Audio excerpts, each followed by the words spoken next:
So we are going to be kicking off the new era with, of course, a beautiful tournament for our Xbox players. And in classic fashion, I'm going to be joined by Cleve as well. How's it going, Cleve? It is going fantastic. I mean, hey, it's the first tournament. What else what else can we do? We got to make it big with a bang.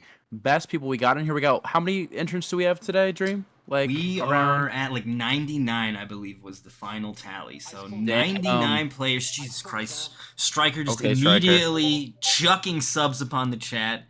Big fat 10 coming through. Thank you so much, Striker. Holy shit. 10? That is a lot. That's a large number. The goal has been shattered immediately. Well, thank you for that. What a way to start things off. As you guys can see, also, for those of you guys that are new here, if this is your first time, though, got some learning to do for how to figure out the bracket and everything, and we are here to guide you. There are a couple people in the chat that are mods. They have swords. Kelly, I believe Pocky, they are the ones that are helping out with the bracket if you need help, so make sure to get a hold of them. If they've got a sword, they're willing to help. Also, I believe Clay is helping out in the bracket as well if you see him. We're also going to play a video here real quick. Notice hashtag Something is talking to me. What is? Yeah, I heard something. Yes, the lady said something. TMI.twitch.tv notice hashtag I don't know how to make the lady talk. How are you making my lady talk? Get her to stop. Get her to stop. Wait, actually, how did they speak? I don't know. I'm trying to look to see what they did to make them speak, and I don't know how it's been happened. But whatever. Going? Maybe it's from Striker doing it. Fine by me. I assume. It's probably from Striker. 10 times over. I know, right? The train of thought has been broken. Oh, God. Trust. All right, Trust so checking into the bracket. That's what we're trying to get people to do. So right now, if you see a bell next to your name in the bracket, that means you have not checked in. If you need help checking in, like we were just saying, there are mods that'll be able to take care of you. If you see this icon on your match, you can see it right here on Doza and Do What's match. They are unable to check in because their match is going to be on stream. So if you see that icon, the Twitch icon on your match is on stream. In that case, you don't check in. Just wait. We'll go ahead and invite you for your match, and you'll go ahead and get your match underway at that point on stream. You can see, though, that a lot of these players are getting checked into their matches and getting underway. It's also a double elimination bracket, so when you lose, you're not out. Make sure you're checking into your losers bracket matches as well, because you're going to want to go through that side of it as well. One last thing we're going to do here real quick is Mr. Aquaman has been so kind as to put together a video going over this, what the process is like, so we're going to play that for the new people here, and then once that is done, we'll go ahead and get Doza and Do What invited for our first match on stream, which, by the way, Do What, if you could be so kind as to drop your gamer tag in the Twitch chat and at me when you do it. It's moving a little fast, so that'll help me keep track of it. But please put your gamer tag in the Twitch chat, and we'll go ahead and get some invites out to you. But without further ado, let's go ahead and get this Aquaman video up for you guys. Big thanks to Aquaman. He's been an absolute GOAT in helping out with... Dude, there's got to be some numbers or some extra identifiers. There's no way your gamer tag is just Do What. We'll try, but if you've got anything else to help me find you, what does the picture look like? I'm just not confident, but all right. We'll give it a try. We'll give it a try. But let's go ahead and play this video from Mr. Aquaman going over how it works, and we'll get those invites out.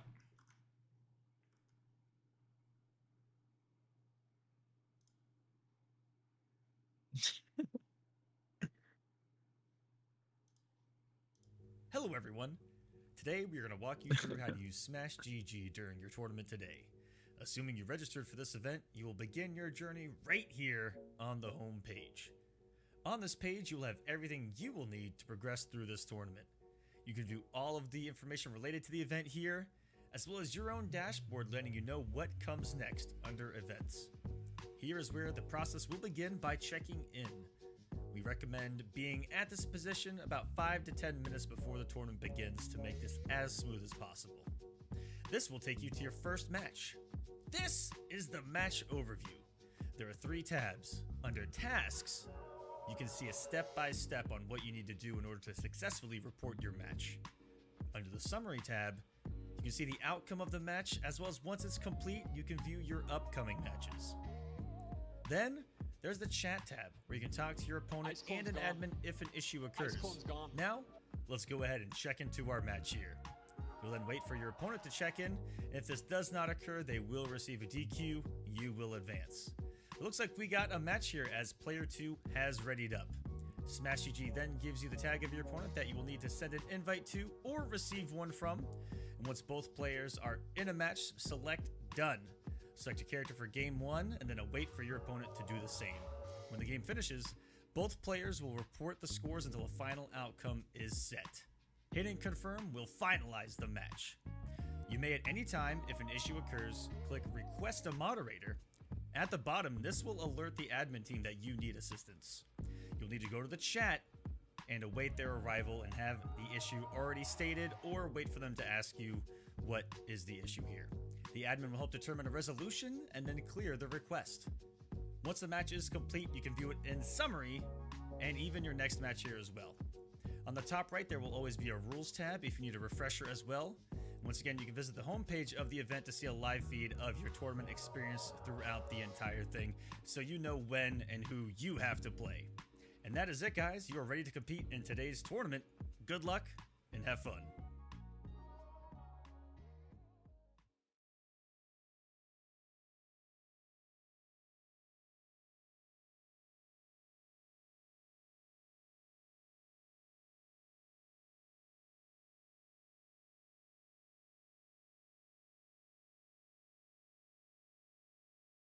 Get over here!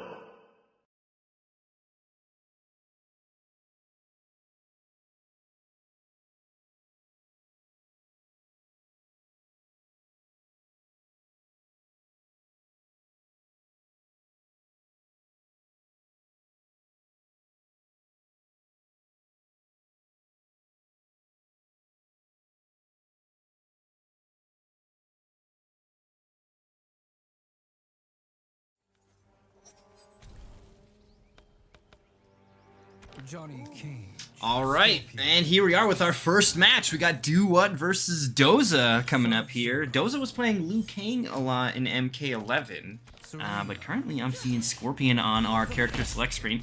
Now, just a quick rundown of the rules. This is first to 3. You are character locked if you win, and character locked means you're also cameo locked. You can't change your cameo when you win either. If you lose, however, you can change whatever you want, character, cameo, whatever you feel is necessary to go ahead and get the W on the next fight, and then kind of back and forth. First to 3 the entire way, so including lower bracket and grand finals and everything. So first to 3 all day.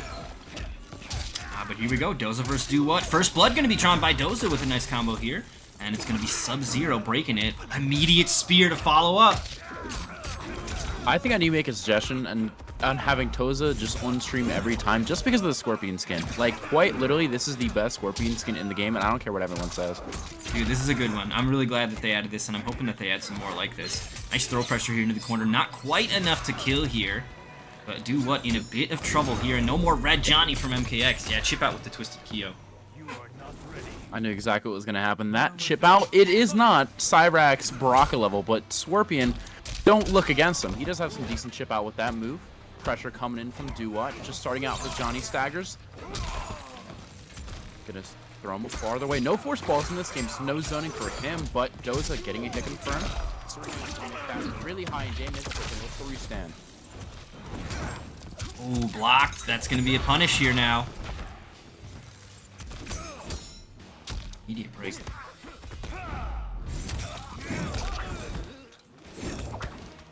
Nice sweep. He's got him stuck in the corner here. What is going to happen here? Nice little restand. Serena coming out can extend that damage level. He's going to spend it all. He wants to kill him here. I don't think he's going to be able to, but the chip setup afterward is going to be devastating. Oh, doesn't even go for it. The throw instead. And Doza's on the board first. Ooh, that's disgusting brutality, but of course, I'm not against it. We're playing Mortal Kombat, people. Come on. This is exactly what we came for. But yeah, Doza taking the first match against Johnny Cage Scorpion. From my endeavors in Combat League, not the most popular character, but he can be quite flashy. Oh, I forgot. I should put that thing back in. Good eye, Woolander. The Burning Skull taking the first victory of the whole entire Nightmare series. Not even just this match, but the whole entire series. Scorpion. Johnny Cage. It's gonna stick with Johnny Cage. Are we gonna switch up the cameo? No. Sub-Zero. Yep, gonna Sub-Zero it out. not too bad of a cameo from my experience, at least.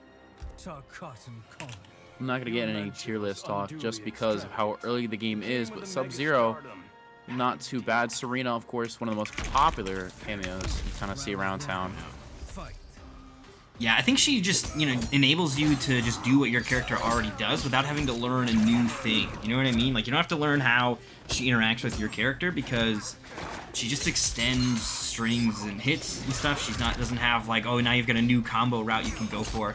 And I think it's a lot of fun to be able to have a character like that that's good for onboarding, so you can just have that, and then once you get comfortable, maybe you'll branch out a little bit. But for some characters, I do think Serena just works really well. I think Sub-Zero is one that kind of stands out, as she just makes what he does better as already a mixed character, and now can just keep it a little safer. So we'll see if there's more of that as the game treks on, but definitely new cameos coming down the pipeline too, so all sorts of new goodies to play with.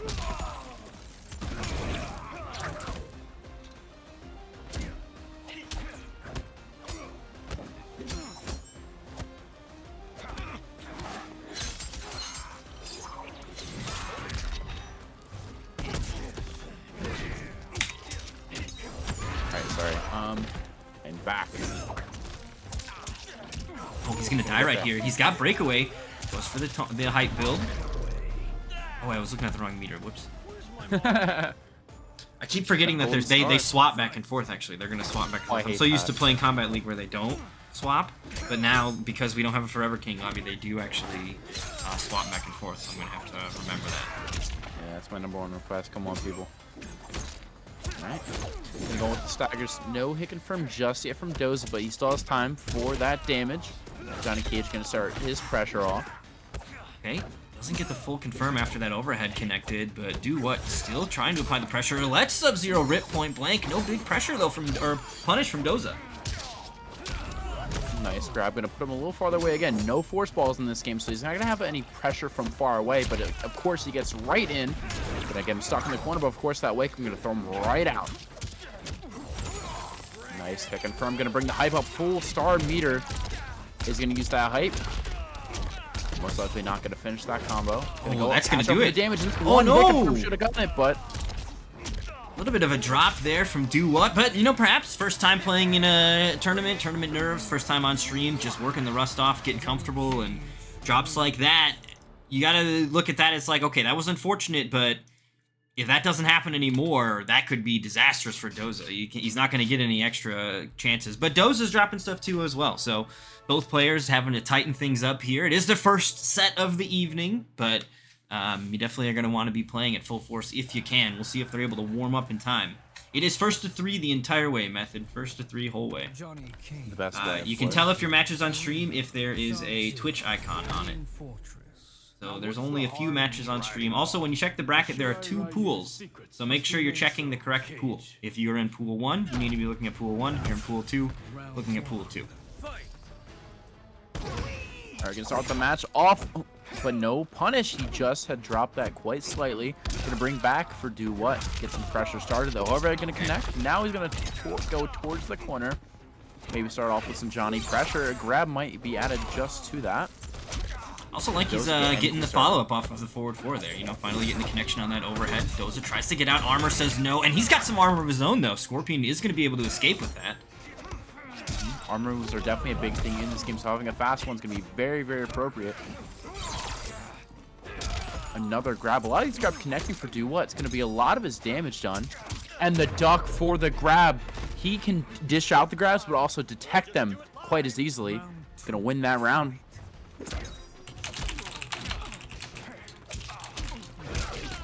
All right. Again, with a wake-up coming straight out of Doza. Oh, no hick in front, but no punish from Doza. That could have been absolutely dire. And a great start for Doza, but just unfortunate with the drop. Another grab connecting. I can't imagine how many grabs are connected this match already. We gotta have a counter on screen. Yeah, Scorpion perhaps has a solid strike throw game in this as well. Back-to-back throws. That was an up block punish as well, doing some extra damage here. Interrupts the overhead. Tries for another throw. This time, Do What sniffing it out, though. Also, by the way, the names are not right. Oh, yeah. You gotta get used to it. Dude, I know. It's been so long. Nice breaker. Has no bar though. Another uppercut. But of course, the wake up kick gonna end the life of Doza for this game. And now Duwat is up 2-1. Johnny Cage wins. I mean, a valiant fight from both parties, but after these last 2 games, Dua is just endless pressure into big damage. Doza, not quite done yet, though. He has a few more games to play with. If he wins this next one, Game 5 is right there. So no need to give up just yet. I mean, that's the thing that Johnny does best, though. Gets in your face and refuses to get out. No fireball is tough, but we are also talking about, against Scorpion, a character that can't really take advantage of that in quite the way that typical fireball characters are able to. He's got a spear. Yes, it's a threat, but it's not the same kind of long-range threat that you're dealing with when you got, like, Reiko or Katana on the screen. So essentially, Duwat is a little bit freer to just kind of work his way in, and once Johnny's in, that gets to be a deadly game. Oh, that sweep reaching about half the screen parameters. Another to confirm gonna be broken by Dua. Already had 3 bars in check. Just big wild whiffs here. Okay, finds the duck. This is gonna be the full opening with Sub-Zero getting the freeze off. And this might be full corner carry as well. We are just outside of it. I think those little flowers in the corner are in off the side of the screen are it. This stage is Yeah, beautiful. this is I've the, never yeah, even dude. noticed. The purple glowiness, it's so good. All right, here's some Serena. This is gonna be decent damage here, I believe, for Doza. 2 bars already spent. Gets the grounded spear. How's he gonna close Could this this one out? kill? We've seen a lot of throws here at the end. 460. Gonna go for the chip out. Nicely done. The twisted Kyo. I think Duwat was trying to neutral duck underneath that as well. You saw that first hit swing over, but the follow-up mid got there before any response was able to interrupt. Right now, Doza answering back here in game 4. I'm liking how different also Scorpion with his combo routes are too. It's a lot of aerial attacks for a lot of his combos, and it kind of makes him stand out from a lot of characters in this game, where they kind of made a big push for more aerial stuff in this game in general, but Scorpion taking the most advantage from it. Yeah, Scorpion's air combos are really cool. He's got a throw, a couple different bounces, and you can do them low enough, like lower to the ground, to get some really interesting extensions as well. Big whiff on that spear, though, and Duwat absolutely looking to capitalize there. 270 on the board. Doesn't go any further than that, though. Good blocks on the overhead here, however. Doza has a little bit more damage to get through if he's going to close this game out. Gets caught by the overhead, though. No! Dude, the whiffs, they're all over the place. Blocks it. Okay, you got to kill him here. Fatal Blow is about to become available. Nicely done by Doza. Just going to go straight into his own before breakaway, and this is going to end the game. No need to worry about what's going to happen in the final round. There is no final round. This is the final round if there isn't one, and that is the game over. So Doza bringing us to our game 5 for the opening set. I mean, how else would you want it? Also, one of the game mechanics in this game, they brought back Fatal Blow from MK11, but I just want to make a comment on how much better it is in this game just because solely you can break from it, even on hit, which is just beautiful. Like, just that like alone factor makes Fatal Blow like 10 times more bearable, and I just appreciate that from NetherRealm. Yeah, I do like being able to break out of it as well. That does make it a lot more tolerable. Because you do have an opportunity, and allows people to think about like going into Fatal Blow right before you get your breakaway back, which I think is a really interesting play. And that is something where you're having to think about your opponent's resources, but not in the MK11. Well, he has breakaway, and I might die. From this, just if I want to kill him, I might need to do this early. So that is fun. Alright, but here we go. Game 5, sticking to the same characters. Did they pick the same cameos as well? I don't think we saw any switches, but I gotta be honest, I wasn't looking. Yeah, I wasn't looking either, but I assume it's the same. I mean, same stuff. I mean, there's no reason really to change. It is game 5, so it's been fairly close. Okay. Yeah, looks like still Sub-Zero here from Johnny Cage. Which is, a lot of Johnny Cage players have been using Cyrax, although I think you can change the Johnny Cage part of that sentence out with almost any character. So interesting to see players, you know, opting for some different non-meta stuff and still looking to find some success. Although right now, it does appear to be Doza that's in the lead here, getting a full 50% opening. Another throw gonna bring him right in the corner. Johnny Cage's dream, really. Okay, good armor out. You really got to get out of there, and pronto. And, I mean, you see Doza also looking to back away. The corner is where Johnny excels. Nowhere to run. Now you're cooked. Gonna slowly back away. Nice block on this sweep, but Doza gonna throw him Doza gonna be thrown right back in the corner. Excuse me. Oh, big drop. The overhead connects, though. He could do this. Fatal Blow is available here if he gets the freeze. Okay, good break. Catch with that break. Serena is going to come back. Oh, he hit him! No way! He got a little too hasty trying to punish the Serena, and the Batarang on the way back ends up catching. And then Doza had the great awareness to confirm off of that into the kill as well, instead of letting his opponent sneak out of it. All right, from a duck here comes about, what, 35%, not too shabby. Gonna continue that pressure, but the tech coming through from Doza still has a chance here. Okay, punish. Yep, he confirmed this for a lot of damage if he wants to use more Serena, but I guess he saves it because of that break. Great decision. Oh, is he gonna get opened up? So far, the blocks are pretty great, giving him a chance to start his own pressure. Not taking the best advantage, but gets a hit confirm. Oh no, does not go for a full combo, but now he has it. Yep, now he has it. Yeah. Okay, it's the restand. Serena is available to 2 bars of Serena, likely. Okay, actually saves one of them. Maybe for the next to confirm, I don't know, but that's not too might bad. not even need another one now. Look at this. Going for a chip out here. Okay, good poke. Avoids him that time. Oh, the throw is gonna do it though, and Doza will take it. 3-2. And the brutality to end all brutalities for the first match of the whole Nightmare series. Wins. Doza, again, gonna take it 3-2 on a close match. All right, so we're gonna head back over to our bracket. We're gonna walk you through how to use Smash GG Why is this thing doing that? Okay, whoops. I don't know what just happened. Dude, why did they do this? I don't know what just happened. I think it's just some changes to the way that OBS works now. I haven't used it, all these functions in a while, so I gotta remember. I get used to the new ones, but no worries. All right. So that is gonna do it for that match, though. We'll go ahead and find that one on here and pop the score in. That was Doza versus Do What. Doza wins 3-2. And again, if you see the bell icon next to your name right now, that means you have not checked in. Currently, you have 8 minutes left to do so. So 8 minutes left to do so. There are some of you guys that have not been able to check in here in this pool. Most of you guys have checked in, though, which is really awesome. Really like to see that. And this pool, and then over in pool 1, we'll take a quick peek there as well, see what's going on over there. We got Zay, Kuzo, Haro. These guys are waiting to play on stream. Luxray, Rank, as well as Arma, Bot, and Serpy Derpy. If you guys want to go ahead and get checked in, make sure you guys can play your matches. Unfortunately, if you don't check in, you will be DQ'd, and then you'll be moved down to the lower bracket, where if you don't check in again, you will be out of the tournament. So we'll want to make sure that you are getting checked in, but I am happy to see the sheer number of people we do have making sure they're checked in and getting ready to go. So really appreciate that. And let's go ahead and get ready for our next match. So I think our current stream matches are Joe and Alpha, and then what was the other one that we had queued for the stream? I've already forgotten. It was Henny and Misfit Panda. So is Misfit Panda here, or is Joe here? I have heard from Alpha, and I have heard from Henny, but I'm curious if Joe is here, or if Misfit Panda is here. Okay, cool. Misfit Panda is here. All right, awesome. So we're going to go ahead and do the Misfit Panda match, and then we'll go ahead to the Joe versus Alpha after that one. All right. Not too familiar with who these two play in per se. I mean, again, it's a brand new game, so I guess as these tournaments will go on, we will know who plays who.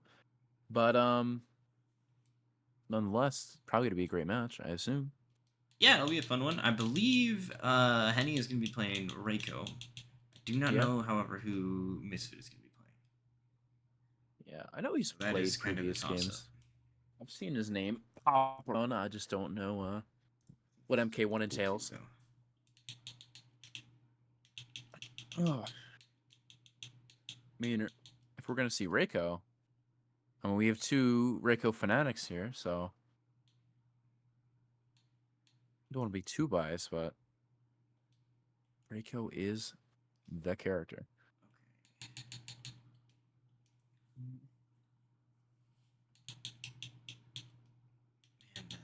the thing keeps on hiding the letters from me. All right, Got it I'm right, still though. the old one.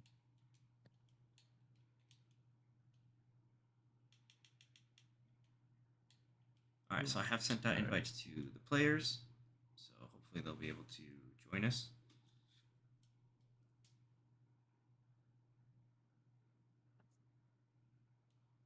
All right.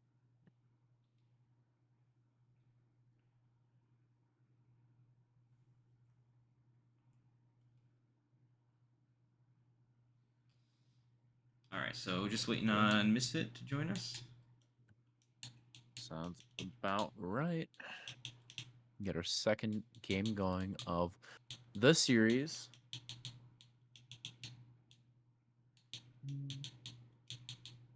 I mean, hey, we start off with a game 5 match off the bat. So, I mean, can we see this one topping that? I don't know. What's your gamer tag? I mean, I just guessed it was Misfit Expanded. Do you have a different gamer tag? Am I inviting a stranger? I think I actually have him on my friends list. I feel like it was a picture of a car. If you're not getting invites, though, oh, there's sixes and stuff. Okay, there's numbers. All right, I've been inviting a stranger. All right, we're gonna have to make a new lobby though. Because Oh, really? yeah, because he didn't join in the first minute, and then the game, like after the minute counts down, if there's nobody to fight, then the lobby breaks. Are We're you both serious? AFK. Yeah, since we're both AFK, it won't work. That's ridiculous. Yep, welcome to Mortal Kombat. They really brought out all the stops for this one. Don't worry, they'll pull a Cyberpunk and just give us a full content update like 2 years later.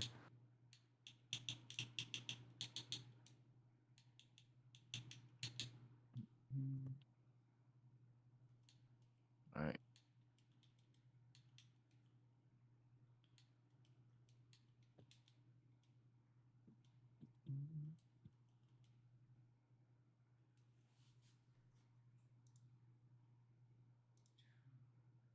All right. One combatant has arrived. And 2. We are ready for our next match.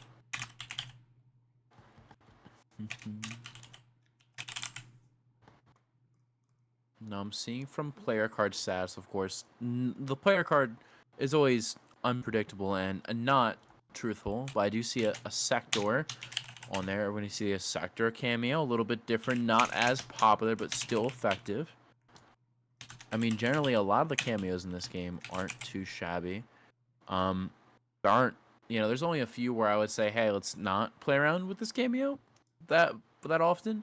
But a lot of them also just need some more experience. I mean, it's just the beginning of the game, and generally, with this patch, it's more of like a why not use Cyrax because he's just that good.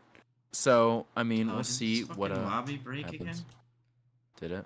Yep, they didn't get in time, I think. And it just freezes. I saw them in here. I guess they didn't. Is there like a start match button? There is a start match button, but it automatically starts after the countdown hits the end. I think. Weird. But they were in there and it wasn't doing anything, so we'll try again. That's odd. Yeah, they were in there before the timer.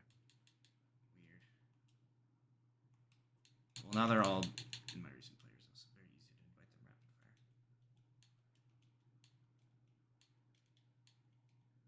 them rapid fire. We got kicked. Fantastic. MK1, baby. Start of a new era.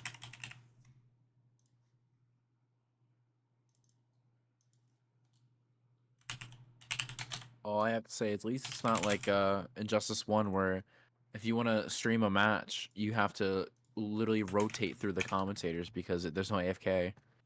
That's at least something. We are well past that game. It's been a decade.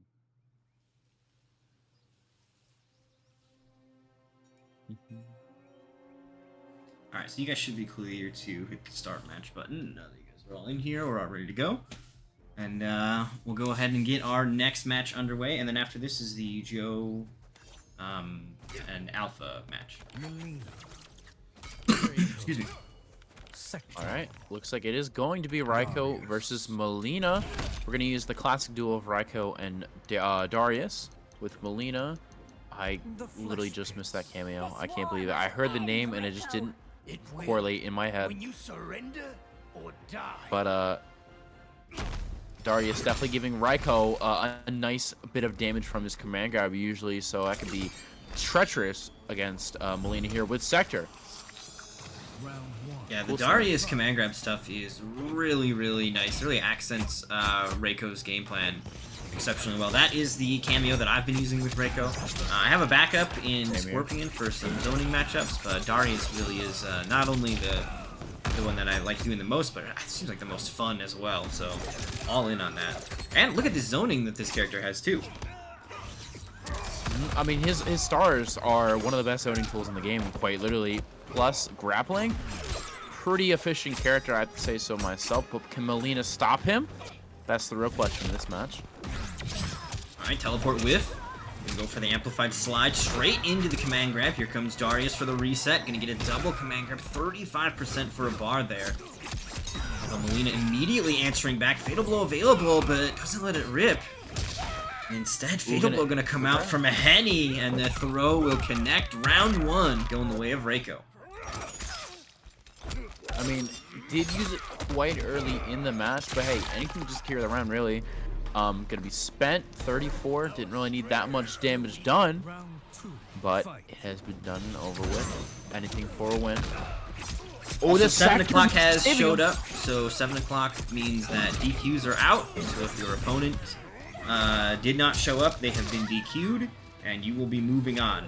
So you can go ahead and move on to looking to check in for your next match, which your opponent is likely going to be somebody that checked in and hopefully played their match beforehand. So sorry that you didn't get to play for your first match, but hopefully your opponent's here for the next one. Just make sure you're getting checked in for that. I can't get enough of Misfit Pandas. His hit confirms with Sector have been so well timed. He's gotten 2 combos by himself just because of the Sector missile hitting and him able to confirm just because he knows the timing of it landing. It honestly is impressive. Yeah, that's going to be the thing about the assists in this game is people are going to like take the time to really get to know the intimate timings of them and then take huge advantage of situations that your opponents are just ideally not going to be ready for because they just haven't seen it at that level before. Okay, teleport comes in, but Henny absolutely ready. This time he'll go ahead with the command grab. Darius comes out for the reset. 34%, not going to be too bad. None of these teleports have been really working out for Misfit Panda. Henny able to get some pressure started, and Raiko's very scary when he gets in. Speaking of scary, though, the Fatal Blow available here. And immediately the rocket connects. Misfit getting the confirm after. Fatal Blow now means one more hit could be all she wrote. Okay, throw isn't going to be enough. Tried to armor out. Okay, gets the hit. Oh, from there to follow, though. Oh no, got caught by it. That should be game. Fatal Blow's available. You can just let it rip raw, but it doesn't even need to, as the ball roll is going to be the one that catches. And Misfit on the board first here. Up block, just missed the up block. Yeah, up block as a mechanic itself is so powerful. And I'm telling you right now, if you're not taking advantage of up block in this game, you're doing something wrong because of just how powerful of a mechanic it is, really. Yeah, up block is really important. There's, I mean, I think it's every overhead. There's maybe some of them that you're not actually able to up block in the middle of strings, but one that you definitely can is the amplify off of Melina's size. When she throws the size amplified, they go full screen, and on block she teleports to them, and that comes down as an overhead. But if you up block it, it goes from being like -8, which you can barely punish, to being like minus, I don't know, somewhere in the teens, so you can get a real clean punish on it. And she's forced to do it. It's not something that she can change her mind on. So that, as well as a handful of other moves, are where up block is gonna, as the game moves on, you're gonna start to see that coming out and being kind of a deterrent in people's offense more and more. So far, Misfit not deterred at all. Okay, good. Gets the armor and avoids the rocket as well. Wake is gonna be confirmed for Misfit Panda. 110 damage, not too bad. Ooh, misses out on the punish, and again punished himself from Misfit. Raiko's pressure is just gonna get started, but no whiff punish coming from him, and another punish, but Misfit misses it. Quite a bit of drop from here, but just needs chip damage to secure the round, and Misfit will do it. Round 2. That overhead pressure from Melina as well can be very, very deadly. I mean, she's got so many of them. One of them off of her jabs at forward 4. Look at this damage cleaning out. Rockets to keep the pressure going as well. Big jump in. Nothing off of it. Gonna throw him quite far away. Melina's zoning isn't as good as it was in MK11 and MKX. I mean, it wasn't the best MK11, but her fireballs aren't the best. So Raiko gonna. Yeah, they don't even go half easily. screen anymore. It seems like you gotta spend meter to get him to go anywhere. Okay, the armor out from Henny. Now he does have the resources to kill if he can just get a little bit more going. Goes for the setup. Good defense though from Misfit. Honestly, impressive too. That was a low into overhead. Yeah. A lot of people know that. Ooh, I didn't have the life to get through. I think there's endless armor on that, but not endless health bar behind it. So Misfit going to be able to close out the rest of that health bar before the command grab connects. And that's going to give them a 2-0 lead here in our second set of the night. I mean, from this match, honestly, a really, really good showing of Melina. I haven't seen her as much as I would think, but she's definitely not a lower seen character in the game, Sector. especially with Sector 2. Misfit Panda is using Sector to like the maximum efficiency that I've seen in a while since this game has started, and it's pretty impressive to see going on. Round 1. Yeah, Raiko obviously is not most of the competitive. Melinas I've been running to at the rank that I'm at have all been quite scary, actually. And different cameos around, too. She's got a lot of extensions with, like, Jax, as well as Scorpion. Right here, we're seeing Sector. So I'm loving the variety we're seeing from some of these characters as well. Look at this, 33%. I think that was off of the command grab opener. Misfit's going to go ahead and spend some meter. Rocket to keep the Oki as well. Good delay, though, by Henny. Not going to have to deal with that Rocket. Gonna get some zoning started for Henny. Ball roll, but it'd be protected from the Sector Rocket. And, like, Misfit is perfectly timing that ball roll into the Rocket to where, yeah, you're not getting a punish on this at all. I mean, you basically have to armor the Rocket, I think, is the only way you could maybe do that, but... At that point, you spend your own resources. Exactly. Oh, tries for the slide, not gonna make it happen. Fatal Blow's available here for Panda. He goes for a double roll. Rocket actually ruins that combo. The wake up fatal, not gonna happen though. And Misfit Panda just gonna teleport in with that amplified side. That will be enough to take the round and set point available here for Melina. Round 2. Fight. Yeah, Misfit Panda is on set point for that 3-0 victory. Henny not out of it just yet. Raiko can really turn the tides around at any point with that command grab. I mean, dude, we often play in Combat League. I'm sure every one of us has won a 3-0 or lost a 3-0, like a reverse 3-0. It's happened. It can absolutely happen, but you gotta believe. Henny's gotta remain in the pocket. There's the reversal command grab. Finds the hit. Darius is gonna get the reset for extra damage here for him. Misfit gonna lose 35% off that. Good spacing, though. Gets the jump in with. Doesn't get the full conversion, and now Fatal Blow is available here. Sees the jump in coming. Beautiful response here from Henny. Just right into those waiting arms of Reiko. That was fucking awesome. That was awesome. And now these life bars are about even. Meter is still on the side of Melina, though, so you have to worry about those amplified size. 2 bars is how much they cost. That's how much she's got, but not going to have enough life left to survive. And Henny hangs in here. Final round of Game 3. I respect the Hail Mary. He knew that the double stars were coming out from the meter burn, and that you literally can't avoid. So he threw in the Hail Mary, tried his luck, and it didn't work out.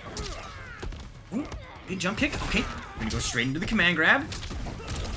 Man, Henny is, I've played Henny before as well, and a lot of just raw command grabs in the nooch, and he's finding some success with that here as well. Knocking out some extra pressure. Gonna get hit by that overhead. Gonna get more damage from this. Yeah.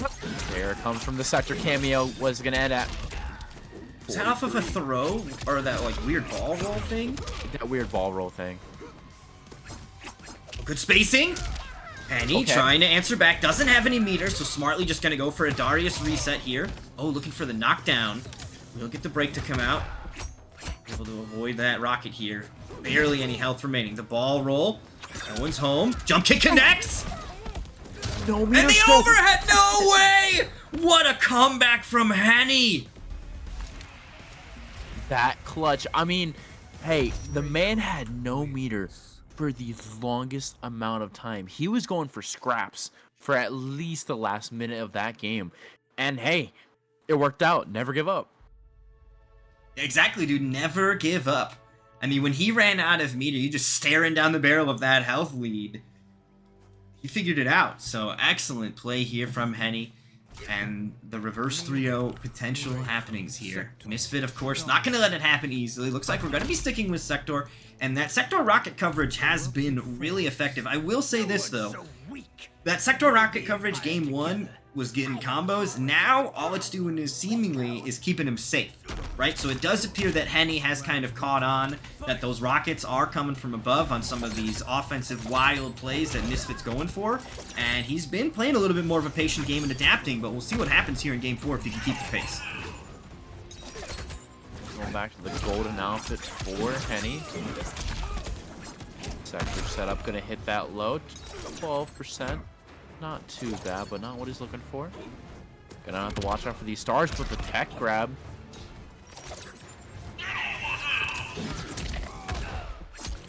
Oh, look at that. Confirm, but not Blocking the getting too overhead. much damage. Oh, okay. There's the break immediately. Henny having to spend his meter here. He does have the corner advantage.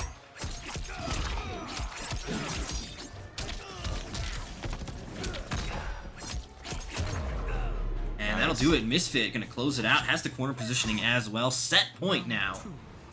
The Tarkat infected princess. What? Gonna look around. I That can't just believe yanked him up off the ground. The wake up is gonna get him out of there, but the rocket will stop the damage actually from coming out on that one. Yeah, nice coverage. Gonna get hit confirmed, thrown right in the corner, but the break. All 3 meters gone for Henny. Kind of a flashback to last game. If he wants to take this round, he's gonna have no meter to do so. Darius is really the only thing he's gonna be depending on. Oh, tries for the command grab, but the wake up here. Rockets away. Oh, he just goes for Okay. raw. Fatal blow too far away, though. That is unfortunate. I think this might be game. And that Game is going to has do it. begun. Yep, Misfit able to close it out. That overhead after doing the job. And that is going to be a 3-1 victory over Henny. So we're going to take a quick look back at our bracket here. Oh, I did it right. All right, cool.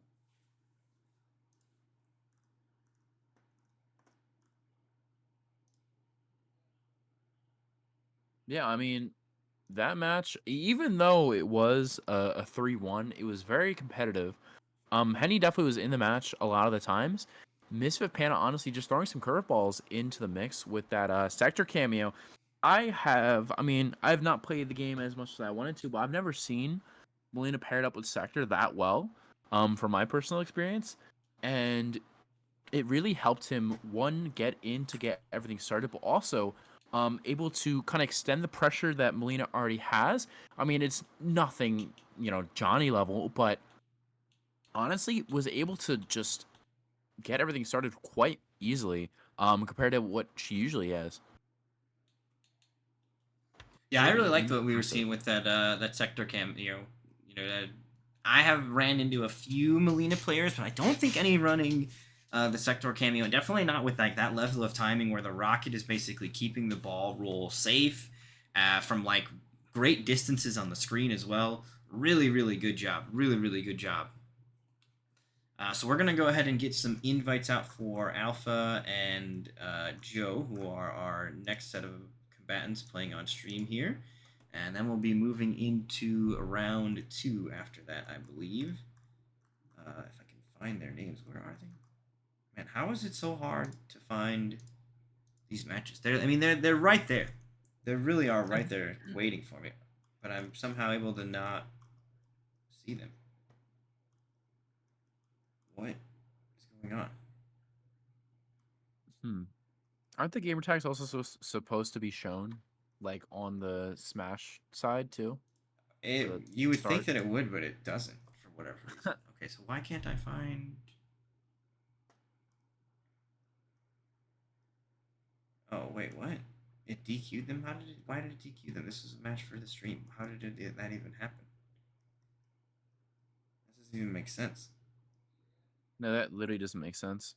Yeah, that does not make sense. All right, where is Joe at? I have not heard from Joe. Has anybody else heard from Joe? I've heard from another Joe, but not this Joe. I don't know where. I sent Joe an invite. He was the first person I sent an invite to, and he has not joined the lobby with me yet. Should we put out a missing person case? I For have a Joe? feeling that Joe is not here, is what my fear is. But Alpha is here, and am I like misremembering like which match was supposed to be on stream or something? If I do this. Oh, cool! An unknown error has occurred. Good job, Start GG.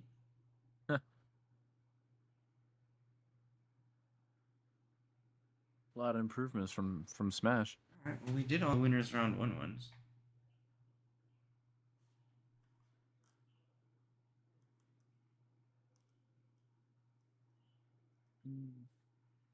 All right. Maybe I changed something up. I don't actually know what just happened, really. Huh. But I see Alpha in the chat, and I don't see Joe, and Joe is still not joining the game. So I think we're gonna have to advance Alpha, and I don't think Joe is here.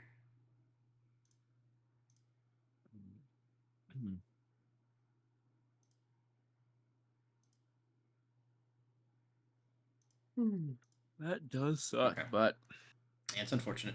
All right, so we're gonna go ahead and move forward. Oh, you know what I think has happened actually? what? There's a setting that I forgot to turn on. Uh-oh. Yeah, Are the you block running? player reporting, so players were able to. All right, that was my fault. I'll make sure that's not happening again.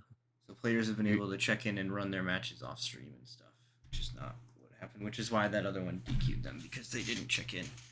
Oh, so you're But that's sabotaging yourself. but Joe wasn't here. Yeah. So all right, at least we caught it early. All right, but Joe is not here, so I think there's nothing we can do about Joe not being here. So we couldn't have run that match anyway. But Hi, some Joe. of these like round 2 matches, like Blaze and Leak, we want to have that one on stream. Same thing with Jin and Sheld. I think those are the 2 from this side, and then there's I think only 1 on the other side in round 2 that we're running. That one is also probably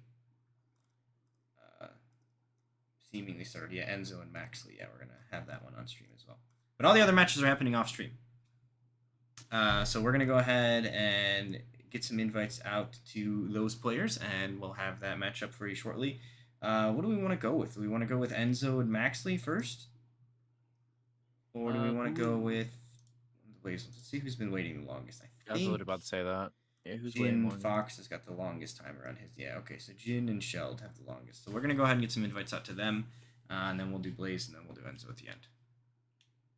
Sounds like a plan. For a fun night of entertainment. Whew. Some more MK1 action. Hoping to see some more variety in the character pool. I don't think we've gotten one repeat yet. I mean, after the 2 matches, all 4 different characters. So keep that trend, hopefully. Where are the X's in your name again, Jin Fox?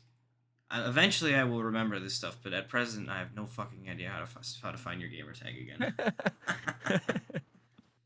Is it 2 X's? Is it? Oh, there's 2 of them. All right, I didn't have enough. All right, you gotta increase the X's. Are we decreasing the Y's at that point, or are we staying the same? Oh, I've got too many X's now. There's not an X in the middle of Jin and Fox. See, that was my folly. Wait, and Fox is just 1 X spelled, and then there's a bonus X. Okay, all right, we figured it out. God, my controller isn't working. And then the other guy's, I don't even know his name. Who is this other guy? This other guy is Leak Goat. No, that's Sheld Com. Let's look up Sheld Com. I don't know what what your gamer tag is. We're gonna try this, and then we're gonna check. But I did this in the wrong order. Oh, he's got it. All right, shelled coma.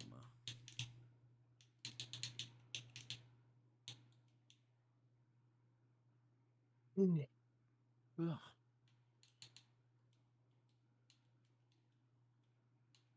Did you solve the mystery? Yeah, I figured it out. Whoa. Without the mystery crew? Without the mystery mobile. Yeah. That's impressive. All right, so I have sent invites to you as well as Shelled Kama and the other one. Me and Jin are already in the lobby. Alright, I am joining. Hopefully for nothing bad to happen with the lobby again, please.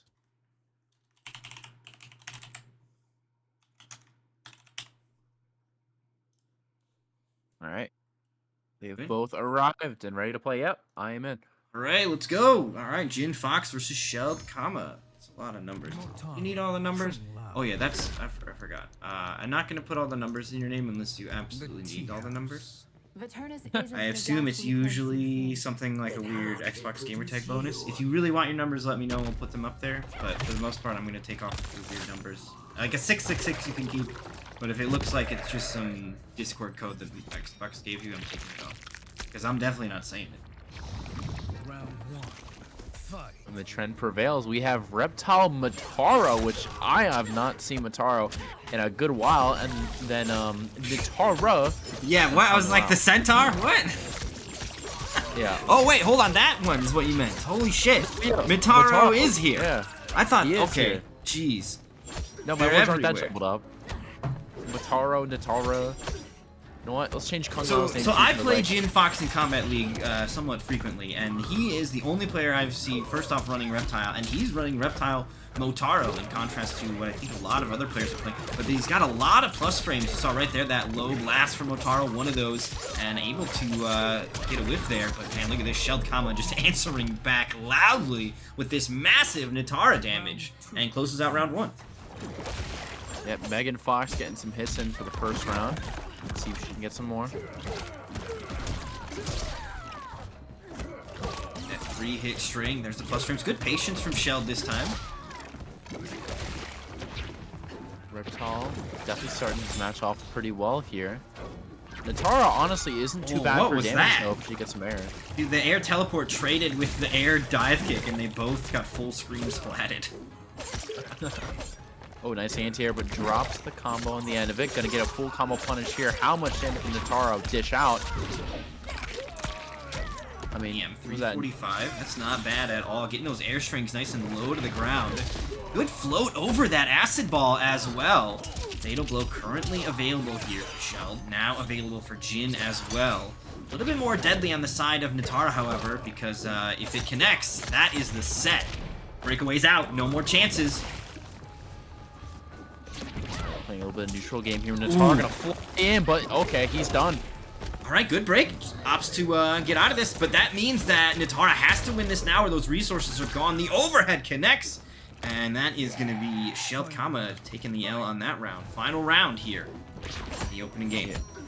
Common trait with these quick overheads connecting quite often. I mean, you can't really see him. Oh, gonna get Alligator Chomp. Reptile gonna make that safe. Even switching the side for it, Matara not falling for it. Another anti-air. He's really just trying to tell him not to jump in the air. Biting him to death, 31%. Not the worst damage I've ever seen in my life, but the uppercut getting him out of the airspace. Nitara not really too kind of that. Gonna kind of fight back for that. Gonna make it safe, but reversal gonna connect for Nitara. Gonna combo it straight after. Doesn't quite kill, but it's gonna bring to that territory where just a couple of more hits needed. Even chip damage can do it here. So he's gonna fight back.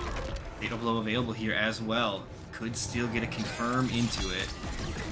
Fireball's away. Oh, he missed it. Good block on the Blood Wake Up. Actually had to spend his meter to do it. Last breath coming through, I believe, on that one. But that means Jin Fox is gonna secure game 1. What a battle. Yeah, the back and forth coming. I mean, at one point, it really looked like Natara was quite literally just gonna take the match and run away with it. But Fly away with the it. reptile, yeah, fly with it. Sorry. Fly away with the match. Reptile chomping his way through that health bar quite as easily as Natara captured that first one. Very And nicely done. Good defense at the end here. Natara, Kung Lao, We are Mutara. going to be moving now into game number 2. Also, I love the matching outfits. Kung Lao and Natara rocking the purple. Ying Hell Feng. yes. There's recognition in your eyes. They look great. You remind me Double of perp? Shang Tsung's foulest experiment. So as a quick note, by the way, since I messed up some of these match recording rules, which is my fault, Gorgon and Mexel, if you guys could not play your match, you guys are supposed to play on stream. That is my fault for letting you guys check in. I know you guys are new. If you guys have already played, don't worry about it. But if you haven't, please hold off. You guys are playing on the stream. I honestly just am here to see the cool Motaro shenanigans that's been happening. Look at that. He had a far grab and teleported to get more pressure. I mean, it didn't work out in the end of the day, but just even seeing that, like, that even happening is quite interesting to me. Yeah, also able to combo off of his acid spit. Some really interesting combo routes with Motaro there. Motaro getting interrupted on whatever that interaction is, but Jin Fox able to secure the round and does so with quite a bit of that health bar intact. Definitely kind of ironing up these defenses as he tries to fight against Motaro. Look at how much damage that uppercut did, by the way. I think it's because Lao got hit in the process, but that was a chunk. Big chunky amount of damage. Ooh, Gonna what? kick Natara out of the sky. Okay, dive kick is blocked. A little overzealous with that. Here's the damage from Jin Fox. There's going to be a breaker on this, but half of that health bar already gone here for Natara, and now cornered. Ooh, Oh, and here's those acid spit. spit combos, and he's got that timing down. Oh, actually missed it on that last one. Spoke too soon, but it doesn't end up mattering as the kill comes through anyway. And the brutality to close it out here as Jin Fox takes a 2-0 lead. I gotta say, that first game was a battle. That second game, a little more lopsided in Jin Fox's favor. Seems to have found some answers here, so it's gonna be up to Shelled Coma to make some adaptations of his own, maybe a different cameo, or maybe just a different approach, as he tries to see if he can crack through this Reptile's tough scales. Yeah, I mean, that last combo was definitely a clip maker right there. Pretty flashy. Kung Lao. Does Motaro have a mohawk? I just noticed that. I'm never gonna unnotice that, and I love that to death. The hourglass. Paternus isn't the gas. That I is don't know if he has a awesome. mohawk, but I'm about I to just notice saw it, I mohawk. suppose, if I see a fucking mohawk on him, right? That's awesome. That makes him 10 times better. Oh yeah, he definitely has a I like mohawk. that. That's fucking awesome. Oh my gosh. You know what? I'm gonna change my cameo up. I want You're a to, Darius Motaro player now? dude. I want a four-legged horseman with a mohawk. That sounds awesome. All right, death roll connects. Jin Fox getting in with the overhead as well. Look at that, dude. Look at this pressure here. The Motaro acid loops. He's gonna spend both bars of his cameo, but does get the connection. Drops the combo at the end, but I mean, look at this onslaught and the amplified dash. That's the thing. That's a 3-hit string with 2 lows, and you can cancel all 3 hits of it. So there is a lot of mind game just built around that one string, actually. Yeah. I'm gonna refuse to block that. I'm just gonna say GG's. Hand over the win for that. too many overhead lows for me. I'm good. Dude, I gotta get a picture of Bubs to make him into an emote. That'd be quite efficient. All right. Gonna get some started for Shell. I want to get Not somebody too to make shabby. a Bubs with a Kano eye, though, because he's definitely losing one of his eyes, which is unfortunate. Aw. But he's got, like, glaucoma or something. I'm not a doctor. I don't know. But, something happened to one of his eyes, and it's very bothersome. I want some art of him with, like, a Kano laser eye. That'd be so fucking sick. Yeah, it was. I'm sure that somebody's already done Kano as a cat, so it's, like, not even a stretch. It already exists. Because there was that person that did the cats of Mortal Kombat or whatever thing, so... I remember that. Yeah. I just want the Bubs in that vein. Okay, look at this. Jin Fox running out of health. Good defense here from Sheld Kama. Coma, not a comma. Commas are friendly things in punctuation. Comas are terrifying events. It's very different. One more M, and we're in a whole different world. Honestly, I read it as comma too, so I'm Oh, happy were you you just said thinking that before I made happy-go-lucky a mistake. punctuation this whole time? Oh yeah, 100%. I was expecting like a nice little friendly No, like, dude, letter it's on traumatic the brain mail. injury. It's traumatic brain injury. That is what the name is sort of alluding to. I'm no longer gonna insult this man. I'm afraid. Let's just let him get some pressure started, please. Ooh, good block from the want it to armor. happen. Tried to find his way out, but Jin Fox sniffs it. And he's going to go invisible on this one. Trying to hunt him down. Oh, okay, the armor connects. And it's plus enough that she gets a full 50-50 or follow-up afterward. Definitely making good use of that follow-up as 345 damage lets loose. Fatal Blow available here for Natara. Just needs one more hit confirm into it, and it could do it. Oh, no! But the tail artillery catches. And that's going to do it. Uh-oh. Haven't seen this one. I want to see it. Who did that? Okay. It's not. I mean, wait. Was there someone there? Reptile wins. Weird. All right, it's a bug. Report that to WB. There's a Yeah. bug. All right. I took Something, a screenshot, took a video. Sometimes Natara just pops. She just gets He also split in half. He also spammed a lot in that match too, so I'm gonna report that. Why as well? All right, so let's go back over to our brackets here. What is this? We'll pop some scores in here for this Jin Fox match as he takes his 3-0 over Coma. And then we'll get some invites over to Blaze and Leak Goat. Leak Goat, I'm going to need your gamer tag if you could be so kind. But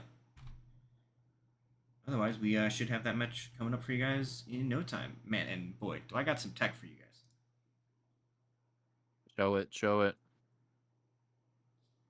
There's this secret thing that you can do where you click this button and then nobody knows. Okay, wait, the host is Leak Goat? All right, cool. All right, we got it. That's the tag. Figuring out the gamer tag. Okay, I'm gonna excellent. Same as the GT. wait. Are we gonna tell about the secret to get rich right now? The get rich quick screen. It's a secret. Yeah. Not quite. We'll Oh, reveal okay. it in due Later? time. Later. Later. All right. All right. So wait, I don't want to invite you actually. I want to invite them first. Oh yeah. Let me Blaze, get out of the. right? I know freaking Blaze. Blaze is gonna immediately show up. Maybe he's busy. Don't underestimate him. Okay, two T's in Leak Goat. Yep, 2 T's. Need some water. It's been a while. Hydrate. Yep, stay hydrated. Competitors as well. Please. No. I mean, I made that mistake. Oh I my remember God, when Blaze we had is playing fucking Fortnite. Why does it say he's playing Fortnite? Is it lying to me? Okay, it's lying to me. It says it's Fortnite, but then I open up his profile and he's playing Gears of War, or not Gears of War. Gears of he's War. playing Mortal Kombat. Wait, is Doom? Wait, are you confirming Doom Guy is gonna be the next DLC? Dude, that would be so Don't tight. care. Yeah, Doom Guy from Gears of War. Holy shit, we're all over the map right now. All right, never so played just a waiting on Gears of War Blaze. game. Wait, who does? I know who Blaze plays. Why can't I think of this right now? It's a girl It's a girl. that wears a cowboy Definitely a hat. girl. Oh, it's female Aaron from the Armageddon ending. He found a way to get Aaron Black. Now he plays Oh, cool. Sub-Zero because he's got the cameo skin with the sombrero, and that's the closest to a cowboy hat in the game Ah. currently. So I'm makes pretty sense. sure he's been playing Sub-Zero. Blaze, I'm inviting you. Where are you? We're gonna have to make a new lobby. Blaze didn't show up. God damn it! Don't curse it.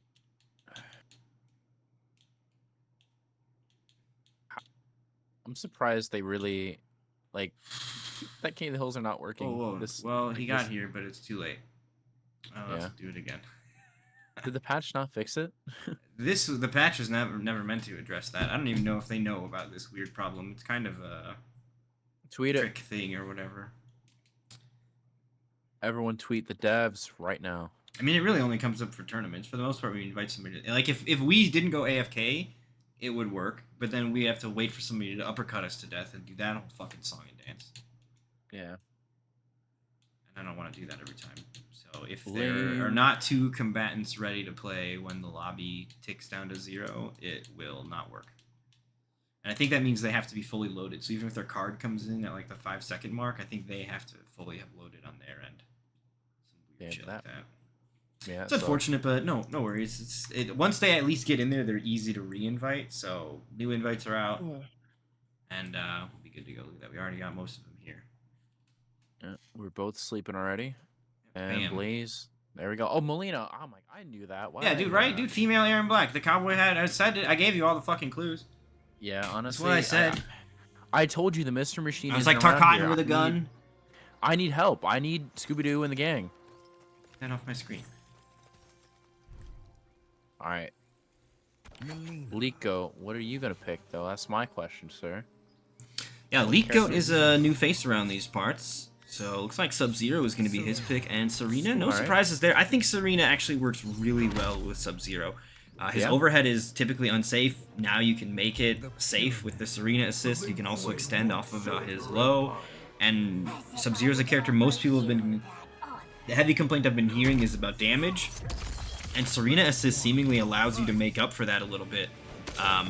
So that aspect of it as well, I think, is really appealing. Dude, I love this stage. Like, it's so Dude, beautiful. yes. Every I level love of the green. pyramid is fucking amazing. It's so awesome. I like just the green crack in the middle, just like. Oh, you would like the green crack. You need to stop. All right, the match has started, of course. The break coming out. I already had 3 meters by the time this of the appearance. Not too bad for meter build. Not like MK1 where you just get free meter for nothing and sitting around on your ass doing nothing. You gotta earn it this time. So far, it looks like Leak is actually doing a really good job of just slowing the pace here, right? Not really letting Blaze get too started. Those cameo batarangs catching Blaze in the overhead, finishing him off. Yeah, I mean, they severely nerfed Ice Clone from the past games, but it does still last a decent amount to kind of just slow down the pace, like you said, and deter people from just running in all willy-nilly. All right, first to confirm the game for Blaze. How much damage can we cash out this time? Yep, it's just going to help him out.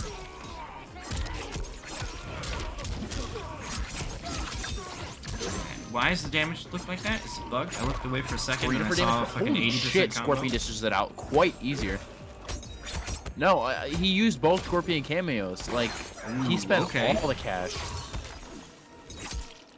Oh, okay. Apparently that was an anti-air that worked. I mean, we're going to go with that. Overhead connects. Double 1-2 on that string as well. Nicely done. Here's the throw.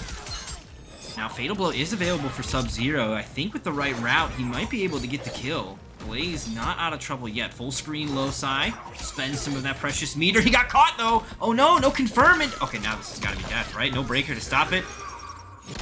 And that'll do it. Leak Goat can take game 1. Yeah, I mean, Leak Goat kind of took more of a slower pace with Sub-Zero. Kind of keep that length away.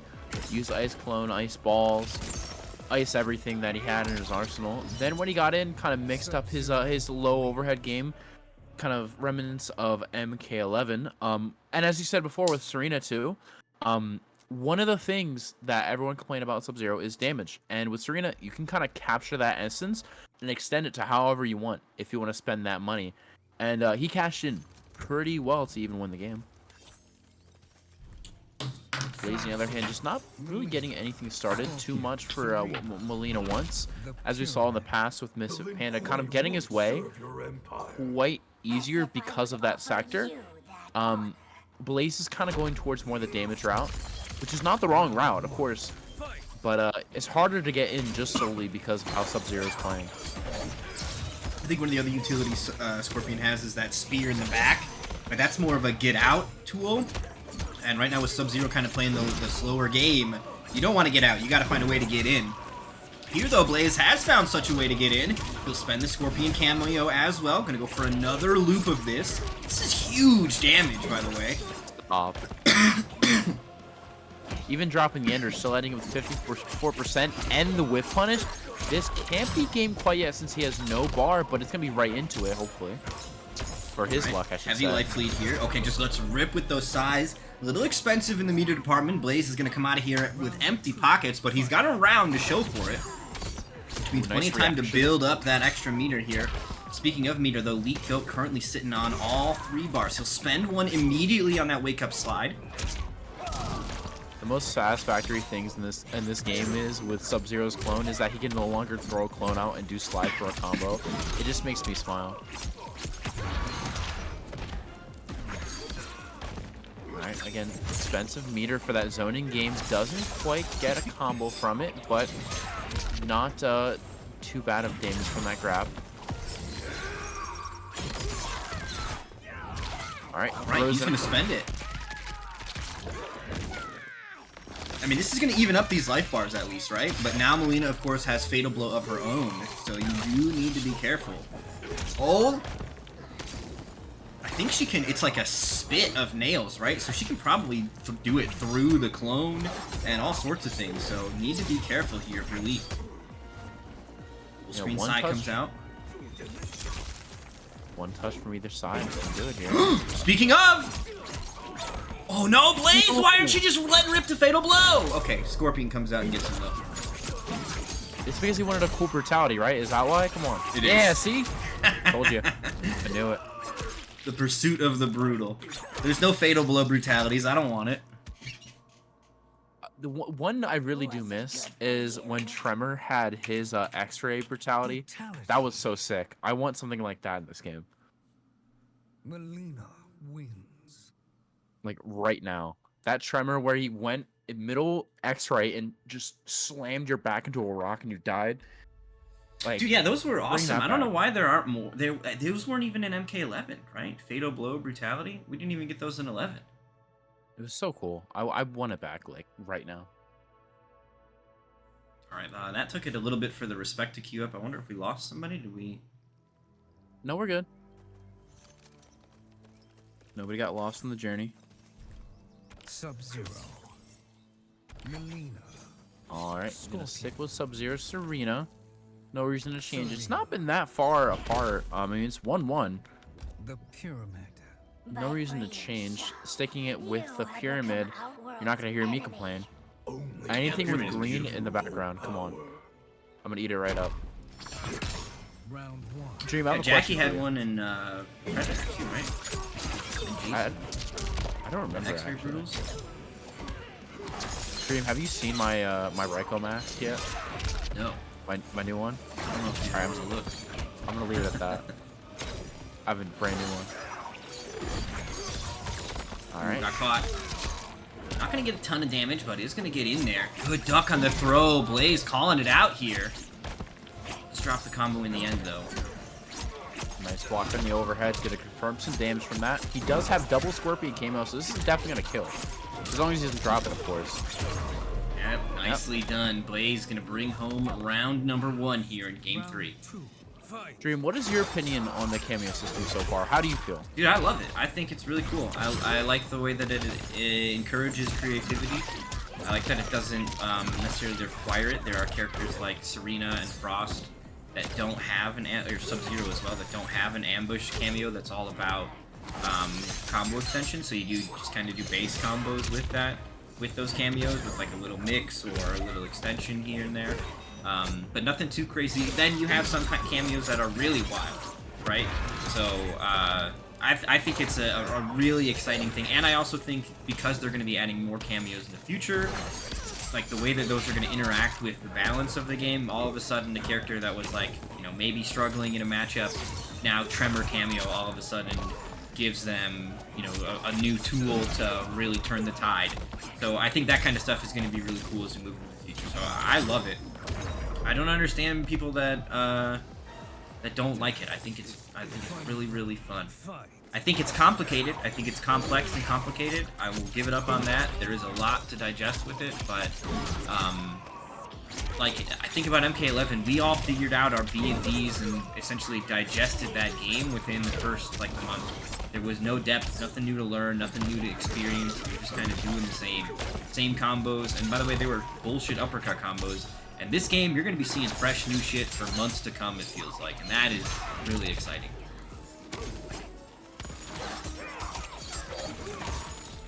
Alright. Okay, Poke War finds the opening. Also, I agree. Just also add that one, I do agree. Yeah, cameos are cool. Cameos are fun. I can't wait to see more of them. I can't wait to see how more players do interesting things with them. I do think some of them can be a little overtuned, but, you know, that's what balance patches are for. We'll see. Dude, the Batarang just saved the game. Blaze was going to Fatal Blow kill him there. I guess he had 2 bars of meter, so might have been able to protect the life bar in that manner. But that got real sketchy for a second there. He did the fatality, not even on the win. He is so prepared to take Blaze out. A game 3 Fatal and not even win 3? I mean, it's W2 Fatal. We still got 1 more to go. We'll see if Blaze will feel a little bit of a spark ignite on that one. Does he appreciate being disrespected? Maybe it was an accident. Maybe it was an accident. We all got fatality tokens, don't we? Yeah, come on. Maybe he was just holding block for too long, didn't notice the game was over, and pressed like X or something. We don't know. Could have happened. He was just that confident in his block game. And the next set after this is Mexil versus Nor Gorgon. And then we'll start working into our matches that are just outside of fighting for top 8. We would both benefit from an alliance. All right, the lock in for the same game we've seen the past couple. Blaze not too deterred, gonna stay with his team. I mean, it has been giving him a lot of success, and when he's gotten his hits, it's been big damage. The only thing that really has been stopping him is just Sub-Zero is kind of able to calm down the fray of attacks and also mixing up himself.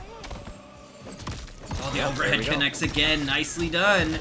Blaze gonna hang on to his meter, opting not to break. Only 25% damage in the long run, though, so maybe a good idea.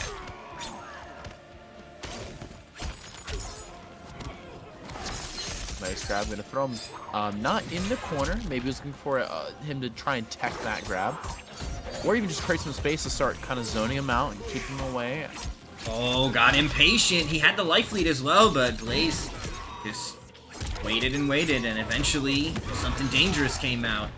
And that's going to be the life lead. Takes the meter away from him as well. Blaze in a somewhat comfortable position here. Doesn't have Scorpion available, although as I say that, he does come back online.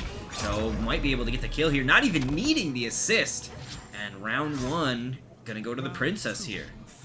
Yeah, solo game doesn't want Scorpion to even touch her prize, but Liko not going to get much. I know there are some cameos where you can combo up that low. I don't know how Serena does. I mean, her combos are usually grounded with her assist, so I'm not sure if she can get a combo off the low, but... You have to do just the first hit by itself, so... Yeah. Just like canceling the back 2, you can kind of, like, fish with it, right? You can one tap, confirm it, and then, you know, on block, it's not a big deal. It's like Batarangs over you. Okay, jumps right into the clone. Excellent defense here from Lee. Can get the double 1-2 ground bounces.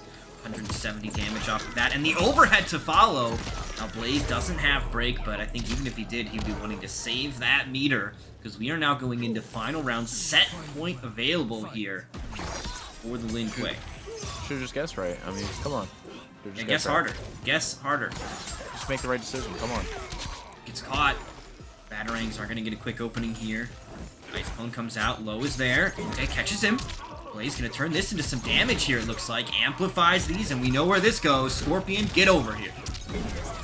In the corner, so maybe I have to change this route just quite a bit. Don't know if it means more damage, less damage. I think it's the same damage, but you have to change the positioning on Scorpion. Maybe. Yeah. I know for Reiko's combos with Scorpion, you have to use a different version of Scorpion when you're in the corner. You typically use the far one, but the far one in the corner is too far away. See, I didn't even know. He's got a good blocks on the overhead.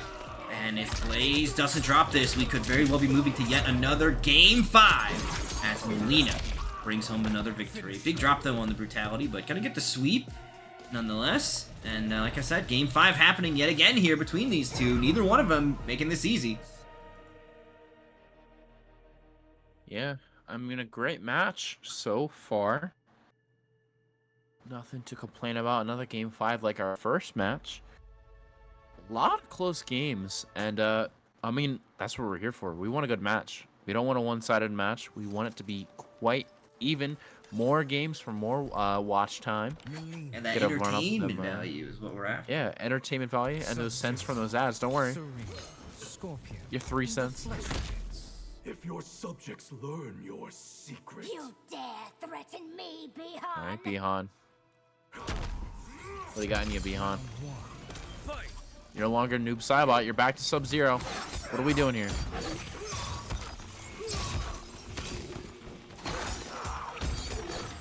Alright, backing away. Oh, gets caught by that secondary low there.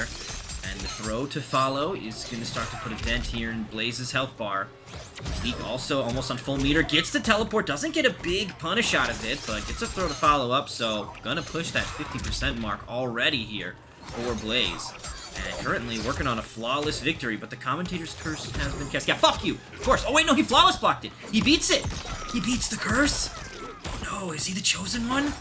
He'll be Nope. fine. Nah, See, he'll be fine. He can't avoid the curse. You can run away a little bit, but your flawless victory, as soon as I notice it, it's done. Yep.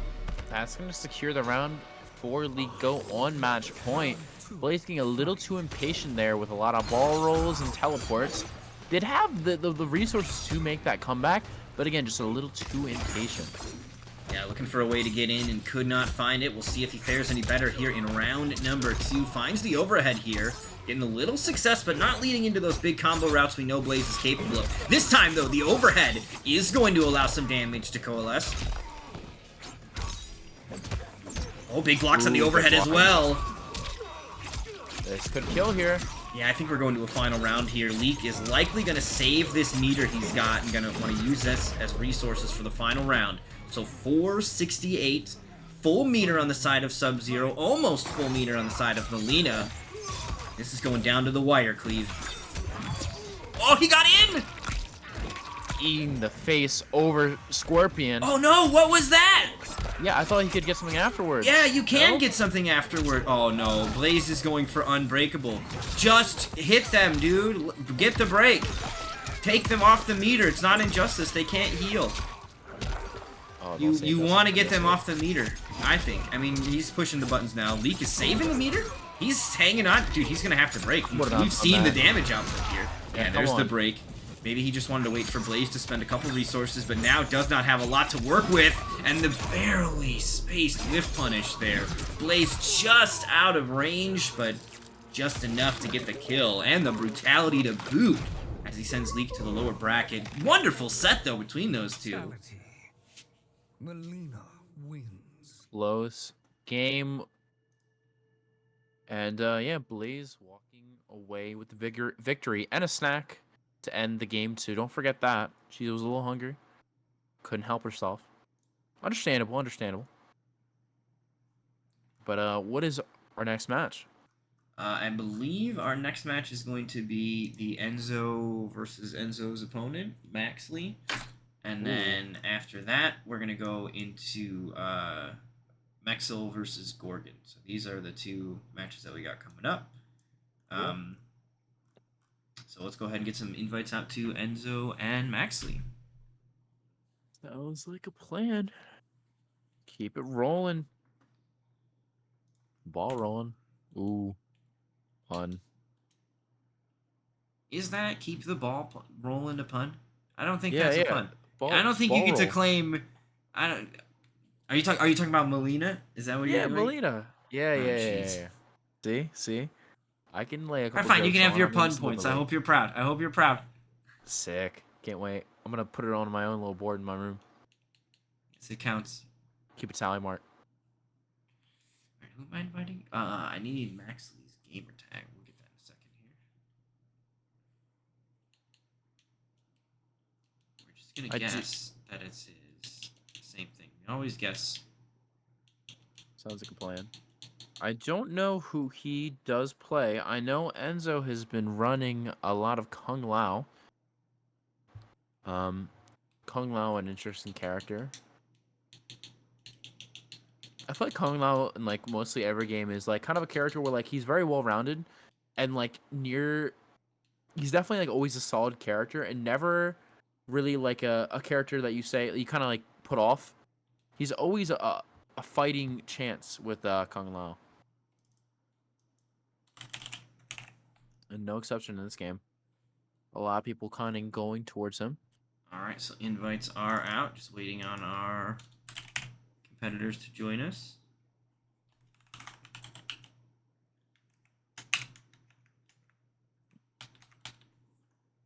Is that right? Is that right? Did I get your clan tag right? I guess you can't see it yet, so you'll never know what I'm talking about. Awesome.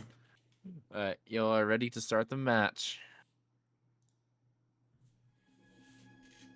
I talk about Enzo playing Kung Lao, and he has a Shang Tsung player card. Is he gonna trick me? Are you gonna just make me be wrong? It's possible. It's possible. It could be to I don't trick like not that. only you but others as well, right? He wants to sneak his way through. I mean, shit, I'm doing it. I'm running all striker on my player card, and I don't even play striker. I mean, Exactly. I love the guy. See, you're just a fan, but not a big enough fan. Hey, I love the guy, but if Darius is just going to give me 35%, even 45, 50 sometimes with my command grab, he's going to get played. I don't care what anybody says. I don't know, man. You could make it work. It works, but I want my command grab to do big Dude, damage, I'm the okay? same way. I'm the same way. It's just too much fun doing that big So much chunky fun. 35% off of somebody, and if you like spend the meter in the fatal, like, oh, Oh, it's so fun. was that you with a life lead? Well, 60% of that is gone. No, GG, I did shake my that hand. yesterday. I did that yesterday in combat. Like, this guy had like a 50% life lead on me. I command grabbed him and he died. It was Dude, fucking I've awesome. I've got like a clip for Will It Kill. I did 617 damage to a guy with 616 health. That's awesome. I love Ryko. Oh, he's awesome. Oh, went for the up block, but good dive kick to get away from that. And that's one of the kind of options that Kung Lao actually ends up having from his amplified up kicky doozy. I don't know what it's called. Being able to dive kick and just completely avoid any kind of repercussions for it. Has to spend meter, or it doesn't have to. Well, I guess he has to do the amplified one to get up there and be able to do stuff from it. But interesting route there, because if it hits, he goes into full damage. Ooh, Kung Lao assist from Smoke. Dude, I was seeing today something. Does Kung Lao assist the spin have armor on it? Because I was seeing something where apparently Kung Lao assist, the spin is armored, and you can just do it on any gap. Any gap, you can just armor through with Kung Lao assist, and that's a launcher. Say that. Yeah, I don't know what that was, but if you're playing Kung Lao assist, give it a try. Speaking of Kung Lao, Goro is going to be his assist. The first Goro of the night. I mean, I've seen Goro more popular recently than when the game first started. I think people are kind of finding routes where Goro is more useful and able to capitalize off his combo-making material. Yeah, Goro definitely was one of those ones that took a little bit of work, I think, to figure out. But Tanya was the big one that I saw being used. There's another up block there from Maxley, but Enzo just dive kicking his way out of there. The double lows catch him, tries to armor, but the kicks will break the armor, and the overhead catches now. Maxley really turning up the mix, but Enzo's had enough. He'll armor through it and tie the rounds up. I respect Maxley for playing Smoke, which already has a lot of overhead low stuff. Like, you're already getting mixed up half the time, but he wants to throw in the Kung Lao hat for another low. He just wants to be an absolute dick, and I honestly, I'm all for it. Oh, smoke cancel, I think. Dude, the cancel animation from that looks so weird. Like, every time I see it, I'm like, did he just fucking kick me and I didn't have to block it? Because he looks like he got done kicking me. Alright. Gonna drop the combo, but not too bad where the position that Enzo is in. Just needs a little bit off. 106 damage is all he needs. That's another hat of a throw. But of course, Smoke, not too bad for damage on his side, especially. What the fuck happened? Dude, he hit him and then it was behind him. What? Just accept it. That's what I always do. Alright, Enzo somehow steals round one with that goofy ass. What was that?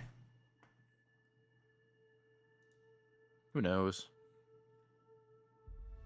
Who knows? I just look, stare, and smile with my face, and call it a day. That's all you can do when that stuff happens against you. So might as well do the same as I'm commentating. Yeah, we gotta get the X-Files button queued up and ready to go for that kind of shit. Oh my god, yes. Bring back the old soundboard. That's awesome. Temple of Kataravala. Also, I do appreciate the maskless smoke. I was the #1 fan of all maskless in MK11.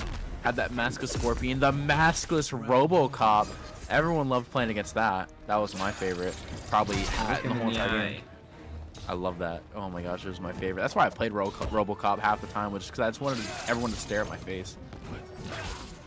And look at that dive kick spacing. Just Enzo getting right in on his opponent, but not having it blocked. That being said, blocking it in this game doesn't appear to make it as punishable as it has been in previous iterations. I think you still can punish it, but you gotta be quick.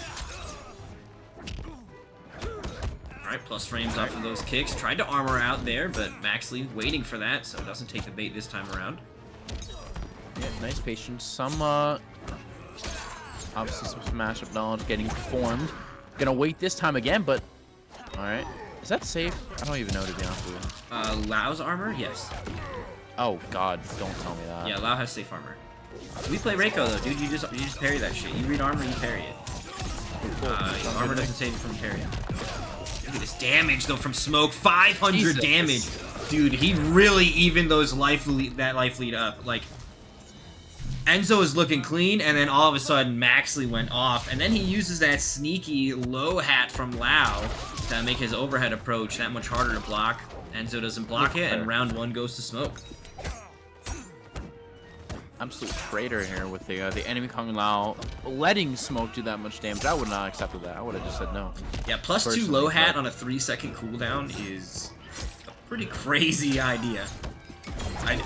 3 seconds? And that's not the joke. Like, 3 seconds is typically the joke number. No, it's 3 seconds. It's 3 seconds. Next time he does low hat without holding it on the ground. If you hold it on the ground, it takes more of the meter. Watch the clock. And then watch when he gets it back. It's 3 seconds. It's nutty. Alright. Nice blocks, but the uppercut gonna connect for Max. And again, that overhead quick as can be. Enzo has the meter to spend. That's gonna mean he's not gonna get as much damage since Goro. He does let him combo off of some odd things, but not enough to get the big damage he needs. That fucking half screen overhead. Enzo in a little bit of trouble here. There is still breakaway available as well. And I believe Lau's fatal blow is always breakable because it hits twice. But Maxley gonna go ahead and let it rock, so he is going to fall this round. But he still has all that meter available as we go into a final round. And instead of trying to clutch it out, he's gonna let Enzo have this one. Alright, decision was made there, yeah. So 3rd round it is. I mean, Enzo's up a game. That was a chance for Maxley to tie it up. But if he wants to decide to go for another round and play his luck, go for it. Okay.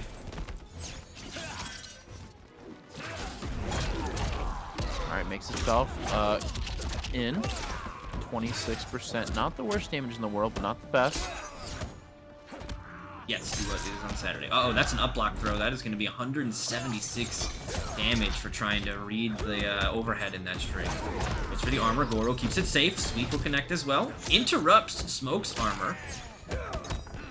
Alright, more plus frames, but Kung Lao doesn't care with that safe armor launcher there. Gonna get the grab, gonna bring him down lower to 172. Goro comes Goro out. whiffing. Oh, dude, he just lets it rip. I think this might be death, actually. Yeah. It does a lot. It does like 40%, and with that Goro missing health, 50 health off, I don't know if Enzo's going to be able to survive this one. This is a big old stab at the end. Oh, man. Yep, okay. And then he yanks it out, and you're dead. I've seen that do like 400 damage. I think Enzo hit a lot of the minigame and still wasn't able to hang in there. Hey, all I gotta say is that round just before this, Enzo did the same thing. Hit him with an overhead hat, right in fatal blow. It was Smoke's turn. I mean, he just had to give back the favor, which comes around, goes around. I respect. Yeah, what comes around goes around. Especially that spinning hat. Come on. All right, it is tied up 1-1.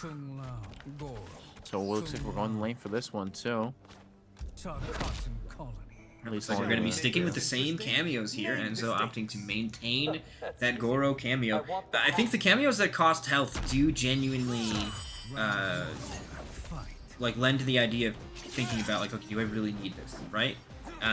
Because that missing health, you do need that health. So to be able to say, I don't want that health, you really got to be making sure you're taking advantage of that. I don't know if Enzo has any other pocket cameos available to him, but a switch off of Goro could be in the cards, but so far he has been making really good use of Goro, so maybe not here. Look at this round here for Enzo, though.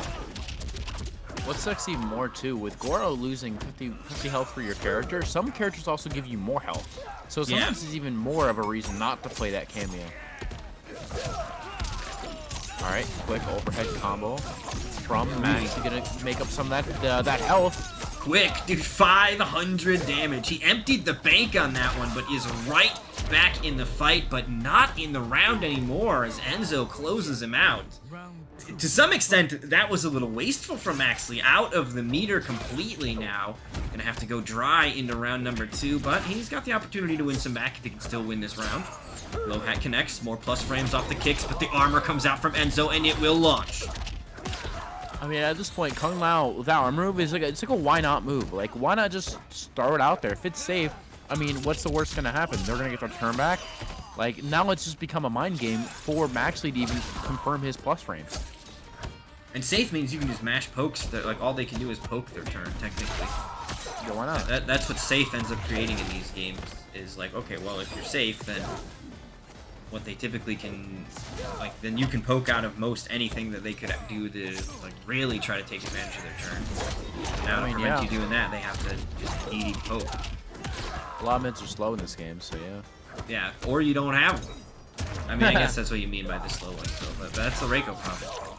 Alright, Enzo closing it out, though. He is going to go ahead and secure game number 3 here. Well, he didn't secure the brutality. He honestly, let's just give him a loss on the board for no brutal. I think that's fair, right? Dude, we need more brutalities, but maybe the patch didn't fix his brutality inputs. I don't know. No, there we. Okay, you know, let's let him slide this time. But next game, what are we thinking? At least one more loss. Let next game at no brutal. Yeah, it doesn't count. Yeah, I want there to be more of them for each of the cameos as well. I think some characters have 2, but like, does Goro have 2? I don't know. Darius only has 1. It's off his throw, and I think every cameo has 1 off his throw. Of course they do. Yeah, well, I would like to be some extras. Be tight. I mean, come on, like, there's already one on the top of my head. Like, why not with Serena? If you throw the battering, and cuts you in half. That's an easy one. That's like a quick patch in. You don't need even a whole patch. Just do a hotfix for that. Come on.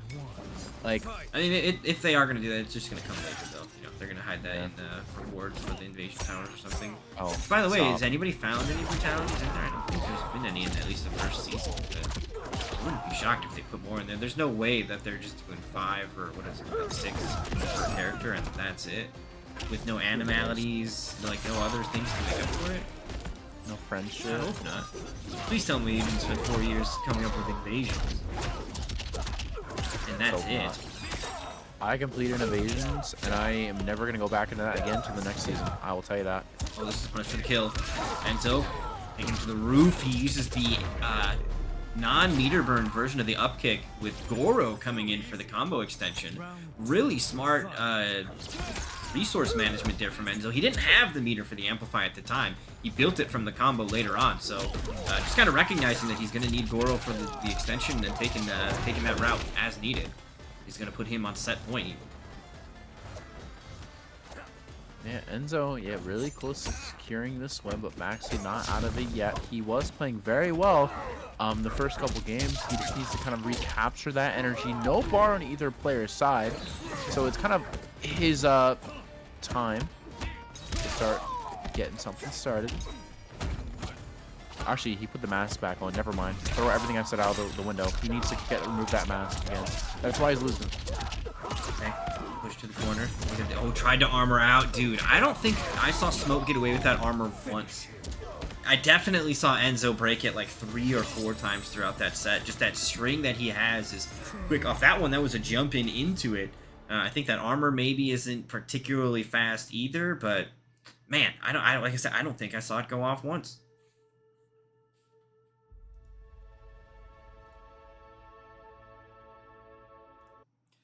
Alright, so let's head back over to our bracket here. Pop the scores in for that one. Enzo takes it 3-1 over Maxley. I can't report these. I don't know why it's arguing with me, but whatever. They get reported. Other people that are able to report will take care of it. And then the next one is going to be Mexel and Nor Gorgon. So we're going to go ahead and get some invites out to them for our next match. And then we'll be able to take care of some of these other matches as we get closer to determining our top 8 here for the first week. Sounds like a plan. I honestly, just to comment, I honestly forgot how fun this was. So I do appreciate being invited on. It's a fun absolutely. time. It's a good time. All right, so I don't know either of these players. These are actually both fresh new faces here. Have not seen them before. So let's see if we can find their gamer tags. I think I can just sneak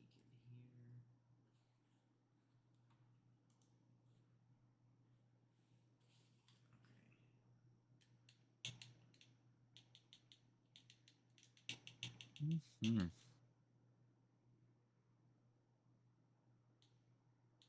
Is his gamer tag? Oh, wait, so what match are we doing? Mexel and Neo Gorgon. Oh, okay. I was looking at the one below that, and I was like, Jon Snow. Jon Snow. Oh my gosh. You know what? I completely forgot. I have not finished Game of Thrones yet. I still need that last season. I completely forgot it even existed.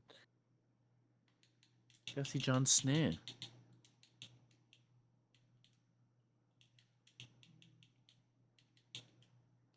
right, so I got one of them.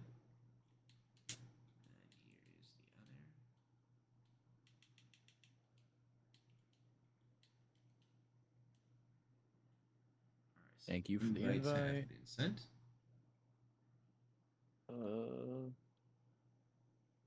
Was it not reported? Let me check. They are here.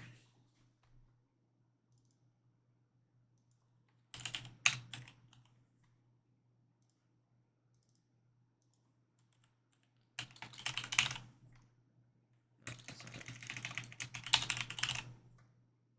Words are hard.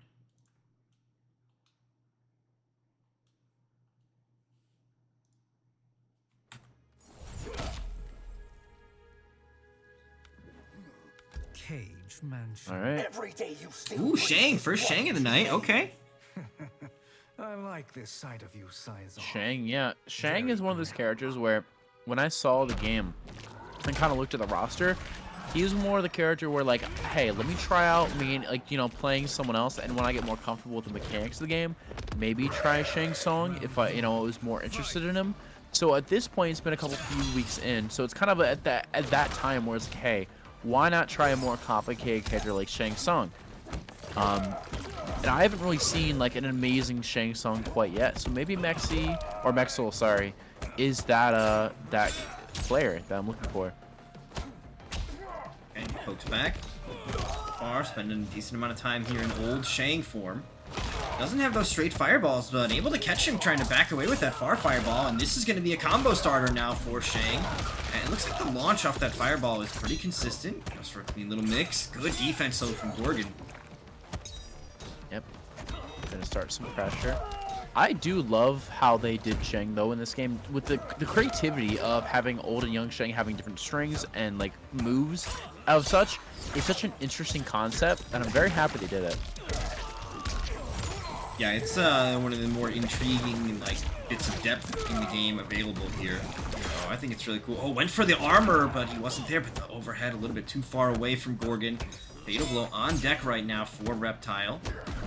Goes for the dash. The overhead at the end will connect here. The meaty force ball not getting much from it. Gonna back away, try and get something. Whoa, the Sub-Zero armor breaks off of him when he goes into Reptile form. And then comes back afterward. Okay, this is a panic fatal. He might be able to get a punish here. And he's got a fatal blow of his own. Is he going to need to even spend it here? Okay, he is going to opt into spending it. I think it's the right choice. I don't believe a death roll there at the end was going to be enough to kill. And his cameo doesn't really enable any extensions off that either that I'm aware of. So just going to go straight for the kill. 6 seconds left, too. So a hard-fought opening round here between these two. That's just the first round. Fight. Yeah, I mean, you always got to spend the resources for that round win, just because of how easy the tides can turn in this game. And we did have 6 seconds left. What if he just went invisible, ran away, and played hide and seek? That could have worked too, but that's not guaranteed. So he's gonna spend that meter.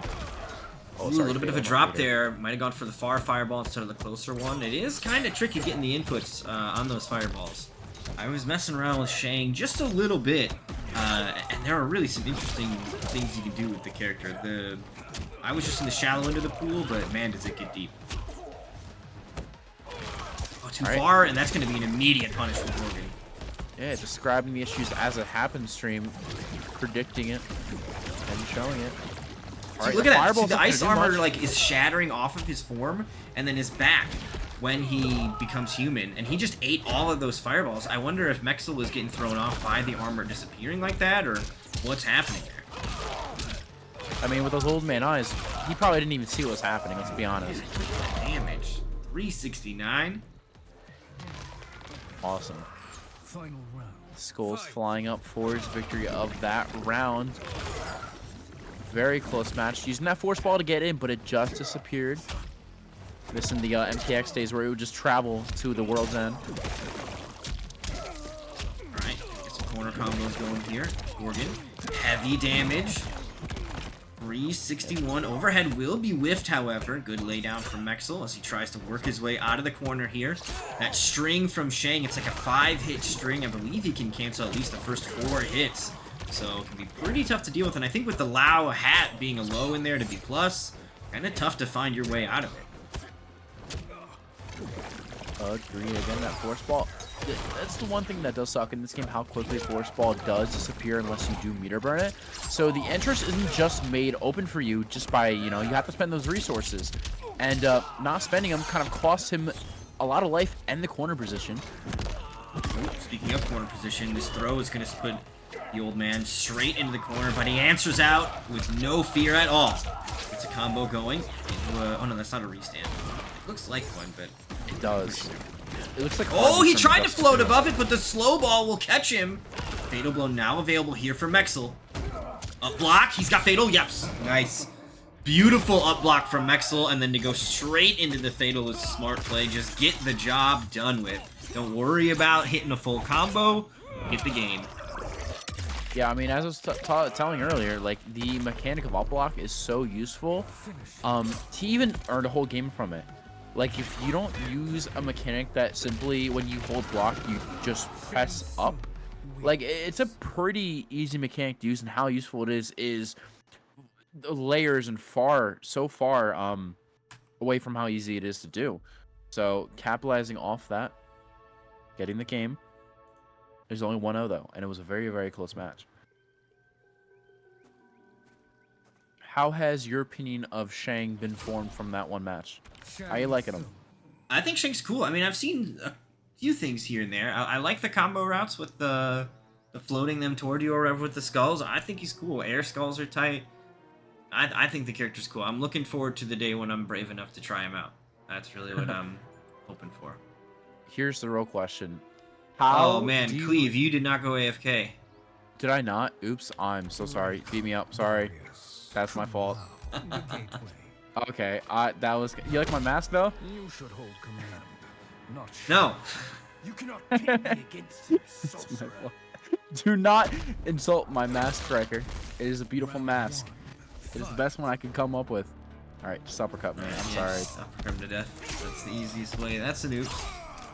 That is my fault. I am still at least AFK. Oh, I didn't fuck That's up. a good thing. I was like, man, this guy's taking the time to pick his character, and he's hovering on Reiko for some reason, and his name is Cleve now. What the fuck? And then... He changed names. That's all. Yeah. Once I knew the name change, I was like... What I was going to ask before this even happened, I was going to ask, how do you like the Wolverine claws on Shang Tsung? What is your opinion on the Wolverine claws? I think they're cool. Opinion. No? I like them. I don't think they're bad, I suppose. That's what the alternative would be. I think they're cool. They give me Kano elbow blade vibes, but they're not quite as cool as that. True. I felt it was They're in quite that vein. odd but I've gotten used to it more as the game has gone on. But Yeah, I it's wasn't pretty sold. cool. I don't have any problems with them. What, do you not like them? They glow green. You have to like them. They I like look the weird. growing. You have to like them. I like the glowing of the green. I just think when I first saw the game and experienced the game, I'm gonna go AFK now. By the way, Good call. I felt it was weird that he has like some weird Wolverine claws. Like, are we I tapping mean, into they're Marvel clearly not Universe, Wolverine or- claws. They don't come out of Sorry. his hands. And he like hides them and they like come out. I think it's cool the way they hide. You can't say Wolverine owns claws. Come on. Okay, well, You like comic books so much. You I want do. Wolverine to own all the claws? he does. It's just he's patented the claw mechanic. Okay. He's patented claws that come out of your hands, but you can have like blade claws. Come on, Well, Vega. what? If I put forks between my fingers, I am automatically Wolverine. That's my that's my call. That's fair. That's fair. You get Hugh Jackman to sign off on it. This Mexel is in trouble right now in the corner, though. Okay, speaking too soon. Finds his way out, full string into the fireballs and just letting them rip. Oh no, an unfortunate drop at the end there. Yeah, very unfortunate. We so close to that victory for that round. Oh my god, that conversion. That was such a beautiful conversion from Shang Tsung. Going to give him another chance at life here. Throw's going to more even out the health, but one more from either player, and Reptile's going to get it. Nicely done. Gorgon answering back here. I think Reptile is definitely such an interesting character, and a lot of people kind of called him off pretty early into the game, I see. It seems like you don't see as many Reptile high-level players, but when you see him, I feel like it's a very much a treat. I like watching him play. Yeah, I don't think he's as popular as everybody thought it would be. Kind of all three ninjas, honestly. Smoke, Scorpion, and Reptile. Everybody was expecting everybody to be all over them. And the end result is that they're not really the big popular ones. But when you do see a good one, it is definitely fun to watch. Oh, got in there with that overhead.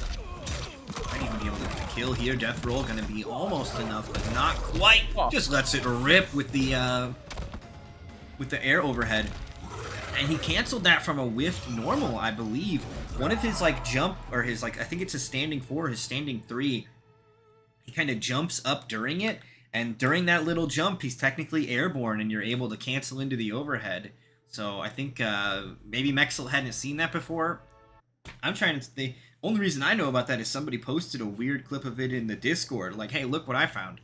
And turns out it's actual tech working in tournaments. That is so cool. And also, that first game was very close, but definitely more Shang Tsung sided. Completely opposite. Like, Gorgon had control the whole entire match, it seemed like. And, again, with those little tricks, as you were saying, you know, the floating overhead kick and the invisibility and the force ball, just everything working for him on that side, really just took that game.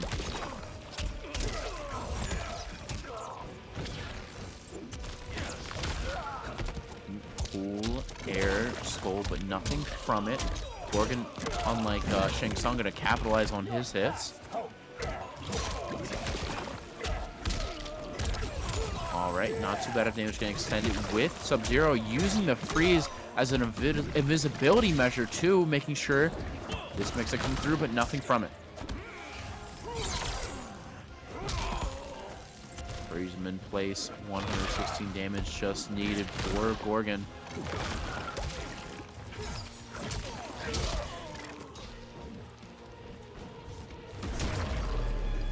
And that reptilian dash slashing him over his head. Gonna secure the first round. And Gorgon continuing his tyranny on the life bar of Mexel, but how far can he reach?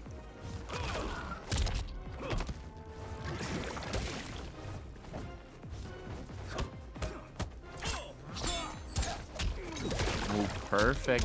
Was plus, but maybe just not the range he was looking for. invisibility not working out. Shang Tsung starting some pressure, but the armor going to eat right through that Kung Lao hat. Plus frames not even going to be secured. More on the side of Gorgon. Gonna get a few straight hits. Weird trade. Okay, Mexel gets chipped into Fatal Blow territory now. Explosive damage could come out from his side. Shifting back into young Shang. Man, it's kind of weird that the old Shang doesn't really have much in cosmetics. It's like 2 different coats and he always looks the same otherwise.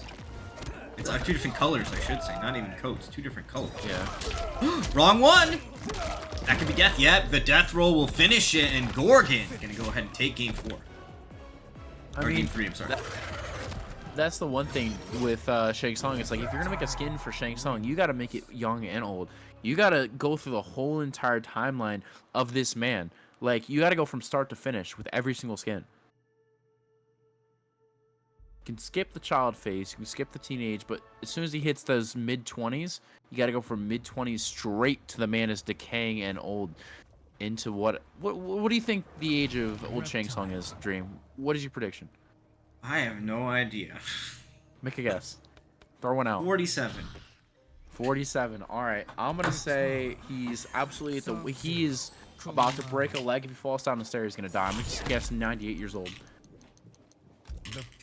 Well, he's like hitting the bench. He's not even here anymore. Looks like we're going to be switching over to Natara.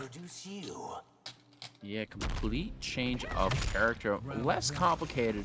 And Less definitely health, more too. simplistic route. Yep. Health going to be a different 900. No only. fireballs, so I wonder if Sub-Zero is going to actually hit the bench as well. If Mexel ties this up, are we going to see a swap in cameo from Gorgon? I mean, he is still using it for some conversions there, but I'm curious if he could maybe use a different one, or if that, was that specific for Shang, or how is that going to pan out as we advance through this set? They're matching yellow, but look at Tara's wings. Purple accents with the red. Not too bad. I like it. Oh, does that work? Wow, okay. Interesting little extension here from Mexel. Into the flight, straight into the poke. Gonna back away, get the overhead. That's gonna be confirmed to death, but the breakaway being spent.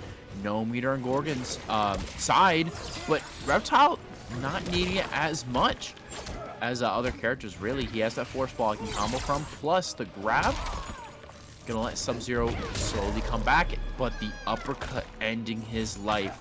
Now on match point, Natara did pretty well the first round, but he needs to make some sort of comeback here.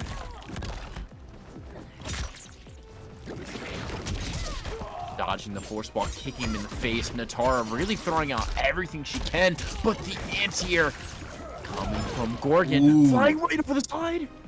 Just barely dodged that. Uses the freeze again. Maybe just for the Kung Lao hat. I guess it is still effective in this. Gonna get opened up big time though. 400 damage here from Mexel. Double lows. Okay, finds the opening with the low of his own.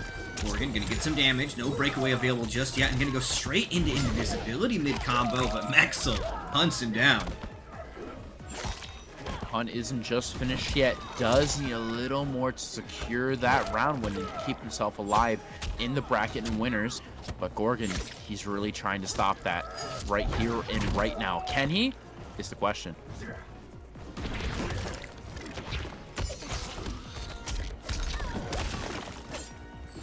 Committing a little too far, but has a little bit life left. But nope, the reptilian dash smack him over the head and take a good chomp out of Natara. Gonna take it 3-1. Alright, so let's go ahead and back over to our bracket, see what match we need to get into next. How's this one? 56, probably that one. Let's see what Pool 2 is waiting on though. And Yep. scores in for that one. Okay, yeah, so it's these two are the ones we're missing.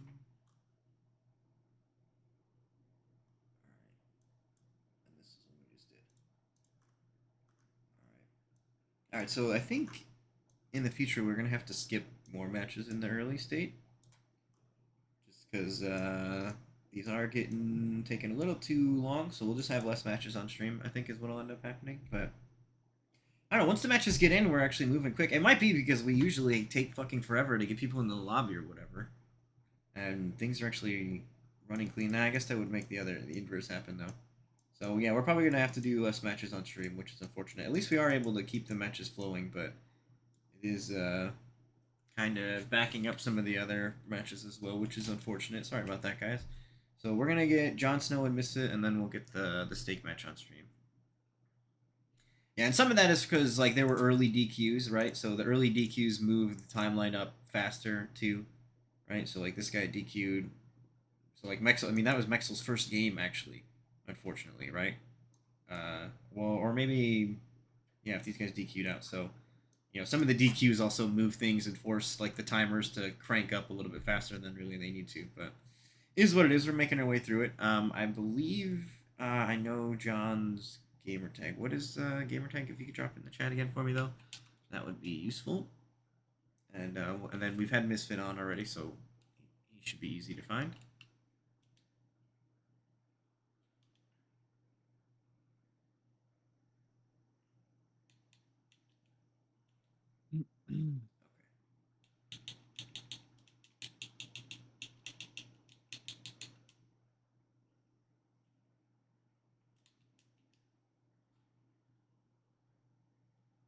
Alright, yeah, like you said previously, we've seen Misfit already on stream with his Melina Sector combo.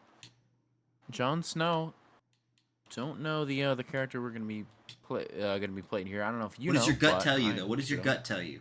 My gut tells me that we're gonna get, Havoc. We're getting Havoc. That's what my gut's telling me. I want a character we haven't seen yet, and Havoc is so sick and cool, and I think he would be cool to have on the stream. So I'm gonna say Sector. I can't resist the Havoc. urge to say that it's gonna be Don't cheat. Sub-Zero. I just feel like it's gonna be Sub-Zero because of the snow, and I know that doesn't even make sense. That's not how naming conventions are done in Game of Thrones. Is based on which Mortal Kombat character you play. It has nothing to do with it, but I cannot help but think that that's what we're getting. All right, the player card says different, but I don't trust the Oh, player also, card. as a real quick question. For anybody that does not like using StartGG on their phone, apparently it works in Microsoft Edge on your Xbox. So that might be an alternative to having to fiddle with it on your phone. That is what Clay has been using to help people out as a mod. So seemingly the Microsoft Edge app on the Xbox does run it fairly well. I don't know if it's like a perfect dreamboat situation, but it could be better than if your phone is giving you a hassle, for sure. Melina. Yep, Melina's coming back to play. Jon Snow with Kung Lao, the second Kung Lao of the stream. This time going to be Scorpion. Why were you Different from the chosen Goro to we help saw defend from Earthrealm? Enzo. I'm assuming Sector was just picked with Melina to keep it down with the stride. Yeah, there's two different pools. We So might that have to do Sector's getting 4, to be still- honest, though. We might end up doing 4. Because of, just giving people's thing trouble. And we've got the help to look at like, pools. It'll be alright. Pain to show off on the street, but don't worry. Alright, first encounter did go to Jon Snow, but Misfit Panda getting some damage himself. Making the teleport safe with the Sector Rocket being able to get in, get some quick damage, and stay in. Gonna continue with the Sector Rocket again, but not getting the hit confirmed and just whiffing the ball straight on Kung Lao's knees. But had the bar, thankfully. Did have to spend all of his resources, but he didn't get that high damage put out. Alright, he's back in. Again, just using punctual moves in the neutral, not really a good thing to do. Oh, that's a big drop. Jon Snow not going to let him get away with that. I think he was just a little late on that Fatal Blow activation, because I like the idea of that, and I think a little earlier and it might have even worked. Maybe just pressing the button a little too late there. Oh, nice sector again. These sector cameo launches have been so useful for Misfit Panda. Just keeps getting caught by those stray overheads here, though. The punish. There's been so many stray punishes just giving free damage. Another one, too. That's really been the name of the game here. It's just whoever gets punished the most for whiffing something or just dropping something has really just gotten the win. Alright, Fatal Blow available here for Misfit. They took that first round. Oh, right into the tornado. Why did it interact like that? I don't know how that move works. I don't know what just happened. I think Misfit's going to kill him right here. Breakaway's available. Jon Snow has one last chance here. Has to uplock that. Doesn't get the uplock, so no punish. And the poke from Misfit will close it out. I wasn't quite looking at the meter on Jon Snow's side, but I'm really wondering, too, if Molina had gone into the Fatal Blow earlier, while he had no meter, it could have ended the game there. But I really wasn't looking too much into that, so maybe I'm just speaking out of my out of nothing. But always something to think about. That's definitely an adjustment I think that players will start to make too as time goes on. Just kind of recognizing where their and their opponent's resources are at, and because that's something that wasn't really a thing in the MKX days, because your meter was better spent on damage from, like, you know, putting it out there. But now Fatal Blow is just an extra thing you can throw on the end of stuff. So I really do think that you'll find more players will start to recognize, like, oh, okay, if I do this right here, right before he gets the meter to break, I might actually be able to capitalize big time. And that is going to come up more and more. Okay, a block attempts. Good throw here, though, from Sector. Oh, big punish. Jon Snow looking to do some damage here with this one. Scorpion comes out. 412 damage here from the Shaolin. Another overhead launch here from Scorpion. Did the Noogie. Sends her out of the corner, however, so could start to give her some real estate to run away with. Misfit makes his way in with the armored launcher. Look at this damage. Response from Misfit, Jesus. I mean, we're talking about Scorpion damage here, but goddamn, Misfit Panda was by himself without even using a cameo, except maybe the beginning. Getting so much damage from Molina, but not going to be enough. Kung Lao securing that round with a few punches straight to the gut. And now I'm going to put him up. Again, yeah, a round. Not the whole game. No up block again, but still got the punish. Did drop it near the end. I mean, there's been a lot of drops during this game. It's been costing on both sides a lot of damage. I'm just hoping that it kind of gets hashed out as the game goes on.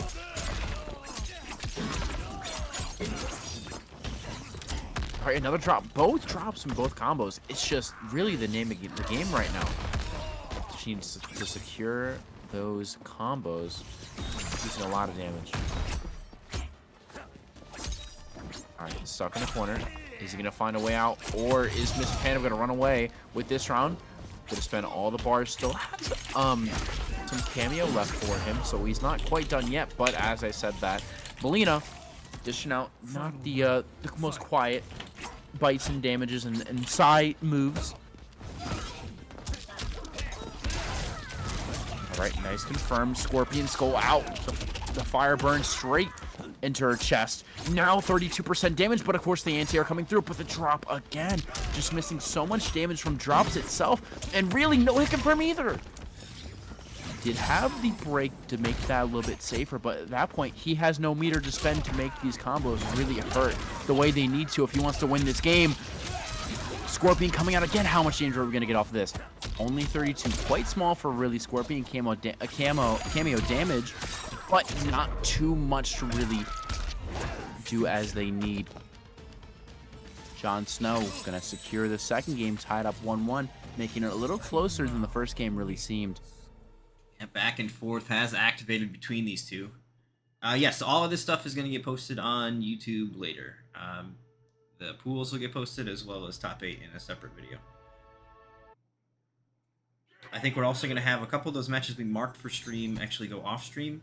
So, Blaze, if you could play your match off stream, as well as the Stake match in AK, we're going to do those off stream. I think we bit off a little bit more than we could chew. I want to put you guys, as many of you guys as I can on stream, but we are kind of holding up the bracket at this point, so if you want to go ahead and try to make sure we keep the bracket moving. So we're gonna have those matches happen off stream just to make sure we don't get bogged too much down.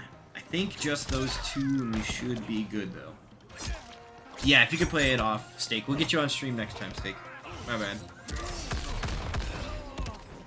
Well, if he wins, he'll get it on stream. Okay. Maybe Steak can see better at the game. Simple as that. Yeah, I think Steak is actually the path that still has a score match. Just win. Alright, I like how Sector is one of the that cameo move is one of the ones where you can kind of activate it mid-string or mid-throw, so you can kind of secure that damage from the throw and right after get a safe approach in. And with Melina, that's very, very nice. After her either her ball roll or some of her throws and such, they kind of leave the opponent very far away. So kind of being able to secure that rocket in is a great way to start your pressure up again. All right, find the opening. Oh, look at this Scorpion extension here from Jon Snow. Straight to the corner as well. Hat toss to keeper there. Here's the rocket though for the safety on the way out. Alright, both sides coming out. Ooh, the amp. I think the rocket actually like knocked him away or something. I don't really know what happened. Well wrapped and didn't really stay for too long because Jon Snow has life advantage. Right. Oh, dive kick. Look at that hard launch from that as well. The hat toss into Scorpion, 320 damage. Man, Jon Snow is showing off some creative combo routes here. They're not necessarily hitting insane damage numbers, but you can tell he spent some time in the lab to find some really cool looking routes with this Scorpion assist. He'll find himself around here as well, tying things up in game 3. Good patience, knowing the rocket was coming. Had some armor ready though. Alright, big opening here for Misfit. 309 on the board. Good defense though. Oh, spoke too soon. Below finds the opening here. Rockets away. The one thing that's really missing too is, again, that armored launcher probably could really deter the rockets. And since Kung Lao's armor is safe, it's like, why not throw it out? That's one thing you kind of think of as the game progresses. If he can make it progress the lane, is maybe just try and stop the rocket from being so effective. Is there a fear though that the armor will get broken by the rocket plus whatever is happening? I assume sometimes the pushback might, like with some certain situations, the pushback might be enough. But maybe if the move doesn't start fast enough. Again, it's just a theory. Something to think about, you know.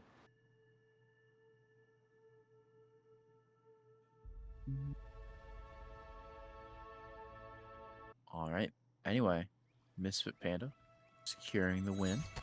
Gonna make himself go up 2-1 in this match. Be trying to for a second win on stream. The only one who's been on stream twice so far, so he's trying to make that record in the Nightmare series, the first record of getting more than one consecutive win on stream. Your friend Raiden is infuriatingly humble. It is annoying, isn't it? Round 1. Alright, going straight into the next one. No time to waste. I like to see it. Trying to get these matches running. First hit gonna be secured by Panda. Gonna get the extra bar, 2 bars from Melina. Is probably the best possible situation she can wish for. Ooh, my game's getting a little choppy here. Not sure what's going on. I'm getting that too. What is occurring? If you look at the King of the Hill, Jon Snow's internet is just absolutely tanking. Yeah, what is that? It's just getting hit with a rocket or something. I don't know.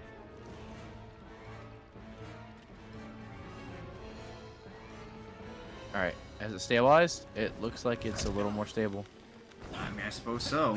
Play on? What the fuck was that? Welcome to even playing know. online, I guess. I mean, it really is only lame if he wins by time. If he still depletes only health bar. Yeah, it's a little bit lame. I don't know what that is. I mean, they're all wired. They're all wired. I no idea what to do. No, what are we supposed to do? I would argue if it happens regularly, we gotta look into it, but we all have had weird experiences with these servers, so I'm not gonna immediately start pointing some fingers.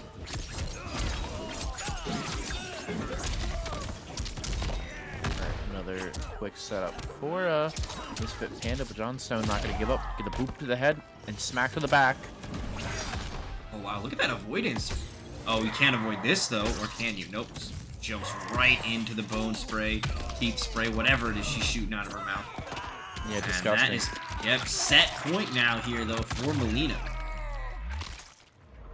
Yeah, how did he take a bite out of his neck for a little snack mid-match? Gets hungry out here, okay? Throwing so many hands. Needs a little bit of a snack.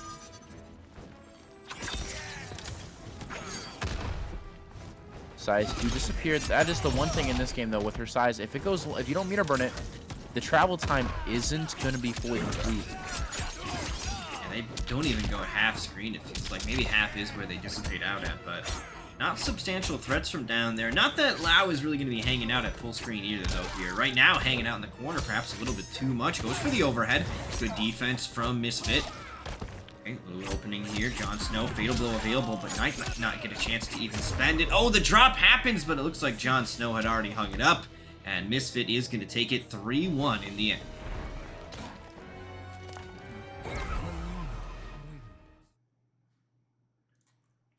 Alright, so we're going to head back to our bracket. We got a lot of catching up to do to make sure that we don't keep everybody here.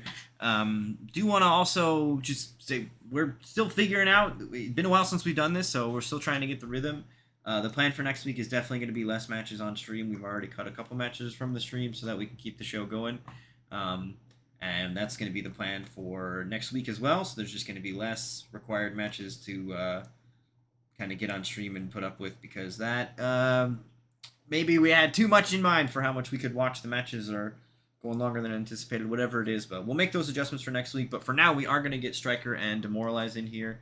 And then that is going to close out, I believe, winners round 3 matches, and should allow the bracket to continue trucking along, at least for Pool 1. I think Pool 2 has 1 match as well left in that area. No, it doesn't. Pool 1, are we going to skip the top 8 match, the winner's top 8 match? That's not marked. Are we skipping that? Yeah, we're skipping some of them. We unfortunately can't watch all of the matches to get into top 8. Oh, dude, my game has frozen up. That's great. I can't even leave this lobby. Misfit 1-3-1. I'm restarting my game. All right. Sounds like a plan. Man, I try to input these scores and it doesn't. And the next one is Doza and Kusa. And then we're starting to do matches for top 8. So these two, we might even not make Method wait, to be honest. What is this? Oh, it's the intro. Liu Kang was trying to show me something. Yeah, Liu Kang always likes to whisper his bullshit in your ear when you start the game.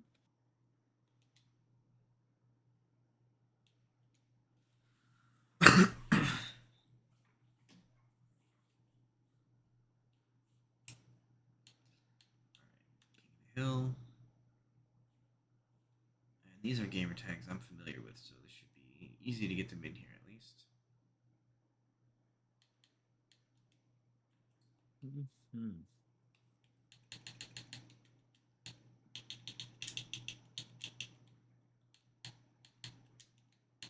All right, joining up. This time I'll AFK like a good boy.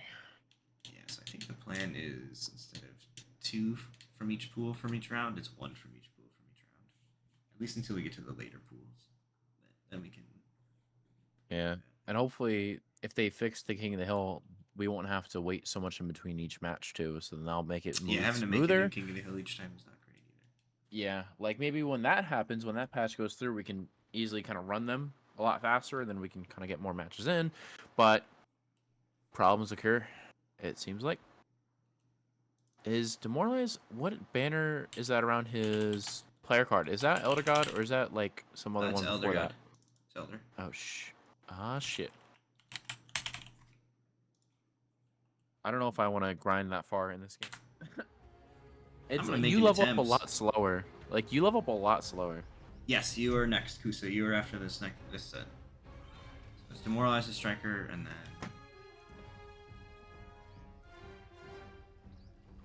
Close your game. All right. Well, we gotta start over then. Fuck.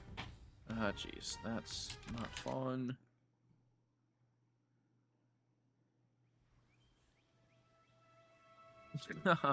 Striker's game also exploded, it looks like, so maybe... They were all in the lobby on our end, so... We'll get Yeah. another invite out to them. It'll be fast to get the invites out. Yeah. Yes, yes.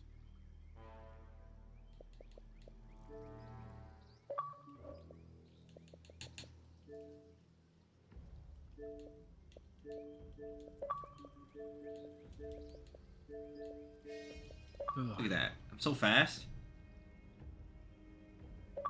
You're a speedy guy. I knew right where you were.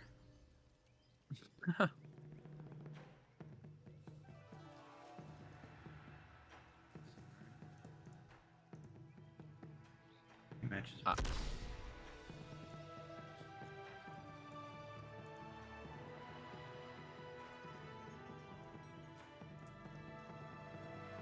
Myro.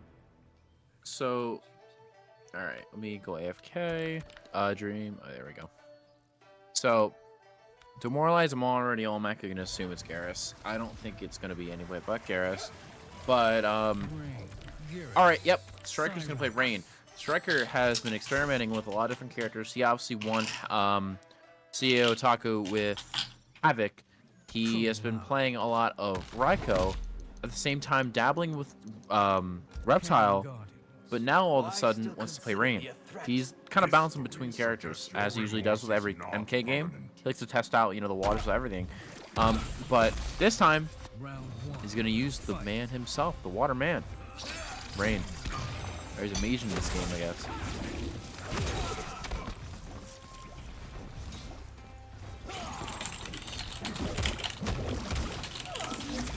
Alright, gonna set up some portals. Again, Garrett's returning with that body splash, one of the things that did return from this moveset. Also have rocking a more futuristic look, but I guess the only problem with Gears is this one is Gears doesn't have shoes, dude. The toes are out. I was about to say that. The toes in the are future, out. Do they not have shoes? Do they forget shoes in the future? Do they just don't need them anymore? They got brick, like concrete feet or something? Like, what kind of shit is that? Denies the Rain Cloud, gonna body slam him straight into a Phantom Ghost of Garrus himself, securing that first round. Or Demoralize and snapping his fingers, making Striker just think about standing there.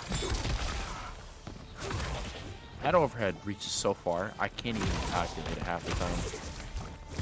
And from a certain range, I'm pretty sure it's safe unless you have a fast reversal. Unless I'm dumb.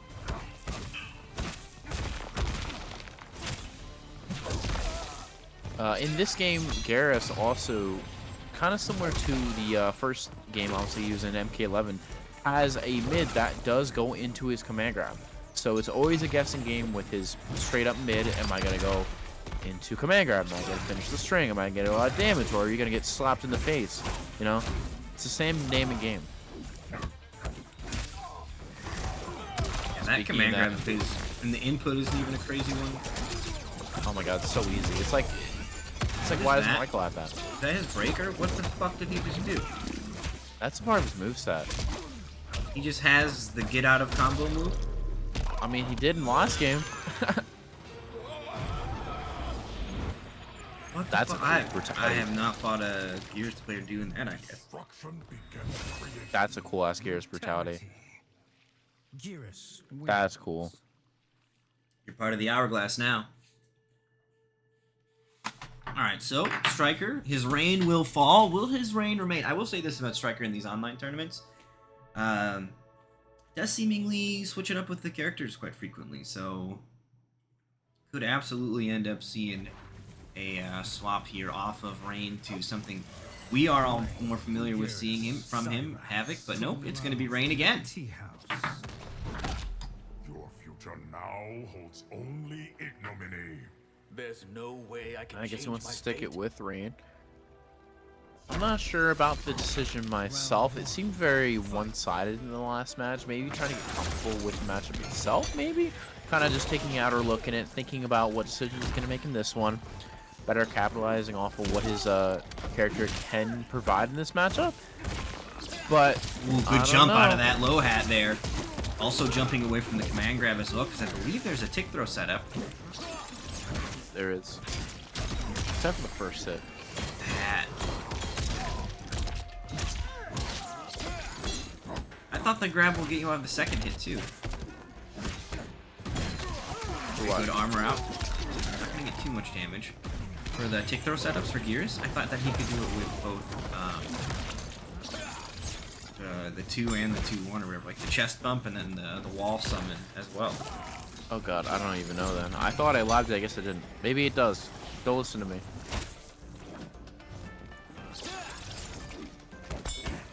Okay, good blocks here from Stryker. Hanging in there defensively. Gets the armor to come out from Demoralized. It wasn't quite close enough for a punish. Here's a quick punish, though, from Stryker off the down 1 anti-air. Oh, we got caught using the toilet. Fatal Blow available. Does this catch? Yes, it does. What a play from Demoralized to turn this one back around. Yeah, it's gonna scale, but I assume it's gonna do enough damage. Yeah. Oh, yeah. Actually, maybe I lied. Maybe scaling isn't as bad in this game with Geras. Not off of the time freeze thing, really. It's Yeah? he still gets chunky damage from it, it seems. Damn. Scratch that, I guess. Alright. Bubbles out.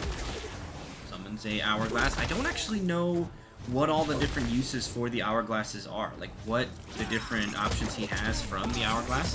Here's a punish, though, from Stryker. The other thing to keep in mind as well, also, is Geras does not have full health like everybody else does. He starts with 950. What the hell happened there? He put him in the tornado and then straight after got a combo with Cyrax? I didn't even know he could even do that. He was off the screen when I saw that net hit. Yeah. What the hell? I didn't see that happen. Dude, kind of fucking low hat. I mean, he burns his whole cameo meter, I guess, charging it like that, but we'll find the hit. He had those hourglasses stored up, and now cashing in on them. 312 damage. Big whiff, but no punish here. Stryker gets the chip going. Jump in connects. Alright, he is down in life and round, so he needs to get something started and going. Dude, that Thankfully, low hat with the overhead jumping, just jumping, is fucking terrifying. Look how much time you have, though, to get in there. But he's getting out of these combos with that weird thing. I don't know what he's doing to do that. But that's like the third one. He must be building the hourglass charges and spending them on that. That's what I assume that he's doing. But also, can we talk about when he undid that combo, he also put Stryker in the corner? Like, Stryker was doing a combo in the corner getting big damage, and man just snapped and put him in the corner himself. Like, that's ridiculous. Yeah, this Gears stuff is definitely not stuff that I've encountered even in the wild when I've been playing Combat League. So Demoralized, digging deep into the well of knowledge required to play this character at the maximum efficiency. Sandstorm. Alright, not punished, but is able to catch him afterwards, trying to play some games, do maybe a little bit of setup, didn't quite work out. Ooh, he went right into the toilet bowl, but the hit actually saved him from it. I thought he just dunk tanked himself. Okay, catches him. Stryker's a little bit too far away to get the Cyrax conversion, and Demoralized wakes up swinging. Fatal Blow now available here for Rain. Will he get an opportunity to use it, however? Side switch to a setup. He's got it! Fatal Blow, right? You can't do anything other than Fatal Blow. Does it drop? It does not. Nicely done. Stryker gonna answer back and secure game number 2. Yeah, had to spend a lot of resources there, but at the same time, does have 2 bars of meter left for this next round. He's not... Oh, it's not next round. Sorry. Yeah, so it's the game. That's the game. My bad. Nope, I lied. It happened so fast. Alright, he won the game. Scratch that. It's already getting to 10 p.m. Tired. That was to close it out. Yeah, the idea would be to have this done by... What time did we start your time? It wasn't that bad. It was like 7. 7:30. No, we started 8 honestly, your it's time. not... 7 o'clock is... Yeah. That's when like 7:30 DQs my and time. everything should be moving is 8 o'clock your time. So I think we're almost on track. We have, if I look at the stream queue, we've shrunken it. We've only got 4 sets left after this one, which is like another hour. So at least in MK11 it was. We also are figuring out how long a set takes. in first to 3 in this game. Oh damn, did you see Striker like taunt at the start? No. He did some sort of weird rain staff twirl. I don't know if he fucked up the lightning input or if he's out there teabagging into taunts round start. I think it probably was messed up for the lightning because it's down, down, up or something is the input, right? Yeah. I don't know.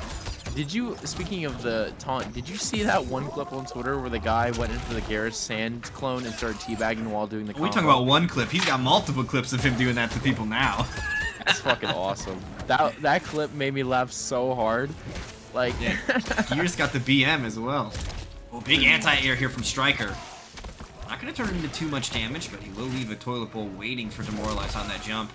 And that 950 Gears health, you can see that health bar just shrinks a little quicker than everybody else's as you go through them. Again, using the get out of jail button. I don't think he's gone for a standard breaker once. He's always tried to escape utilizing those hourglasses. And it seems like Striker is starting to catch on. I'm feeling like he's adjusting his combo routes, not overcommitting, and looking to see if he can hunt him down afterward. I mean, why not use it if it doesn't spend any fucking materials? Like, God.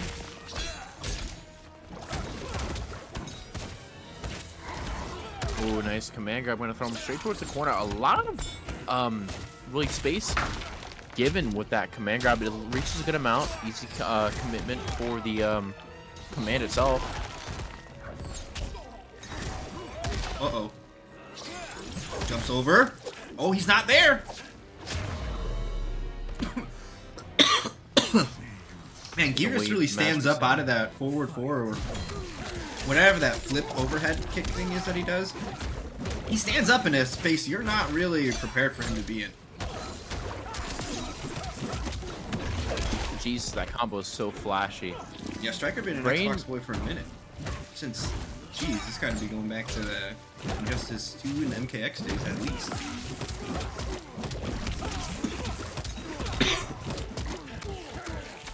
34%, not too shabby for Rain. Demoralize trying to turn the tides. Dude, look at that. The armor challenge. Striker knew he was going to press and just challenges with his armor on that +2. Demoralize in some serious trouble right now as the CO Taku champ looks to take the lead. Alright, so no need to switch off of Rain. Striker just making some adjustments in his approach. I really think he also was adjusting his combo routes where, like I said, he's not over-committing to it, realizing that Demoralize is using whatever that weird get-out-of-jail card is that Geras has access to. So Striker's been kind of, you know, waiting and seeing if Demoralize is going to try to escape from that and then leave himself in an advantageous position afterward.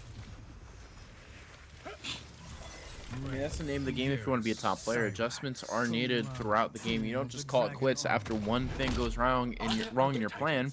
And that's why Striker is on this higher top tier level. I mean, that's why he's the CO Taku champ. Well, yeah. Is that ability to adapt on the fly on a live stage in front of a bunch of people. Here in the Nightmare series is, I mean, no offense to me, but it's nothing compared to the stages the Striker's been on now. So Striker out there in the big time, definitely making it happen here in the smaller stages. But the smaller stages are necessary. I do really think there's a lot of value and a place for players to compete, even if it isn't the biggest stage in the world, because you got to get started somewhere. Okay, charge up another hourglass here. Wait, tackle him straight into the corner. That damage from that last hit is pretty significant as well. Tons of lows coming out here from Demoralize. Striker lets rip with the Cyrax assist. Nice ball of water starting it off. Could this be a comeback? Maybe Oh, jumps over it. But no punish. He does have the fatal blow available. And dude, it seems like the water portal opening is like safe on block or plus or something. I really don't know, but yeah, I couldn't tell you to be honest with you, but it seems safe enough to even throw out there in neutral, using it as kind of a setup material. Is Striker locking down in the corner again, not getting tricked by these hourglass time setups that Demoralize has been throwing out at him. The adjustments being made, trying to outspace him at the same time. air, either way. Cyrex comes out, gets the hit on Gearus. Striker immediately takes advantage. Breaker, a classic Breaker, gonna come out from Gearus this time around. Lots of those overhead flip kicks here from Gearus as well right now. Alright, a little bit of damage being secured, 29%. Not too bad. Gonna miss the tackle, giving Striker another chance here. But Demoralized, continuing that pressure. Perfect, confirmed with the Cyrax is down around, but he's trying to secure this one to keep himself in the game. Stuck in the corner, another portal being opened, but Kung Lao just being thrown out there as a Hail Mary working. A little more damage being needed. The chip out from Cyrax, almost doing it. He just needs one more hit, but at the same time, Demoralized trying to make it happen. Didn't quite let it, as Striker takes the round, bringing it to the third round this game. One match point. Alright, using the Miscals. Water moves, but free breakaway from Garrus being loaded again right now. And didn't have a meter, so he's only going to get one loaded out of the 3 he needs.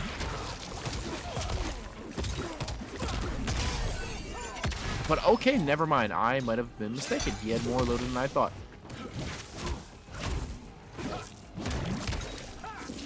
Frost block, more portals being opened. Striker giving him, trying to get a few options out just in case anything happens with the Garrus shenanigans. But of course, he sniffed it right out. He knew what was happening and used what he needed to use. Armor removed out, but drops the combo. Alright, gonna reset neutral. Demoralized still looking to get in.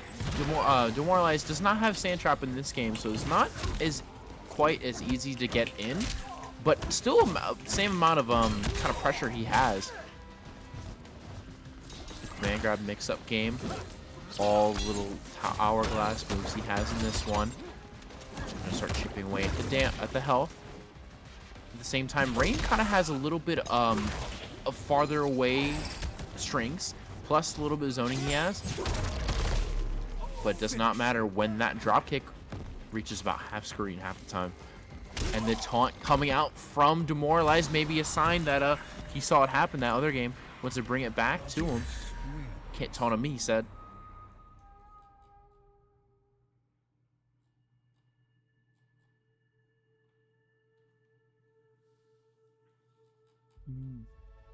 Yeah, gonna secure that game, gonna make it 2-2, all tied up.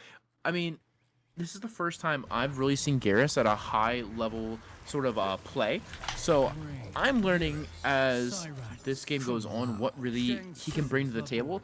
I already knew that the simplistics of, hey, he has a command grab like the other game. He has decent pressure, but I didn't really know about the hourglass shenanigans that he has and is being used quite efficiently. At the same time, Striker, I'm assuming he most likely knew this matchup a little more than I did. But again, making the same adjustments. Maybe ending his combos a little bit shorter, doing different routes. Trying to throw something at Demoralized that maybe he hasn't seen, because Rain isn't as popular of a character either.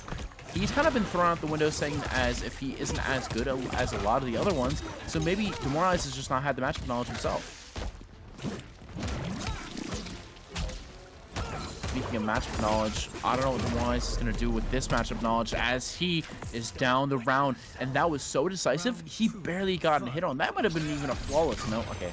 It was like a tick down. Demoralized did not get flawless. He can only say that for the CEO Otaku channel. Alright, gonna go into the step again. Again, more pressure, but the Geyser gonna save him that time. Any little bit of damage here is gonna be so big for Striker. Thunder striking the ground, trying to get Garrus out of this game. That's why he was in this timeline. Oh, he tried to grab him? What? I don't even know what happened there, but a wall came out of nowhere. Look at this damage. Oh, he shoots the fireball the wrong way. Cyrax sending him out of screen, and is he going to be able to kill him here? Just barely does it. Set point for both players.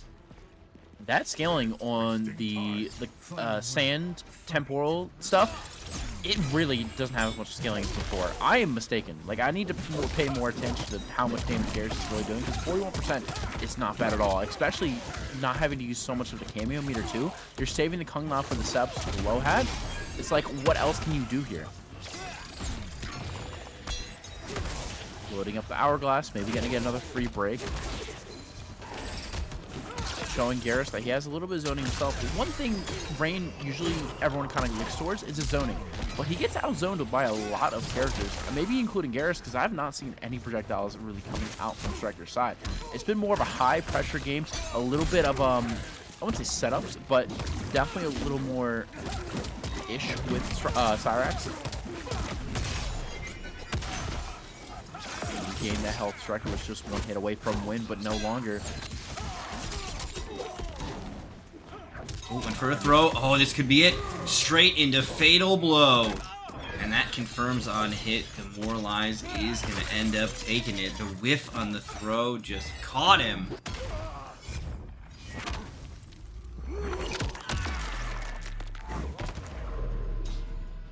Finish him. Yeah, like I said, Demoralize is going to take it 3-2 in a very close match. Gears wins. Sands Time has decided the victor. All right, down to the wire between those two. Close game. Looks like an input error or something went awry, and that is going to mean Demoralize moving on. I just want to real quick also apologize to everybody for how long the waits have been. I genuinely underestimated how long the sets were going to take on stream and everything, so next week we're definitely going to be not doing as many matches on stream. It's unfortunate we aren't going to be able to give as many people the time in the spotlight, but it just kind of is what it is, because we got to keep the bracket moving. We don't want people sitting around for, 82 minutes is a really long time, and that's my fault. I'll take responsibility on that, so I am really sorry about that. Next week we'll have less matches on stream for sure, so that we don't have to have people waiting. Which, speaking of, Hunter and Armabot, if you guys could actually play off stream, that would be for the best, because you guys aren't even the longest wait. There's people that have been waiting longer in the other pool. So we're just gonna have that off stream, and then, like I said, next week we're gonna iron out how many matches to have on stream at a time. So I'm really sorry about that. But thank you guys for your patience, and hopefully at least we've been able to have matches on stream. So from a viewing experience, there's always been something going on, but I know for the players, they want to be able to actually play matches and keep going. So that thing only costs 1 bar? You're fucking kidding me, Striker. That thing, I was trying to pay attention to how many bars he was spending on it, but you're lying if that thing only costs 1 fucking bar. Holy shit. That is wild that only costs 1 bar. That is wild. All right, so let's go ahead and get Kusa and Doza. I believe that is the one that we are waiting on a pretty hefty timer on. Yeah, they're at almost 90 minutes, 88 right now. So we're going to go ahead and get Doza and Kusa. Kusa, can you drop your gamer tag in the chat for me real quick? And then the matches that are up have not been waiting that long after that. We're not even going to make Method stay up all night waiting. He's just going to play the player off stream. So it's just Kusa and then this match right here for top 8. And then in Pool 1, we're going to be running Stake versus the winner of this match, which they're going to do off stream right now. And then Blaze versus the winner of that. So we only got a couple of matches coming up, and hopefully should be done with waiting. I know there's a little bit of waiting to go for the losers bracket, but for the most part, as long as you guys are getting checked in and running your matches, your opponents should hopefully have been waiting and ready to go to fight you and be all set. So like the Striker and Elite match, and Summer's been waiting, so Summer should be ready to go, and we'll hopefully have these and everything ready. This match is already underway, etc., etc., etc. And again, next week we'll be cutting the matches from the stream down a little bit so they don't hold the bracket up. Yes, you fight Darthflow off stream right now, winner fight Stake on stream, and we get Kusanagi versus Doza on stream as well. Kusanagi's gamer tag there in the chat. And then we had Doza in earlier, so he's easy to find.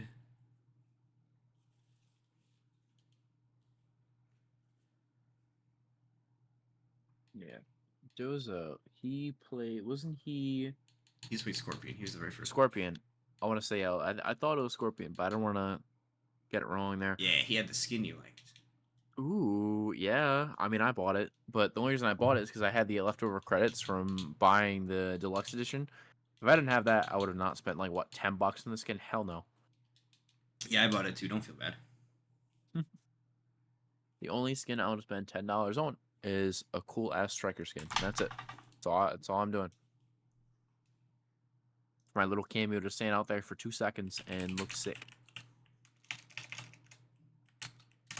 That's also another thing I want them to do in this game in the future. I mean, I know that the content is a little bit lower than MK11. I assume they're going to add more as the game goes on. Only assuming. I hope that the cameos get a second costume at least in the future. Yeah, me too. Well, Sonya has a second one already, so I think that it'll happen just in time. I think it was the right move to use their classic outfit as their first one. That was a smart move. I just want more. Well, so there's already footage of classic Jax with the metal arms. Somebody's seen like MK3 Jax with the metal arms, I think, already. There we go. I run around, so it's coming. It's coming. Cool. All right, we do have our competitors here though, so we should be getting underway unless the lobby's gonna freak out because it never started the match. Oh, great. Doing it again? Lobby explosion? Again. Yes, lobby explosion. Oh, Alright, we'll start a new one. I don't know what that is. Maybe it is because nobody pushed the start button, but I thought it auto starts by itself. I guess not. So.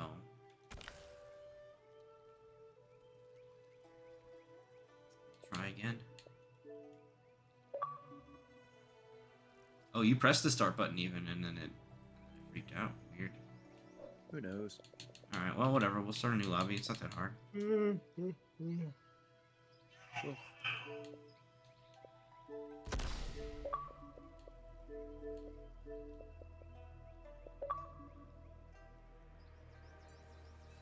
Right, yeah. Okay, Striker says he's already playing him, I think. Sweet. Awesome. I am AFK. Cleve is AFK. Doza is here. Just waiting on Kusanagi, who he got his invite last, so. No worries, should be here in just a moment. Bam, there he is. Alright, let's start this thing up. I still can't get over See, how now it I works. have like 18 respect while you have 1400. What have you been doing? I've been cooking a little bit. You've been cooking? Just a little. Scorpion. Respectfully, okay. Oh, is that what it is? It's one of the pictures has the metal arms? Okay. I wasn't sure where exactly it came from, but it's out there. They've got it. And it's coming. I'm sure it's coming eventually. One of these seasons. They're going to really try to FOMO you into coming back over and over again instead of unlocking it all at once. I just hope it's not $10. Yeah, I hope it doesn't cost money every time. They better be putting good stuff in the shrine and in the new phase forever. Alright, this match is started. Doza gonna stick with Scorpion like we saw him previously in the tournament. But Kusanagi, haven't seen him yet. Baraka Cyrax player, one of the most popular duos in the game currently, gonna be shown for the first time on stream. I mean, the one thing that makes him strong is, one, his chip damage. If you don't know the false block gap, you're going to get chipped out for over half your life. But at the same time, he does stupid damage on hit, too. It's kind of like you can counter one of his really strong moves, but at the same time, it's still going to exist for the other one. Dude, also, interestingly enough, this is our first Baraka Cyrax on stream, I think.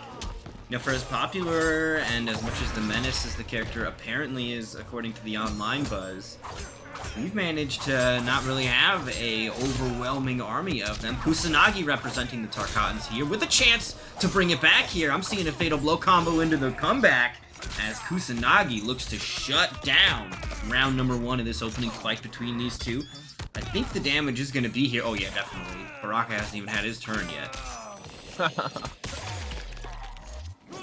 Yeah, quite easily 47% straight into that. And we saw what really represents this character so strongly is when he got stuck in the corner on the side of Doza, there was no letting up. Kusanagi got his way over and over again, was able to capitalize off that. At the same time, Doza, this time, not going to let it happen. Hands off him. As hands off indeed, Kusanagi finds the opening with the low. Spends some meter on this Blade Fury. We've also got some Cyrax assists waiting to take to the skies for the big damage numbers. 43%. Down one poke. Wasn't going to get a full combo conversion, but I guess he just didn't want that little bit of chip happening. Yep, that's going to be it. The chip from... And look, he had full Cyrax cameo, so he would have been free to cancel into Cyrax. Or not even cancel, you just summon Cyrax, and then you just go ahead and let rip with another one right after. Like, it is really wild what this character's able to do. Yeah, it is truly a sight to see. I'm not too sure what Scorpion's options really are in this particular matchup, but if anybody's going to know it, Doza's going to know it. And again, I'm really sorry for the cool-off period, Doza. I didn't mean to make everybody wait. We're definitely going to be adjusting that. Still figuring out how exactly to run this thing. It's been a while since we've run him, but hopefully you can heat up quick. Put your hands on your head. It looks like it's on fire. But dude, the pokes into specials, the Baraka, like that is the kind of next layer. As soon as you think it's your turn, they just are stealing their turn. And they have the meter and the life, or the whatever, the chip damage to just like force you to have to make a move eventually. Oh my god, is that gonna... No, okay, if that was gonna kill, I was gonna be wide open mouth for this first round, but Doza not quite giving up just yet. Able to get a knockoff about 250 health off of his health bar, continuing the mayhem.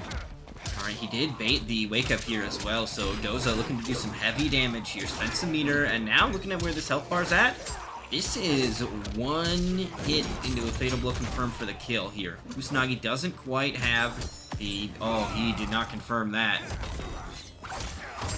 That is unfortunate. He really was working hard for that comeback, and as you said before, one hit into fatal blow would have been death. On the other side, at that same time, Kusanagi just needed one more anything into the Baraka stabs, but really Doza was not letting him.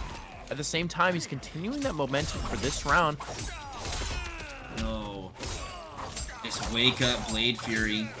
Spending the meter, and look at this damage. Oh no, big drop. Gets the overhead anyway, though. Tries to armor out. Dude, Baraka's armor breaking back 3 is the craziest part about it to me. If we're talking about just Baraka himself, that is the tool to me that really gets me. I don't think they need to nerf it. I'm not making that complaint, but that feels like one of his most powerful weapons, is you can't even armor out on this character. That is wild. Yep, and so far, it's a 2-0 on Kusanagi's side. Pretty convincing, but we don't count out Doja yet. There's always still time to adjust. There's 2 games to adjust, I should say. So, you never know what's going to happen in this third one. Could be a cameo switch. Could even be a character switch. I highly doubt that, but you never know in these tournaments. I'm going to stick what works best for him. How long have you been ill? Long enough that I don't remember. I love that burning skull. It is so awesome. Yeah, dude, it looks really good. Well, I think the funniest part is, though, if you wear this skin, the one item that Scorpion can customize is his mask. So you literally just lose your customization ability. But it's that awesome. I don't even care. Look at this, is gonna be... Oh, he jumped backward, missed input, but still gets the redemption combo afterward. And the pokes into the Blade Fury. I mean, he's got all of the resources in the world to deal with it if you manage to get your way out. Doza goes for something punishable and will be punished by Kusanagi here. The throw, that should be enough to kill even. Does throw him out in the corner, maybe trying to play some mind tricks, but that does give Doza a little bit of an advantage here. Gonna throw out the spear, does connect, a little bit risky, but it paid off. What can he do? This is the one opening he has, and he has to commit to it, but the drop happens. The nerves really got to him, and Kusanagi's back on his terror. That is real unfortunate. Now Kusanagi gonna crank the 48% combo. Armor does this time work here for Doza. He's playing as Scorpion, not a character that has like really strong keep away game. Has to get in eventually. Finds an opening here though. Gonna stack some damage for this one. Spends a bar on it as well. His only bar, by the way. Nice 43%. Just needs one more hit. If he committed, he would have gotten the round right there and then. But Kus has a second chance here. Is he going to chip out? Yes. Ooh, just barely gets him. I think that was the last active hit that caught him, but enough for Doza to stay alive here. Damn, Baraka just headbutts you for his throw tech. He's a monster. What do you think? I mean, it's not weird. I like it. Okay. Oh no! Again, gets caught by that. I don't know if he's doing a wake up attack or what's happening with there. Just not ready for it and gets caught. Because I would think you can maybe block and punish that when it's whiffing like that, but I don't actually know. Everyone is so scared in the background. I just had to say that. Like that man in that in the chair behind Scorpion is so scared. It just caught my eye. They're not fans of what's going on. Okay, big throw here from Doza. Doesn't quite have the life lead yet. He does have that Serena health though, and just stepping in. But again, Kusanagi with those throw attacks, and the jump in goes unpunished. I think he went for the anti-air, but just a little too early, or I don't know. I don't really know what Scorpion's best anti-air button is. Oh, and that's gonna do it. The overhead will catch him.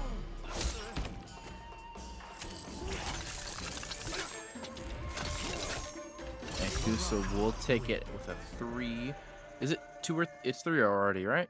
Yeah, it's 3. Yeah, 3-0. Rock 3-0 wild. victory.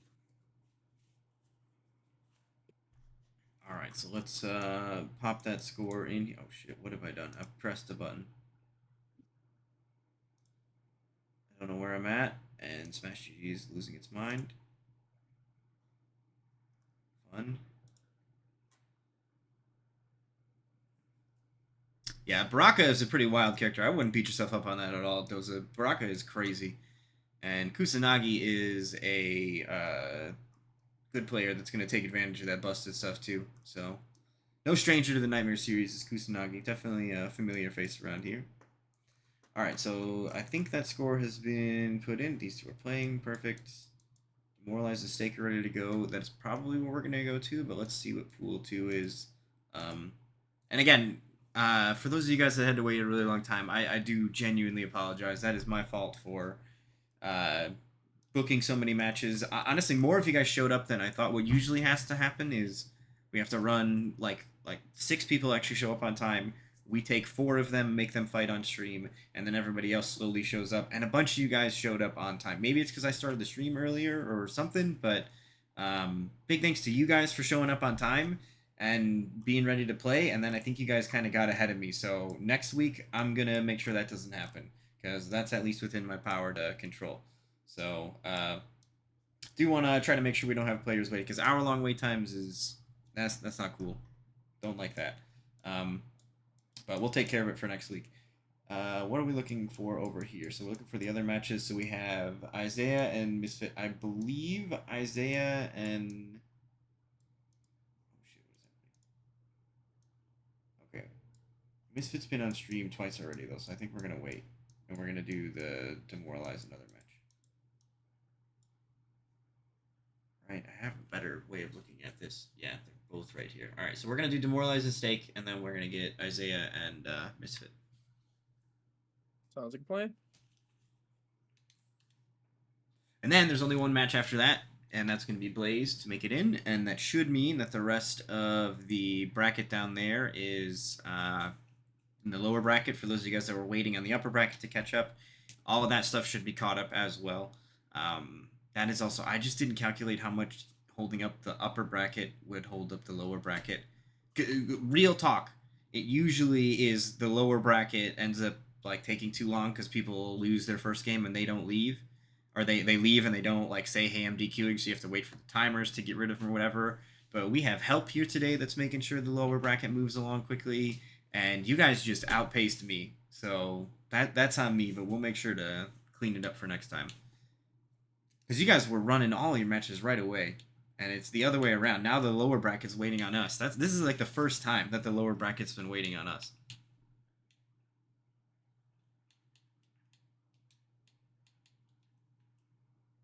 Have a strong team. Which big shout outs to Pocky and Kelly, by the way, for helping out. Really appreciate that. The assistance with getting the bracket moving and stuff. I hope it ends up resulting in, aside from the wait, an overall smooth experience for players that are new, able to, get in, onboarded, and not have to worry too heavily about how confusing some of that stuff can be, and having people to guide them through and, take care of stuff that they might miss to really make sure that everybody, most importantly, gets to focus on playing their matches and having fun without getting bogged too much in the mess of trying to navigate a website and a Twitch chat and all of that stuff. So big thanks to our helpers in the chat, Kelly and Pocky. And of course, Striker helps out as well. Striker does help out for the people that when he sees them. Well, Striker's out there cooking. Yeah, he's cooking.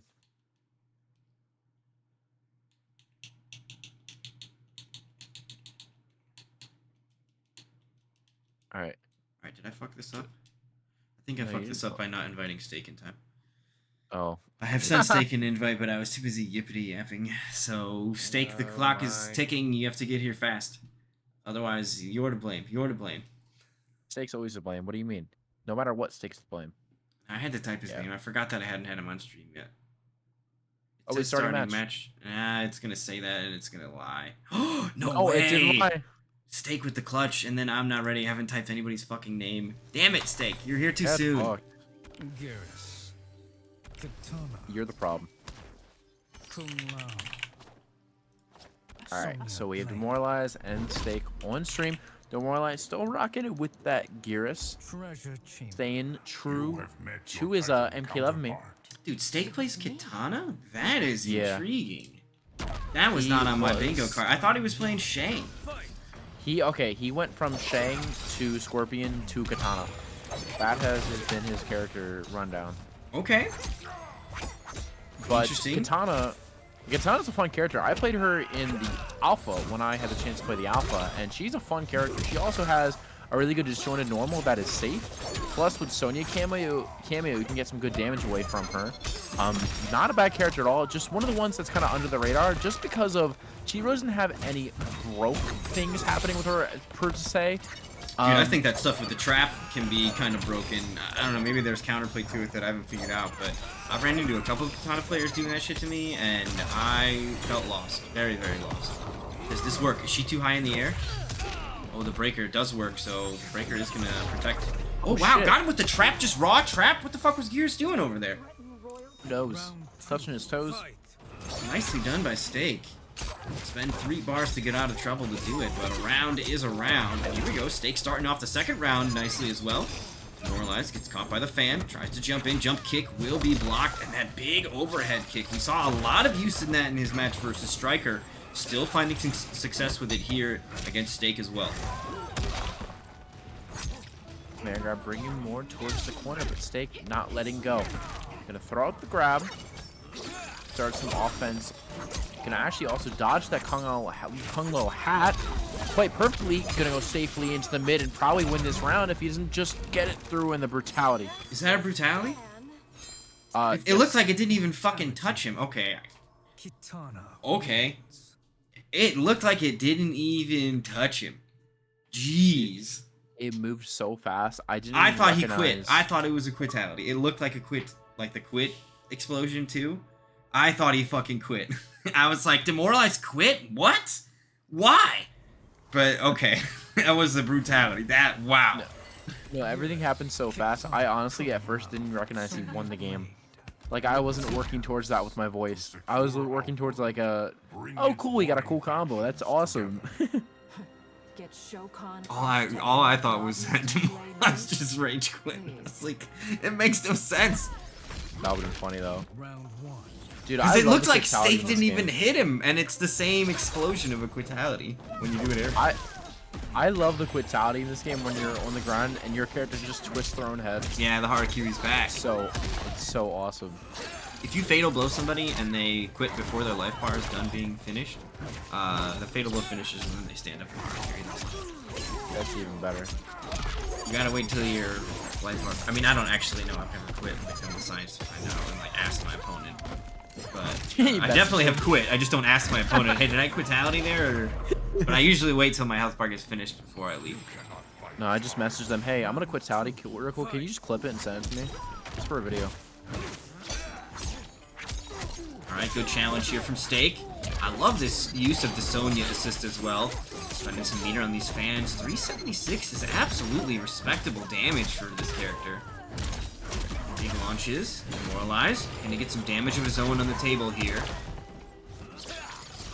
Finding all the steps to load up that hourglass at the same time, also getting the full damage he really can grasp with Garrus. Okay, body splash off of the Lao assist. And Demoralize has a brutality of his own. Now that one, I knew it was a brutality. No questions asked. Really, what told you? The leg sitting by the side with the heel sticking out, or the face inside the ribcage? Which one? It was the part where the enemy characters were touching each other as opposed to Kitana just kind of using the wind of her momentum. Like when a 50 cal just misses and supposedly will still rip your arm off. We all played that mission. Borealis effect or something. It's a good mission. I understand. Glad you enjoyed that you mission, have Drew. met Countess Jade. Is that important? Who will she be to me? It's called all gillied up or something. It's been so long. Okay, I don't think for the hit timeline confirmed, but even ends up working.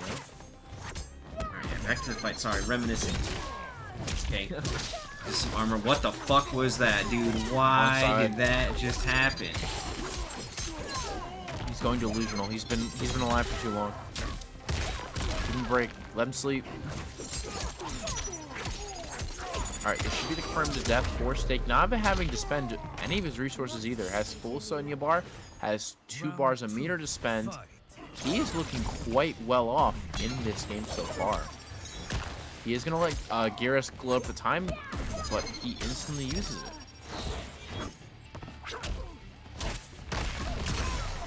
Alright, the first little bit of momentum coming from Demoralize. Can he capitalize off this, or is he going to get deteriorate as he did last round?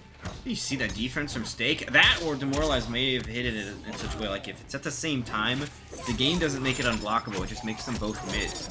So, if it was hit at the same exact frame, that might have actually been a bit of an error from Demoralize, because Steak managed to block what looked like an incredibly tight setup.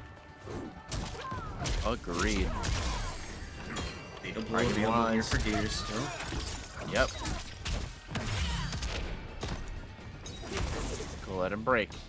One more combo from either player, or even hit at this point. Now, also, Kitana's Fatal Blow goes full screen. Not quite full screen. What a drop. Oh, no. Are you kidding me? That drop cost him the whole entire game. He could have been up 2-1 by now. I wonder if he called his assistant and then tried to go for a Fatal Blow too soon or something. Who knows? I'm assuming he waited for the Sonya assist. That's the only thing I can think of, because he has not been using Sonya assist very often in this game. Jesus Christ, how much damage is he gonna do? Ooh, tried to jump the command grab. Oh man, Demoralize on a tear right now in this turn. You cannot prevent the damage there. Able to break out here, but that Buzzsaw hat is coming. Beautiful avoidance there from Steak. That the poke will catch.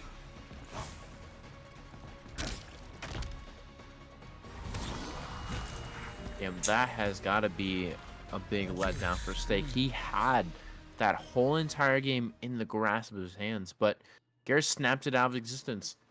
Yeah, I really am curious if he went for Fatal Blow like after having just used the Sonya assist and then she wasn't available, or if it was just like a missed input on a special move that didn't come out, because that looked like a place where like a fan toss or whatever might have just been all that it took. But yeah. Combo drops save lives and not yours, your opponent's. Then your opponent kills you. So, yeah, you kind of die after that, you know. Yeah, not the rescue you were hoping for. It is not. That sentence inspires hope, but only hope for your opponent. Yeah. And maybe the tree. The tree above that. Dude, this stage is gorgeous. Alright, there's the Sonya assist again. Ooh, tries for the double assists. Unfortunate drop there from Steak. Keep a little damage on the table. Demoralize answering back. Getting some decent damage here. About to break the 300 threshold. What the fuck just happened there? 400. Don't even wow. know. Did you see what he got off of for that combo too? It was like a random Kung Lao hat on the ground. Like, it was already impressive enough to get a combo from the occurrence, but to get that much damage, impressive. Dude, speaking of that much damage, 400 answer back from Steak here. Fatal Blow available right now from Demoralize. Oh, got hit with the overhead, and here's the Mix Machine. What do you do? I don't know what Steak was trying to do to get out. I have no idea how you get out. The uppercut is an answer, though. God. I don't know if he was trying to armor out or just trying to like fuzzy through all of that. I would have probably went for armor, but I don't think that would have been a wise choice, to be quite honest. I'll say one thing. The amount of break Steak has had in these past couple matches is more than I've seen any other character in this game have. Katana not really having to use her meter as much as other characters have to the point where she kind of doesn't get as hard of a blow.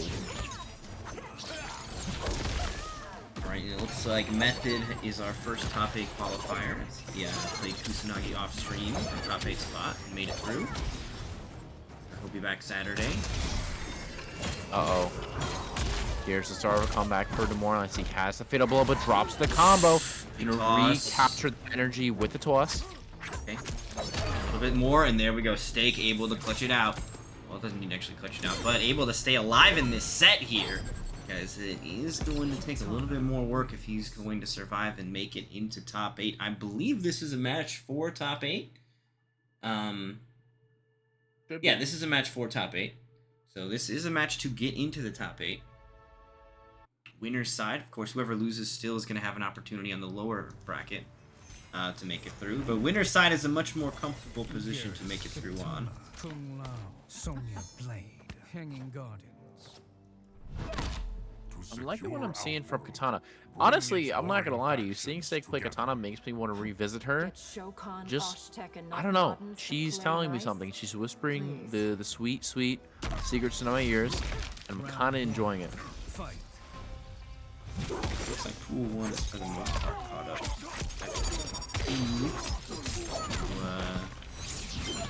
us caught up here. Hopefully this looks like the Jon Snow match. But after that, the winner plays Doza, and the winner of that plays Mickey. Hopefully Mickey is still with us and tired of waiting. Sorry about that, Mickey. Okay, goes for the Hourglass charge, and what happened to the game? The game froze up? That was weird. It came back. It did come back. I thought the whole game dropped. I really thought that was just a game dropping, which was going to be incredibly unfortunate. Did he just get health back? Yes. What He that heals? move does, it gives He health heals back, yeah. too? Yeah, he heals. Dude, Did you not what? notice that last time? Did you not notice that last time? It's ridiculous. That move's got to be adjusted some way. I did not realize that it was healing. Fatal was available. I don't think it needs it though. Yep, Airstring is going to finish it out. They're not able to play each other due to well, Try King of the Hill. Maybe try and get a friend to start King of the Hill, maybe? Because we're still working out, so maybe you'd get a friend to start a match for them.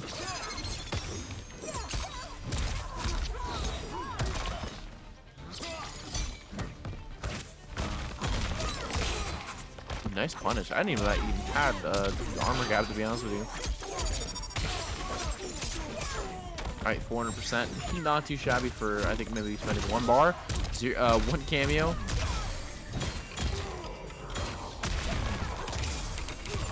Alright, have them try to restart their console. That would be the biggest if invites aren't coming out. We'll restart the console, and then Final round. Fight. not really sure what to do from there.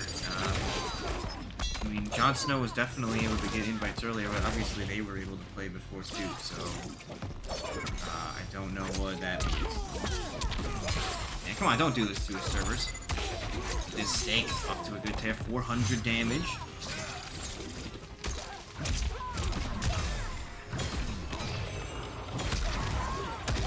Awesome. Both team here getting a decent amount of chunk of damage, but Steak, on the other hand, having to use all of his bar now. Could make it even. Oh. Fatal Blow now available here for Steak. Okay, the body Is that slam. a double temporal? He's got it with Fatal No Blow, way. but he's got to wait for So we need to be available. Oh wait, Katana's Fatal Blow does less damage than everybody else's though. Hold up. Why is that a thing? Because hers goes full screen. Oh. I think he's dead though. I think it doesn't matter because of Gear's health. Yep, it doesn't, doesn't. matter. Gearus is gonna fall. Stake is gonna take the top 8 spot. Mistake. He failed the fatality. Kitana wins. That was a good match. I will tell you that one thing. Dude, yeah, that was a good-ass definitely a good match. Dude, these matches to get into top 8 are tight. We still have a few more of those. We're gonna get Isaiah and Misfit, as well as Blaze and I believe it's Hunter. Blaze and Hunter are the two that are still waiting. So we got 35 on them. Our 2 matches left here of the night on the winner side. We're also having some problems with matches being invites or something on the lower bracket here. Striker's having problems getting a hold of Armabot. Arma, if you're watching the chat, invites, I don't know if you guys are having problems. And the same thing was happening to Jon Snow. If you guys are having problems with invites, first thing I would recommend, restart your whole Xbox and then see if you can get invites to come through again. We've definitely had that happen here with us a few times too. So that would be my first recommendation. But hopefully we can get those invites and get you guys in and fighting one another to keep the brackets moving, because I do not want to have to flip a coin to figure out who can get that.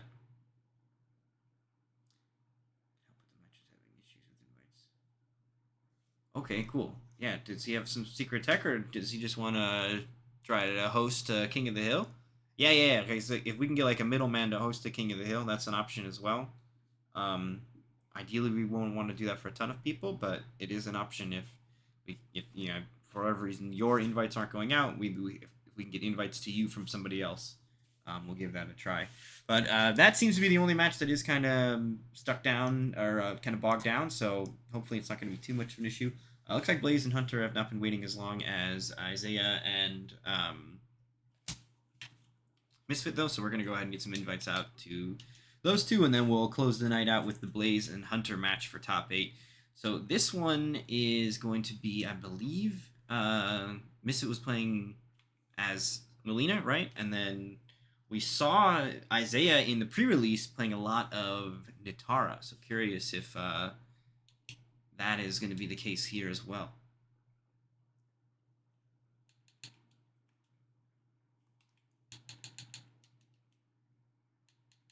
Yeah, Nitara, we saw a little bit of Nitara earlier. Not too much of it, just a small amount.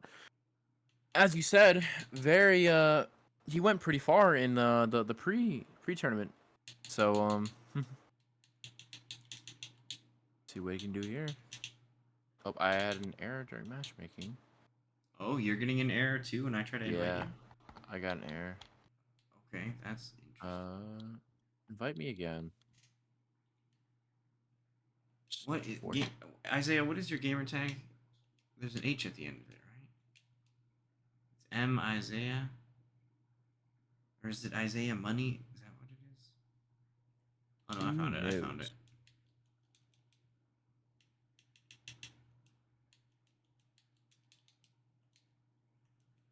Alright, you guys have 40 seconds.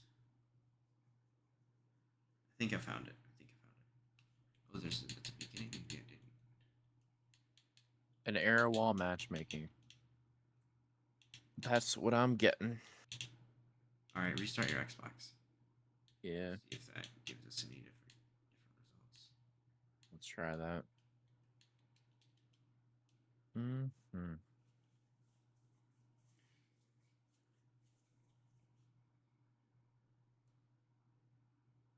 Alright, so I do have at least Misfit in here. So my invites are going out. And Isaiah just joined. I think the lobby's going to break, though, so... Yeah, it's stuck. Alright, that's fine. We'll make another one. Because we got to get Cleve in here anyway. This is not ideal for running stuff. I really hope that whatever they're building for the new, like, online infrastructure with crossplay and everything in it, I really, really hope that it has some cool stability features and stuff to make tournaments like much more easy to run online.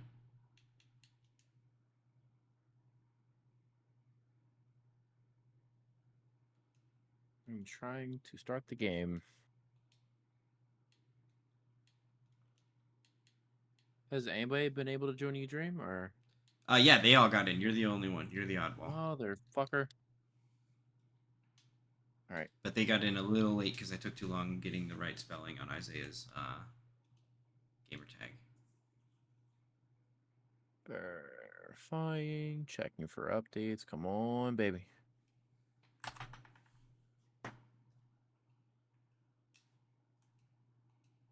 All right. I think I made it. Sweet. I'm AFK. I am also AFK. All right, I think we're good to go.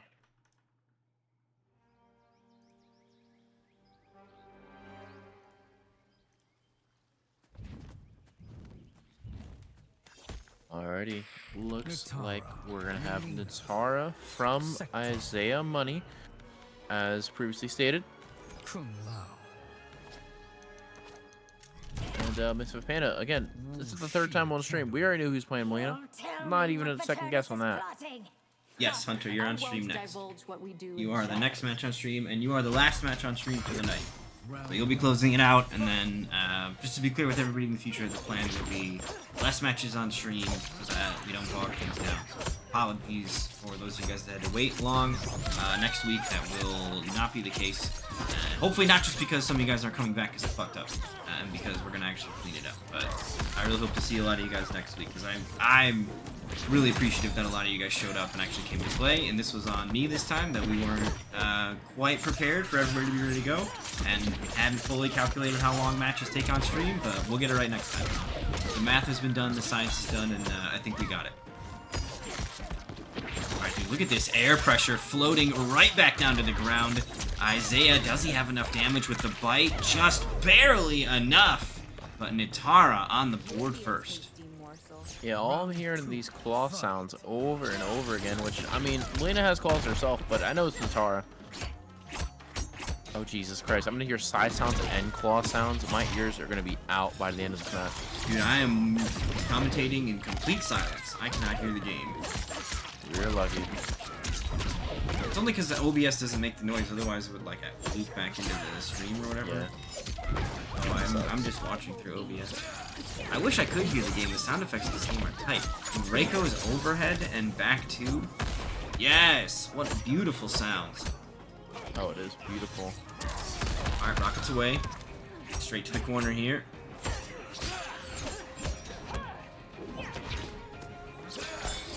Wings are fluttering. Lots of tossing. Yep, that's gonna be it. It's gonna be the ship out from the blood coming out straight out of her face. Isaiah has, I think, the scariest Natara that we've seen on Xbox. Had a really strong run during the pre-release event. I want to say 3rd place to Isaiah. It might have been 4th place. Definitely one of those two within that, that top 4 spot. And really, to me, makes Natara kind of stick out as a character of like, yeah, this character has low health, and you should take advantage of that. Like, in my mind, and I don't know because I'm not the best at this game, obviously. In my mind, though, the way that this character comes across to me is like, hit this character and hit this character hard.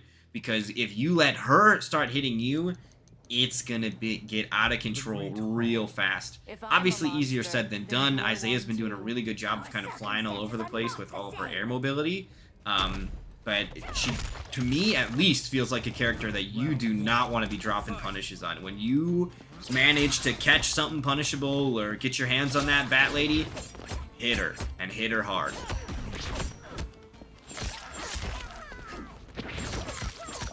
Again, this claw sounds beautifully masking what damage Isaiah is doing towards Misfit Panda, not really having an inch to breathe at this point, constantly just flying there, fluttering towards him, and clawing his face clean.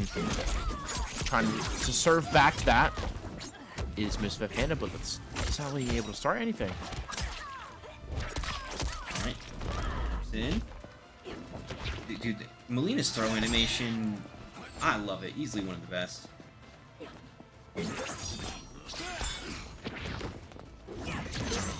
Ooh, dodging it, but no punish able to be had from that dodge.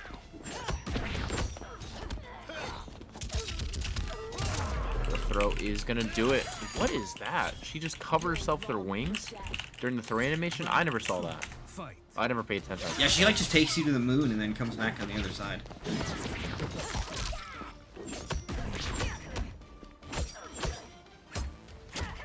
Pressure is starting.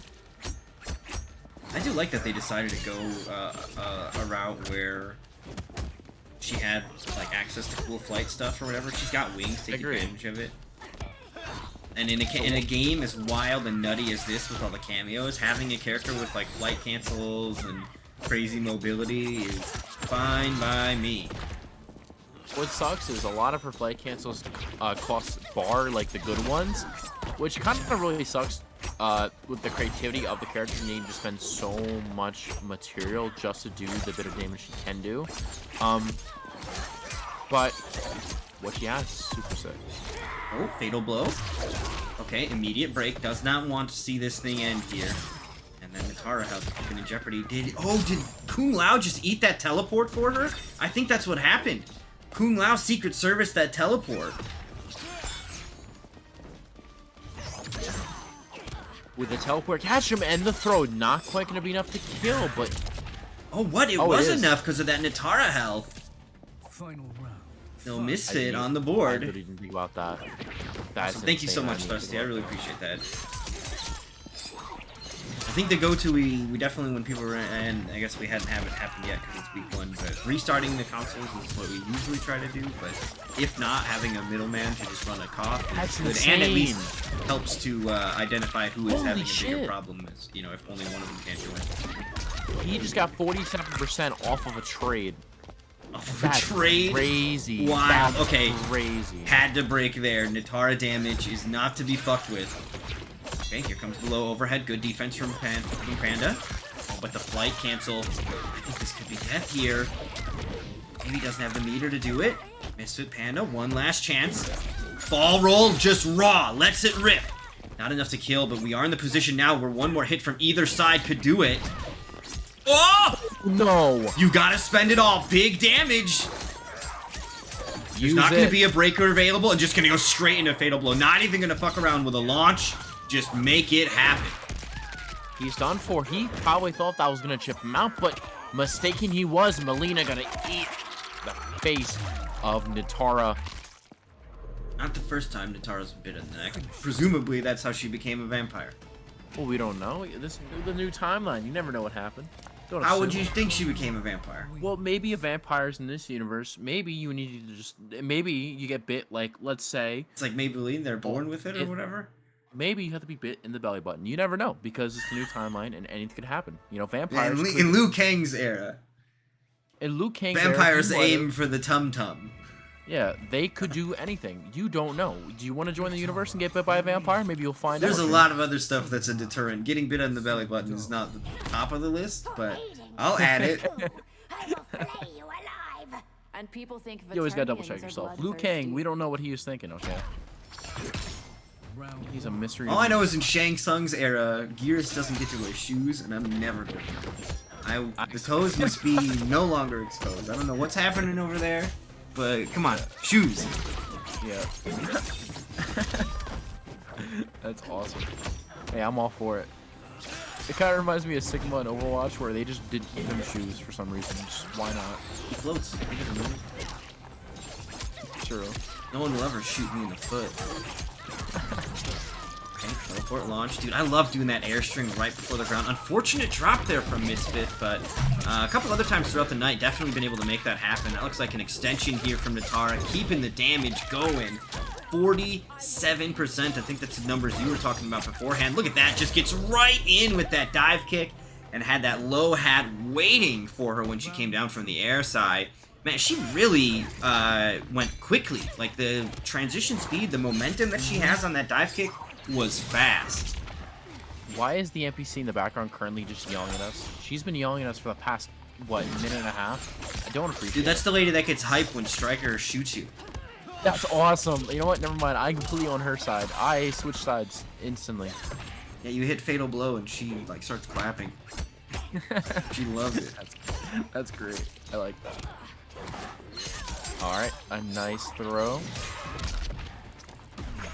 Again, gonna Full be screen side more ducking useful. those, so if you duck them, the overhead follow-up doesn't even happen. I gotta be honest, once you know how to up block those amplified sides, it's in your interest to block them. You want the up block punish, you know what I mean? Yeah. Instead of just letting it fly over. Unless you really my can't afford the God. chip. Speaking of can't afford, is there gonna be enough life left here for Panda? Oh, armor's out! Nicely done. Fatal blow is still available here. We saw Panda make a comeback earlier. Not gonna get a chance this time though with the blow hat from Kung Lao assist. And Isaiah taking the lead here. And this is a set for top 8, I believe. It should be 2-1. Yeah. All these sets are for top 8, I think. So Yeah. We have this match and then Hunter and Blaze. top 8 is streamed on Saturday. Top 8 is on Saturday. And yes, every match of top 8 is streamed. All of the matches of top 8 are streamed. Nitara. Mina. So if you're really hungry for a chance to play on stream, making top 8 is your guarantee. Otherwise, it's somewhat random. And also, it's heavily based on, like, the first picks for who gets to be on stream first are mostly based on, like, who do I see in the chat that I know is here? Who do I know is here most weeks that I can rely on being here? Because there's fresh faces all the time, and, you know, sometimes they sign up and they don't show up. But if there's somebody that I know is here all the time, then much more likely that I'm going to want to put your matches on. Same start time, so 6:30, 7 o'clock start time.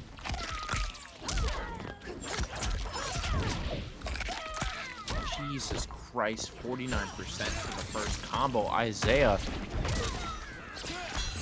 he's not letting up. He wants to continue this onslaught and get rid of Misfit Panda in his path. That top 8 is being sniffed out.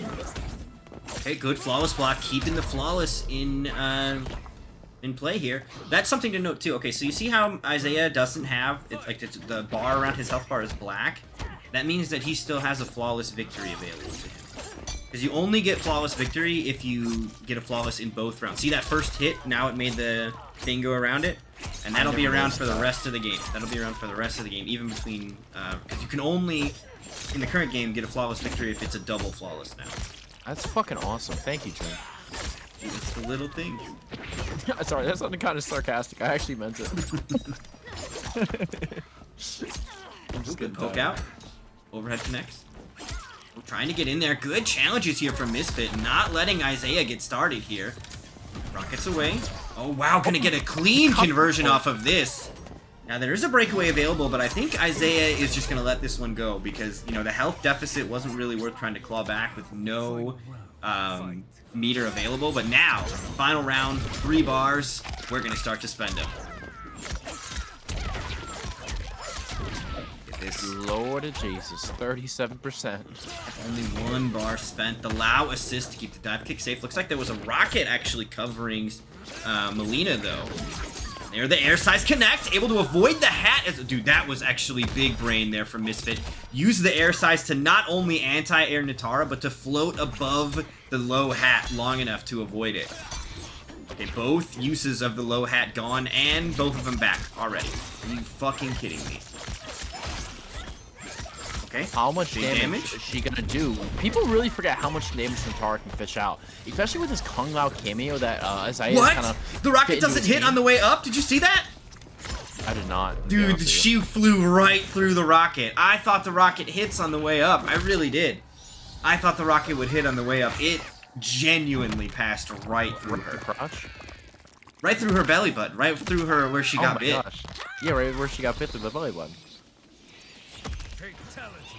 Would that uninfected her? Would she have been like a human at that point because her belly button got exploded? I think so. That's a question for Liu Kang. Now you're getting real deep into the very Liu Kang specific vampire lore. That's awesome. All right, but that is gonna be the winning match into top 8 for Isaiah. Misfit Panda does still have to have a chance. He can play his losers match, maybe make top 8. See him on Saturday. but we won't know that. Yeah, definitely still in it. So we got one match left. That's going to be, I believe, in Pool 1 between Blaze and Hunter. Hunter, if you could be so kind as to provide me with your gamer tag. Haven't had you on stream just yet.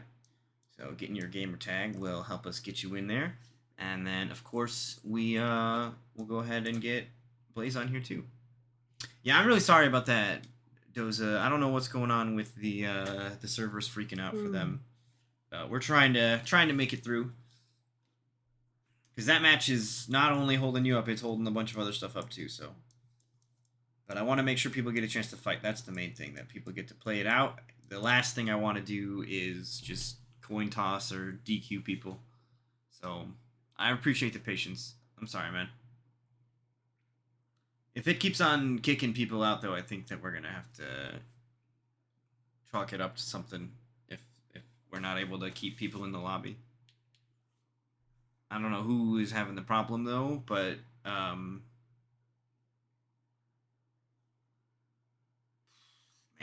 yeah.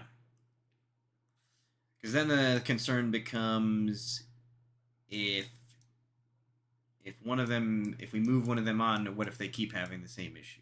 Then they're clearly the culprit, then what? Then do we go bring the other person back in, or it gets a little dicey. Man, what a tough position to be in. You know, I just also noticed if Striker wins his match against Jin Fox, he's gonna play Demoralize again. Oh, does he have to play Demoralize again? Yep. Oh, for the off-stream match to get into top 8? Yep. Tight. That's pretty awesome. You should stick around and watch. I mean, we gotta wait for that other match to finish anyway. You don't have to stay up if you don't want to, but I might actually. Did Joey really DQ from losers, or was that a mistake? No, Joey wanted to DQ. Damn. That sucks. Alright, and then it's Hunter. Some numbers. 1751? No, 1571. That was close. Wrong year.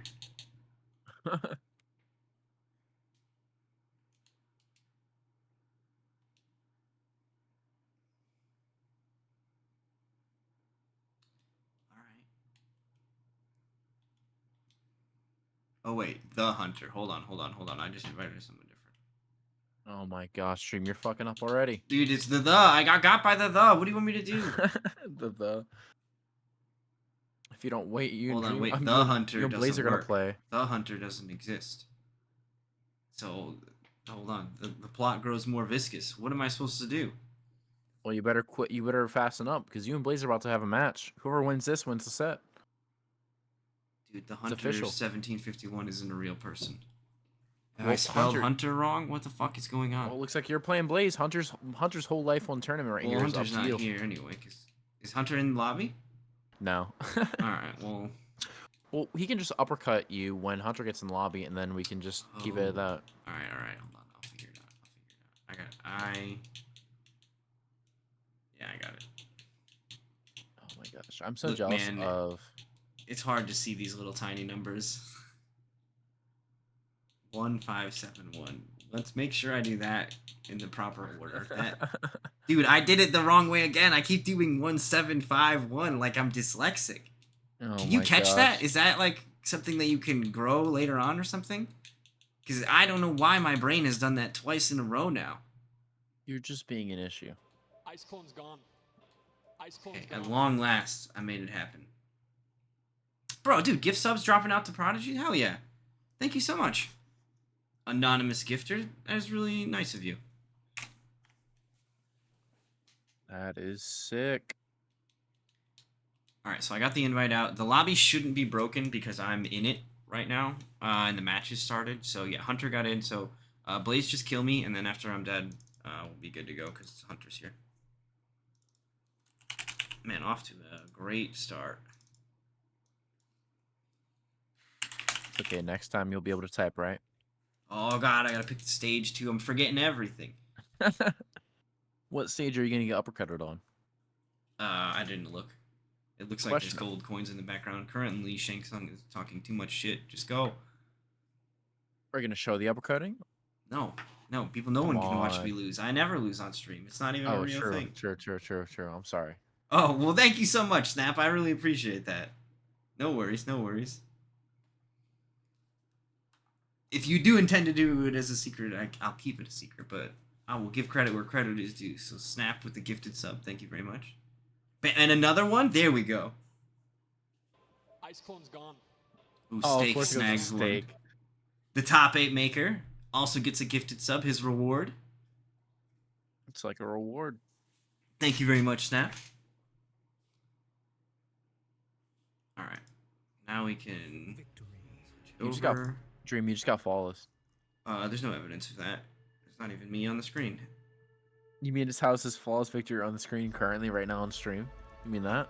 Right? I've never seen it. I've never seen it. Alright, so Blaze and Hunter, Amigo AFK.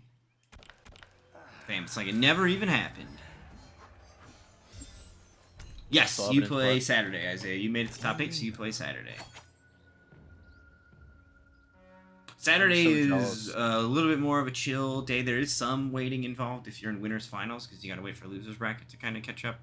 But there's not anywhere near as much waiting, and every match is on stream, so you know, you can kind of chill between the games. Can play Combat League and practice, enter other events if you want to play in other stuff too. There's stuff happening Saturdays, I'm sure. Hanging Gardens. But that's where the heavy points are at, so you can get into the money. Yeah, dude, those are good glasses. I'm loving this Johnny outfit.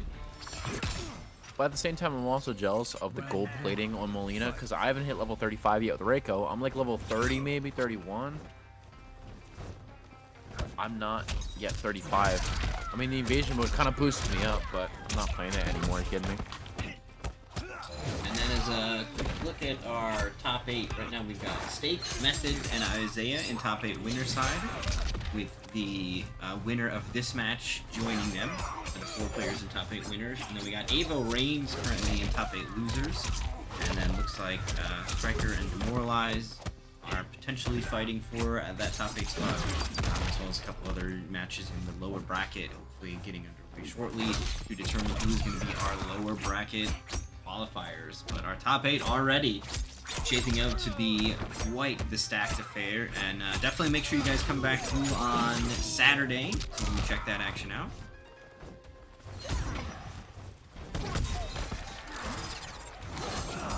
Building up that star meter, almost timed out. He's just gonna let her. Okay, nice, good break. Spends all of the meter here, but Blaze tries to get out of trouble.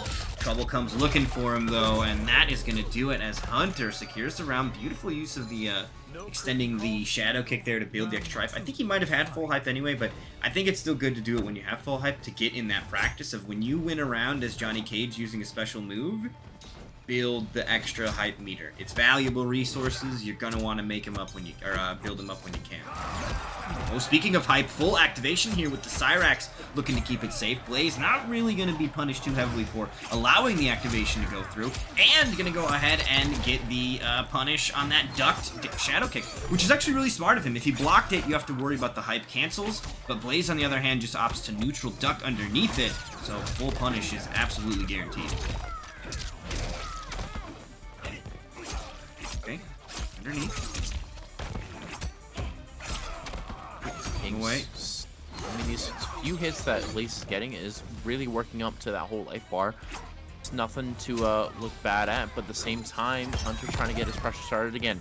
Johnny known for that 9-frame mid, we're the only ones who actually has a fast mid in this game, so at any point, he can contest most of anybody in the game just because of that. Ooh, nice break. Needed it to stay alive. Oh, this might be death. Fatal Blow is available for Johnny Cage. Does he have an opportunity here? Oh no, he hesitated maybe because Cyrax wasn't available for the Fatal Blow. And the overhead will connect. Hunter takes game number 1. I want to say Blaze was the one using Scorpion last time, and he's using Serena this time. I want to say he's the one who was using him. I can't remember. I think you're right. I think you're right because the other Molina player was Misfit who was using Sector, so I think you are right. So I'm questioning the reason for the switch. I'm not saying it was the reason why he lost. I'm just questioning the thought process. Maybe it's for the matchup, or maybe he's trying something new. Yeah, Not we'll too see. sure Maybe about we'll be that. switching back over to Scorpion instead as we move now into game number 2. Blaze, of course, has some options available to him. Cyrax. Yeah, I mean the main use for Serena usually is for that easy confirmed damage. Well, and there's that also Scorpion's the doing that armored, there's also the armored reversal that she has, where she like does a flip kick or whatever. So maybe Blaze was hoping to get out of that trouble with that a little bit, but I don't think I saw it come up. So back to the bench with her. But yeah, the main use is the battering thing. I love how you call it batterings. Dude, I'm never changing it either. It's batterings. You guys know what I'm talking about. Are you kidding me? You think I'm gonna deny that? I'm like the biggest DC fan here. Of course I'm gonna call it a battering if you're calling it battering. If someone complains about it, I'm gonna say Dream Eater did it, and I just listen to him. Dude, I can't stop calling Baraka Bardock. And that's from MK1. And I have now, through no one else's influence other than my own, started to call Goro. I just did it. Goro Goru. I don't even know why. I've decided. From? It's from nothing. Nobody else did it as a funny joke that I thought was funny that I could replicate. I have just made an executive decision in my small brain to change his name. It's not even a good name, and I can't stop myself from doing it. I just did it. You're creating problems. That's all you're Yes, doing. I'm creating problems. I'm a menace. I need to be dealt with. I mean, we just missed 523 damage from Molina, but I mean, that's just easy cake for Blaze at this point. Because as soon as he switched that cameo, it has all been him. Maybe that was the factor that was missing in the last game. Every single hit hurting for so much. Maybe that's what he missed. Yeah, Blaze has been cranking 50% pretty much every time. Like, reliably able to hit 50% if his opponent doesn't have the resources to get out of it. I believe it does cost him 2 bars of meter to do it. He's doing it off the amplified ball roll, but this is a game where you are flush with meter, so that's not really something to kind of hold you back. Here, 480 for only 1 bar.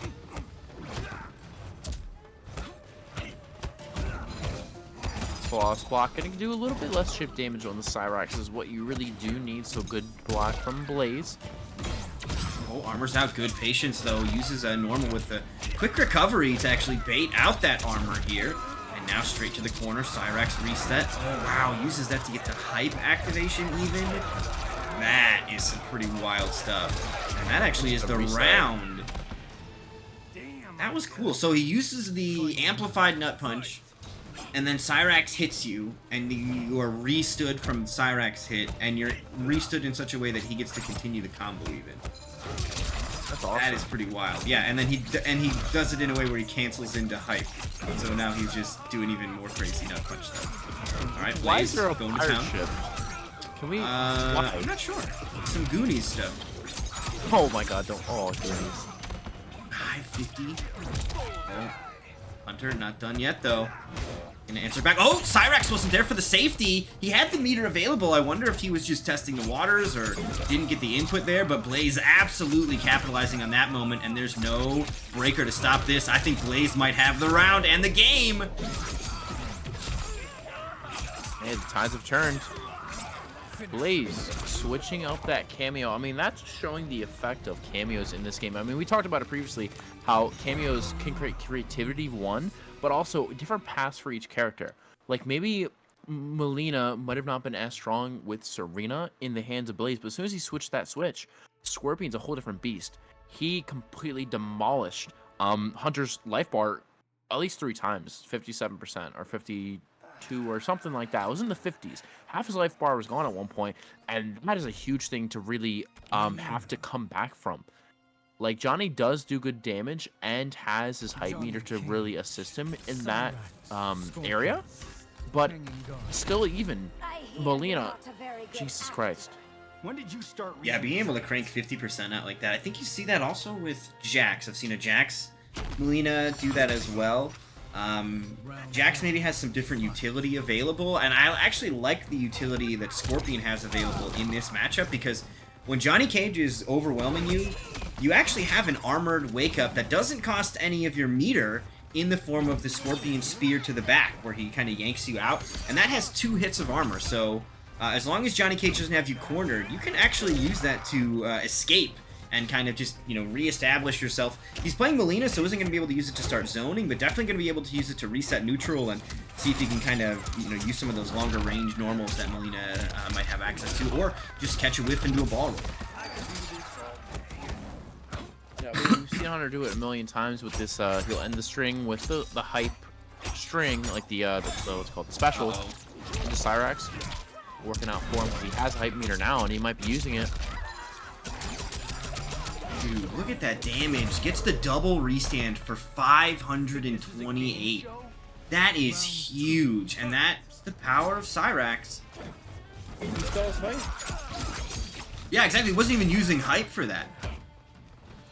It feels like, honestly, the hype combos have, like, scaling attached to them that Cyrax, like, I will show you the way you can sneak around that on tons of characters, not just Johnny, but in particular, like, the hype stuff. He's just like, no, let me show you. It's a cheat code. They're hiding it. Ed Boon didn't want you to know, but Cyrax is the way.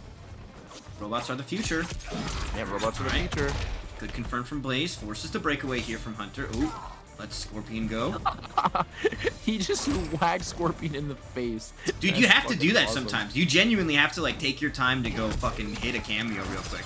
I had somebody that was playing and summoning Jax and then, like, running away from him so Jax would sneak up behind me. And I had to, like, jump back and kick him in the head to make sure I wouldn't get fucking ground pounded. That's awesome. Oh, dude, and that's a full restand to Hunter. Unloading the pressure. Fatal blow available for Blaze. Oh no, the drops! It. With Blaze's damage he was doing previously, that would have been death. That would have been 50% of his life, and he would have been gone. But Hunter getting a second chance at life here. Can he capitalize off it?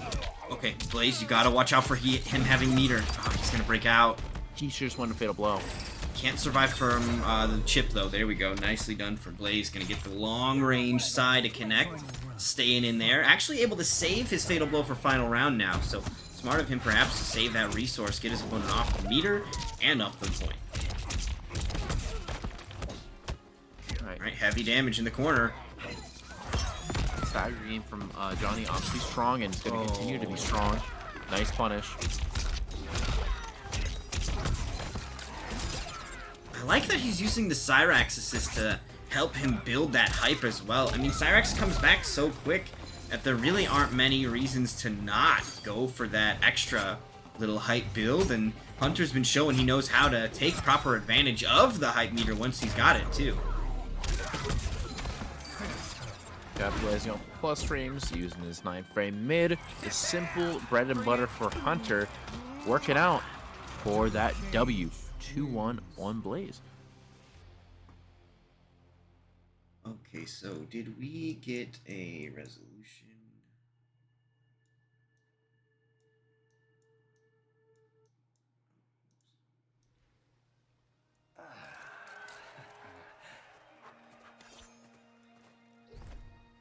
Melina. Johnny Cage. Alright, I'm gonna jump right back into it. Same. Okay, so Jon Snow and stuff. Nikki, you guys can fight. Sorry for the wait, Nikki. Your match is ready. Hopefully you're still available. I know your other matches were a while ago. And then the winner of that will play Misfit Panda off stream for top 8. Commoner. Okay. We're rocking it pretty well because after this match, Snap is waiting for the winner. I mean, the loser of this match. Striker and Domara is already playing, so we're on track. Yeah, I think we caught up. We made it in the end. You get too late. It's only what 11:30. It's not too bad. Yeah, we're only like 20 minutes after. So if we actually do cut those matches out and don't have people waiting around, and we just, because we did end up cutting matches anyway, so if we don't have those people waiting for us and we just cut them from the outset, then I think we'll actually finish on time because the bracket will be we just gotta cut a couple matches a little bit, do some trims. Oh, dropped a combo, giving Blaze an opening here. Does he want to spend the bar? Alright, he's gonna spend the bar in cameo. Could be a finding another one. Oh no, wrong way! No whiff punish. Get punish here. He was late on the Cyrax call in, and look at that Blaze expertly waiting until or doing it right before Fatal or Breakaway became available. If Blaze hit him one more time with literally anything else, Hunter would have been able to go for Breaker and get out of it, but Blaze was saying, not today. This round is mine. And goes ahead and fires off that Fatal Blow to guarantee the victory, and now puts some momentum behind the Princess. This is our first appearance of Hunter here in the Nightmare series. Not a name I recognize from MK11 here too, so pretty cool to see some of these new faces in the game. Blaze, of course, no stranger. He's been around playing since the MKX days with us here in the Nightmare series.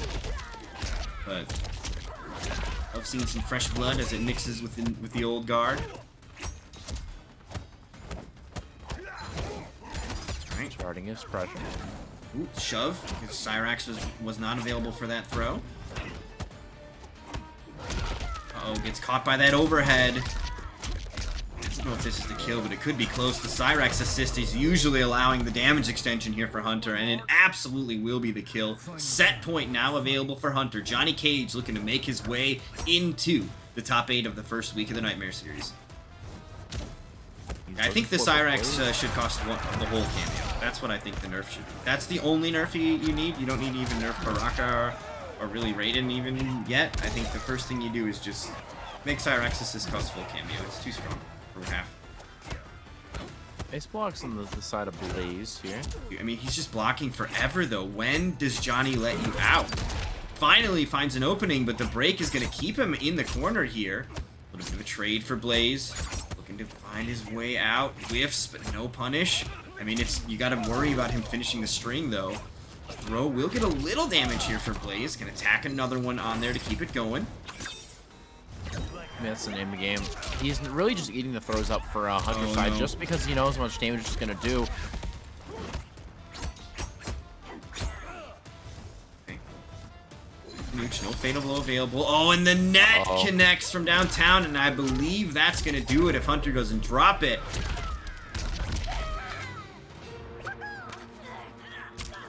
What the fuck is that? What is that? What the fuck just happened? Wait, what? What kind of brutality is that? Johnny Cage Please record that. wins. What? What the fuck kind of brutality is that? He had a doll? He killed him with a doll? I'm down. What the fuck? That was cool. I had not seen that before. I've only seen Reiko brutalities, and apparently Kung Lao has one where he takes like a rabbit out of a hat as well, so... Man, they're getting wild with them. I don't even know what to think about that. I assume the sounds were exquisite. We're gonna have to rewatch that one later with the audio on for that. What the fuck? It's the Army of Darkness reference? Okay, interesting. Alright, well, I think that is going to close it out for our on-stream matches here, though. So, as a quick last look over our brackets here, I believe Striker has fallen to Demoralized in the run back, according to the chatter in the chat. A tough matchup, and it sounds like lag was involved. That is the unfortunate nature of playing online. It does happen, but it is definitely really tragic when it does. You would prefer to see people be able to just play full force. Hopefully the netcode continues to get some extra stability and stuff as we go through. But let's take a quick look and see what our top 8 is presently looking like here. So we've got Stake and Hunter, as well as Method and Isaiah. And then bracket 1 losers still getting ironed out. Avo has joined us from bracket 2. And I believe if we pop in here real quick, we'll be able to just take a gander and see what the upcoming possibilities are going to be for the lower bracket. So it's going to be... Oh, yeah, these are the ones because we had some issues. So these guys are getting their match up underway, and then the winner of that is going to fight Misfit Panda for the spot. And then in Pool 1, we got Striker and Demoralize. I believe Demoralize is winning and taking one of those. And then Blaze, who we just saw on stream, is now fighting against Snap. So that is going to do it for the matches on stream here today. Want to give a big thanks to everybody for watching. A huge thanks to Pocky and Kelly for helping out in the chat with moving the brackets and stuff and everything. Also, Claymation was helping out with the brackets a bit too. So really want to give thanks to them. The ability to have other people come and help out and move the matches along and stuff is really, really helpful to keep the show running smoothly, to allow me to be able to focus on commentating the matches and trying to keep the show running smooth and entertaining. So really do appreciate the help that we got on that. And of course, speaking of commentary and entertaining, want to give a big thanks to Cleve for joining me on the mic. And of course, Cleve, if there's anything that you'd like to let these fine folks know about before we get out of here, feel free to take the floor and do so now. I mean, the only thing that's really important for me is just my Twitter currently right now. I mean, I do have a Twitch, bring back Cleve, but also my Twitter is definitely where you want to be following me at Cleve257, just because I haven't really started doing anything much now. But if you're looking for something in the future, I'm definitely going to be having something to start hopefully soon. Not too sure on a date, but if you want to follow me on Twitter, at Cleve257. All right, awesome. Well, thank you so much for joining me. I had a absolute blast running this. I really am sorry for some of the problems that we encountered with the wait times and stuff. We're definitely going to try to iron that out for next week. Definitely, for those of you guys that qualified for top 8, I will see you guys on Saturday for that. Going to be 6:30, 7 o'clock start time for top 8. I myself will be back streaming tomorrow, just playing some Combat League. So I'm going to be doing that tomorrow. I hit God rank, so Combat League is about to get interesting, I think. But yeah, that's going to be the fun stuff coming up for me.